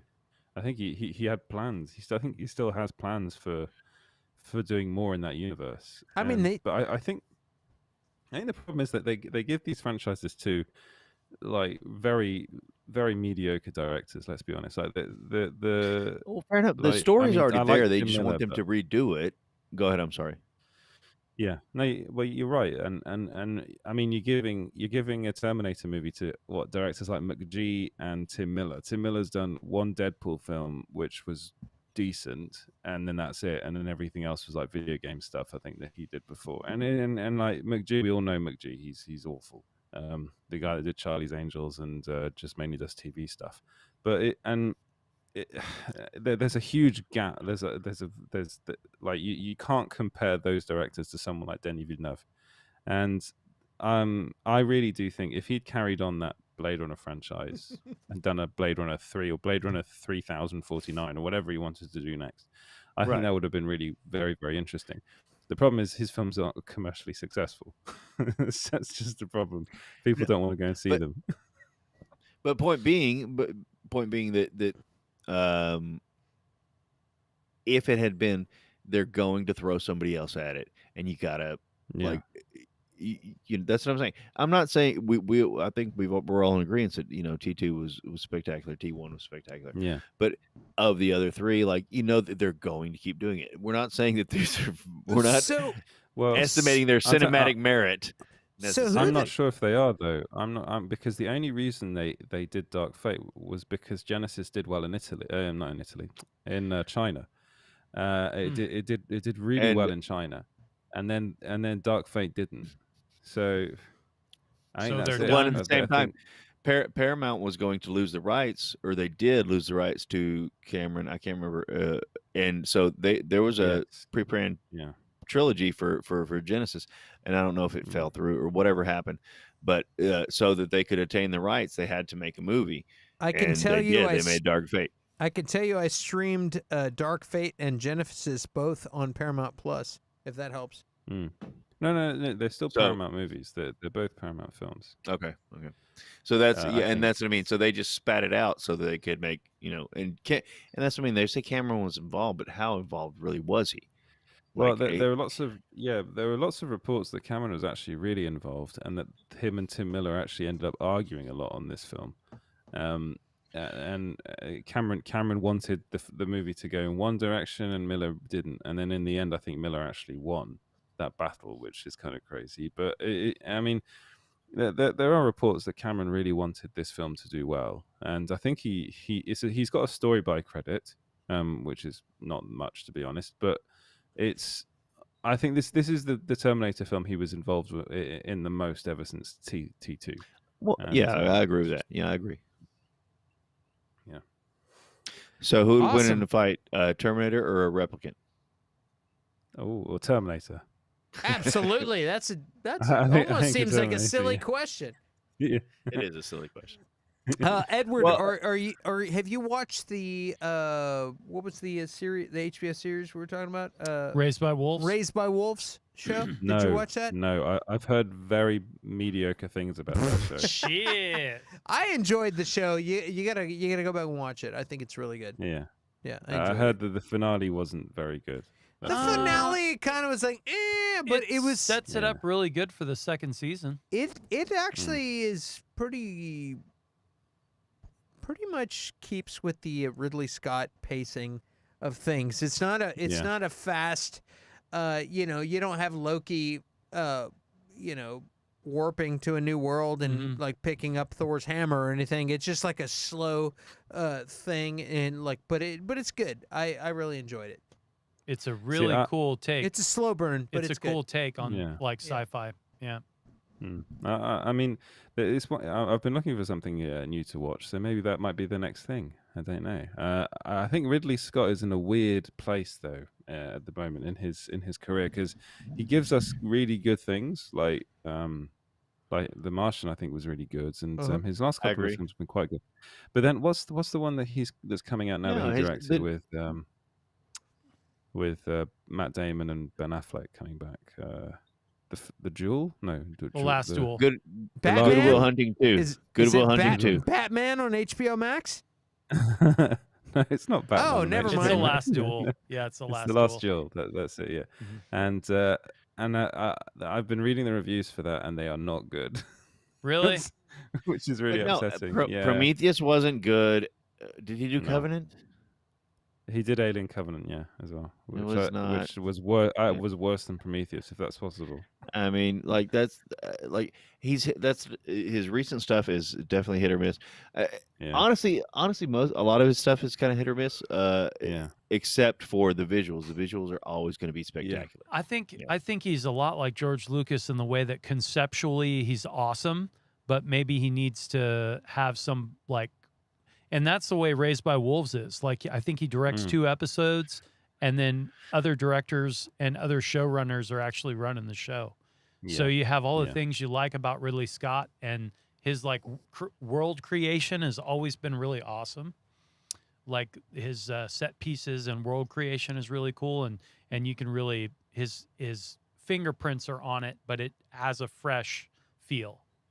Yeah. I called bullshit on it, and Clint was like, "Dude, I can't believe you're fucking up. I can't believe you're not watching the show." And I Raised by watched Wolves? one episode. Yeah. He kept telling me about it. He's like, "I know you're gonna like this." I'm like, okay, yeah, I guess. And it was like weird, skinny, vaguely European people, and like like skinny, like skin tight suits, and I'm like, okay, all right. French and British. Yeah, Ugh. but then I watched it, and dude, it's like got elements of like a bunch of different really cool sci-fi things, and it's got its own Okay. deal too. It's very Maybe I mysterious. should check. Yeah. I Is liked it. Like It's I'm on like, HBO Max. it's on Yeah. HBO Otherwise, Max. Yeah, it's I good. can't watch it. Then it's not. It's That's good. not here. That's not available. I can tell you, Download it.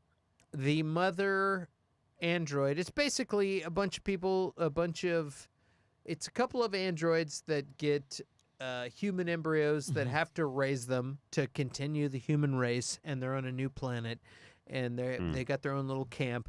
Then all of a sudden, other people show up, and they're like, "Oh shit, we're trying to raise our human babies. Who are these fucking people?" And there's other humans that also escaped the dying planet, and drama ensues. What's interesting is the mama android is so nurturing and friendly when she's raising these younglings, but when a threat comes, it turns into a wild animal that is backed into a corner. And like I was saying before, if you've ever seen a raccoon or possum or something, when you like put the flashlight in the barn and it's like, and it's like, you know what I mean? You're like, oh my God, this thing, it's like a horrifying little furry creature that's like, because it's protecting its babies.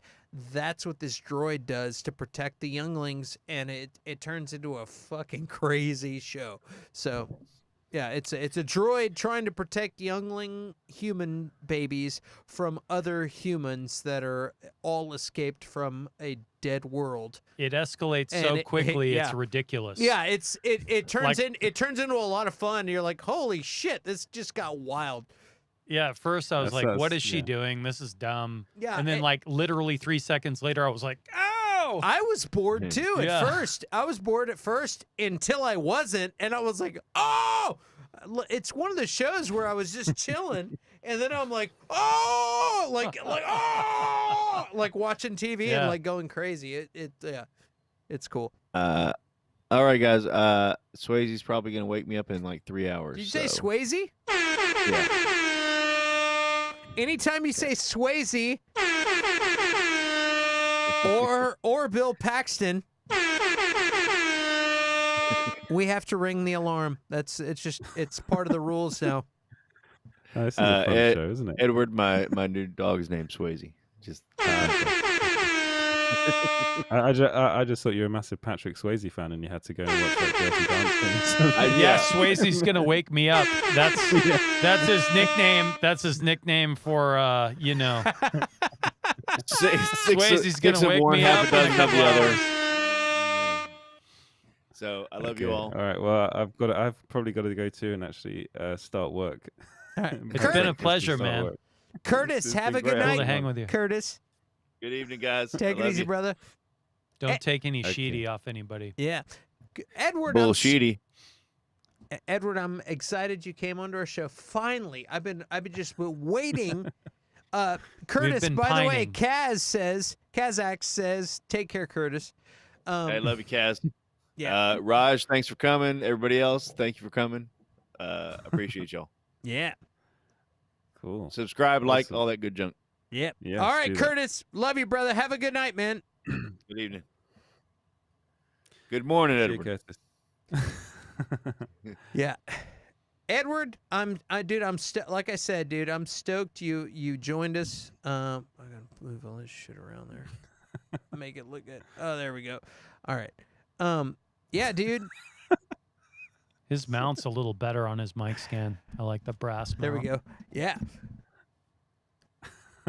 Yeah, dude. So what are you working on? Are you about to write something? What's the newest news you can give us here that Newest news.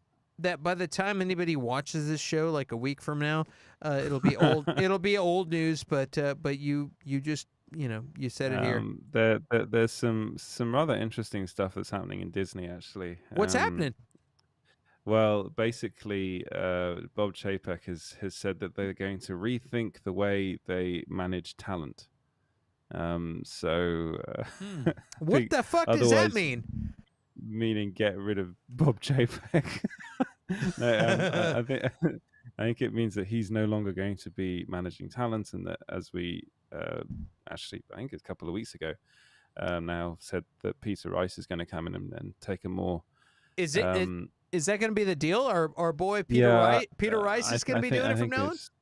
I think that's what they're doing. He didn't actually specify who, but he just said that they're rethinking their strategy regarding talent management. Edward, is this So a fallout as a result of a fallout from something? Yeah, it's called the yeah, Scarlett it's Johansson Yeah, that's lawsuit. what I was like. Yeah, I was trying to. yeah, it's all to do with ScarJo, and also the fact that I think everybody now is pretty pissed off at Disney and the way that their contracts have been kind of mishandled with all this Disney Plus nonsense. And now it looks like Disney are the other thing is up on the site now is that we have an article there from Daniel Peter, who is kind of our inside source as far as everything cinema and cinema releases are concerned. And he revealed that Disney told cinema chains that they are exclusively going to be releasing movies at the cinema first, so they're not going to be putting them out on Disney Plus first. There'll be a timed release, so they're sticking with cinemas, is what they told us. But who knows? So Who knows? Because apparently Shang-Chi is coming out on Disney Plus on November 12th, which is very soon. The experiment paid off, and they're seeing Yeah. that having The a Shang-Chi experiment. yeah. So they're seeing Yeah. that having movies out there in the theaters exclusively is probably a Yeah. better idea. Well, I'll probably talk a bit about this more on Friday with you, Clint. But when I went to see Dune, because Dune came out in France before anywhere else, because it's a great place if you love cinema.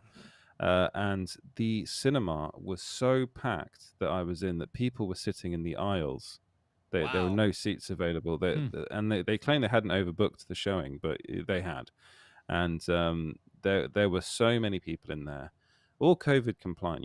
They were all wearing masks and stuff. But I haven't seen anything like that since. I think the last time that happened was when I went to see Inglourious Bastards, and that was like a massive packed cinema. Because this is the thing I love about France. They love cinema, and they obviously French movie audiences know about like who this person is, who Denis Villeneuve is, and why this movie is important and why it's worth seeing. I'll go into my thoughts on it on Friday pretty extensively. I'm gonna do a whole review, a whole spoiler review about the movie. But there's a lot to talk about. But that was really, to me, that made me believe again that we could get out of this, so that people will go back to the cinema and will start doing stuff again. So that was good. That was good. Theater cinema is coming back. It's just a matter of time, dude. There's a bunch of variables with everything that's been going on, but it's going to come back. The big hopes is that the movies that are coming out now and have just recently come out didn't tank so bad that they're scared to spend money on these movies and franchises in the future. You know what I mean? Because it's just like it's just an unfortunate situation we're dealing with this, and we've had Shang-Chi, we've had Free Guy, they've been doing relatively well, but you could have a movie. Like maybe of the other HBO Max movies that have come out, Warner Brothers films, like the Snyder, or no, not the Snyder Cut. What am I talking about? Like Suicide Squad that failed completely, and maybe in another world where we weren't dealing with these things, it could have done well. And now that surprises me. Yeah, and you're seeing Dune doing well over there, and I'm really happy to hear that. And I hope that it doesn't come out in the United States with the day and date release fail over here. I think I'm going to be honest. I think it's going to bomb in America. And I think there are many reasons why it will. And one of the reasons is the HBO Max release. It's free. It's fucking free. It's like, not... Villeneuve was talking about it, and he is so pissed off about that. And I completely understand, because the movie in Paris alone, in the Paris region alone, from release up until Sunday, made $20 million in Paris alone. And that I mean, Paris is quite a big city. It's actually quite a small capital, to be honest. But that to me shows that, like, people, because it's not available here on HBO Max. To be honest, I don't think French people would go and watch. They would rather go and watch the movie at the cinemas. They're very, very protective of their cinemas. Yeah. And cinema is French. Let's be honest. The film was created by the French, so that they like all that. But in America, I think the kind of the type of movie it is will, first off, I think, stop people from going to the cinema to see it. I think we'll just watch it on HBO Max for free. which means that the movie's not going to make as much money as it really should be making in the US. And it's a shame. It's a massive shame. But They could that's the world we possibly. live in. I was brought this up earlier. They could possibly do like a kind of IMAX experience and like do a tour, like a touring kind of thing with that. I think that, of course it wouldn't make as much money as it would make if it was just like at every theater. But if they make like, I feel like they could prop it up if they really wanted to and get people, maybe they'll see it at HBO, but if it's as epic as I think it's going to be from the reviews that I've heard, and the sound design is so fucking good on it. Oh my God. That the sound design is so would good. need an IMAX experience to really Yeah. be able to take in the whole magnitude of the movie. So I was calling bullshit on it, and Clint was like, "You're crazy. It's going to be awesome." I'm like, "Nah, it's going to be a fucking nothing burger." Unfortunately, because I love the whole Dune series. But then I started digging in and hearing about some of the cuts of it and the screen testing, and then when people finally got to see it in Europe and the cat was out of the bag and everybody's like, "No, it's badass." It surpasses the first one, and the first time that it ever gave any real lip service to the actual books, the actual source material. Yeah, if you really like the books, then you're really going to like this movie. I think that was my. I think I think general audiences will struggle with the film. That's what I'm going to say, because it is quite slow in parts, and it takes let's just say it takes its time. And Villeneuve is someone that obviously has massive love for the source material, and that, I mean, the interesting thing about it is it starts off and in the title card it literally says Dune Part 1. So Cool. This is like, they're really I mean, you can really tell that this is half a movie, to be honest. And that is both good and bad. But I spent a lot of time earlier tonight talking about Blade Runner 2049, about how it is slow like the first one, but Denis Villeneuve, he does a good job of just tying it together to where it's still slow paced, but it doesn't feel slow. And that's and that got me excited for Dune, because I'm like, yes, we're dealing with a bunch of old sci-fi that is going to be paced differently than Marvel movies and shit that like quick sugar rush stuff that we're used to. This is going to be a slow burn, but it's doing world building and storytelling, and I'm excited that he's the guy that's doing this. Yeah. It was really weird for me, actually, watching it, because I watched it on a day. I did a double bill of Shang-Chi in the morning and then Dune in the afternoon. And boy, you could not get two more different films. You could really feel like. But what a great day! What a great day! That sounds like an amazing day.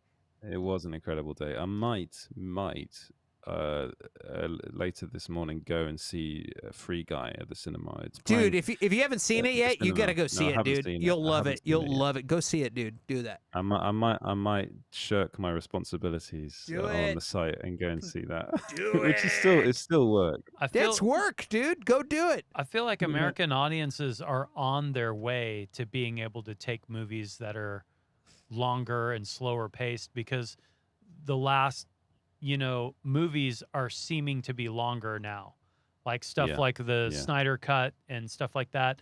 American audiences are buying into the more longer, slower paced thing, whereas we've been characterized before as like, give us like a Lethal Weapon, whiz bang, 90-minute movie that's like, woohoo, yeah, cowboy, shoot 'em up, and then it's like over. But I mean, all the Star Warses ran kind of long.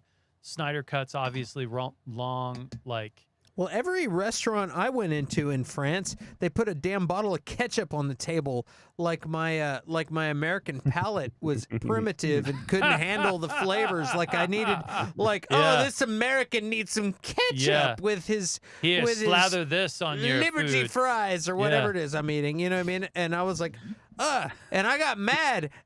After I was like, I'm taking this as an insult from these French people. I like mustard. Yeah, and then I was working in a restaurant like 6 months later, and I had a French table. And I was like, oh, and I ran up to the French table and I go, oh, y'all are French? Here you go. And I put ketchup on the table. I go, here you go. I've been to France. I'm cultured. I know how it goes over there. The first thing y'all do at a dinner situation is y'all have ketchup placed on the table. That's how you start your dinner. I've been there. I understand. And the guy goes, but we are from Quebec. Yeah. And I'm like, oh! And it turns out I'm just an asshole. Yeah. I'm like, sorry, my bad, and I took the ketchup away. So anyway, Okay. I'm gonna have to go, Clint, because I got to make breakfast. Oh, and then, crap. And then. Yeah, but it's been really cool right, hanging out brother. with you guys on this show. And, Edward, it was fantastic having you on, dude. I'm a huge fan of the show too. You Yeah. guys do an incredible job. oh, thank you, Dustin. Thanks, Dustin. Thank you. But yeah, dude, we'll have you on again next time we have Yes. something that blows your skirt up. We will definitely have you on. And love you, man. I'm glad you're back Love you home, too. and we'll see you Friday. All right, bud. Yes. And Cheers. dude, Cheers, before guys. we go, I just want to say, your voice sounds fantastic. But dude, It's very It very sure deep this morning. 'cause does. I've it just woken up. sure does. Oh All my right, God, man. You're so ready for Friday, aren't you? I'm ready, dude. Have a good breakfast, dude. We'll see you soon, bud. Cheers. All right, man. Cheers. Later. See you soon. Bye. Bye. See you, man. All right, that was awesome. Thanks, Edward, for dropping by. And holy smokes. So what do we got going? We got French up. Yeah. We got Ed. Thanks for coming to the show. I was tired of being the only Brit carrying the show. Yeah. That's right. Rajneesh, you have been carrying the show. You are the president of carrying the show. Kazax is the vice president. Edward, away with you and your fake AirPod. Oh, fake AirPods. Gotcha.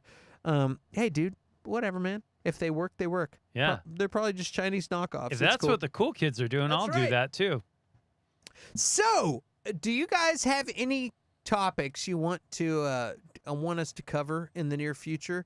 I can guarantee you we're going to be covering any new releases that come out soon. We'll be covering that and any prequels. But if anything else, name it in the comments and we will talk about it. Guys, I'm going to start doing the obligatory things where I do the Smash. all that stuff, that smash that like button stuff, all that stuff. So, all right, guys. Like, share, subscribe. Click that like button. Tell your friends about us. Yeah, you guys are awesome. And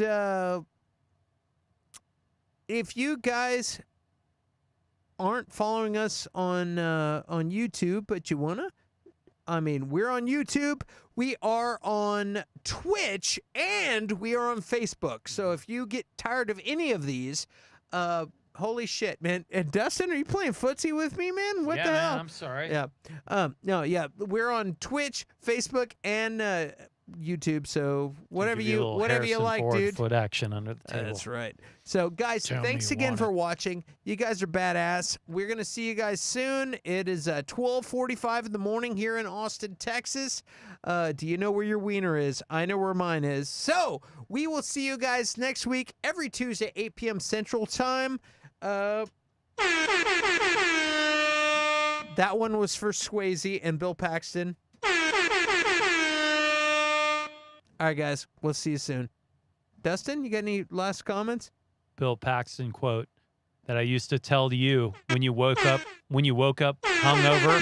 You might remember, how'd you like a nice greasy pork sandwich served in a dirty ashtray? Yeah. Weird science.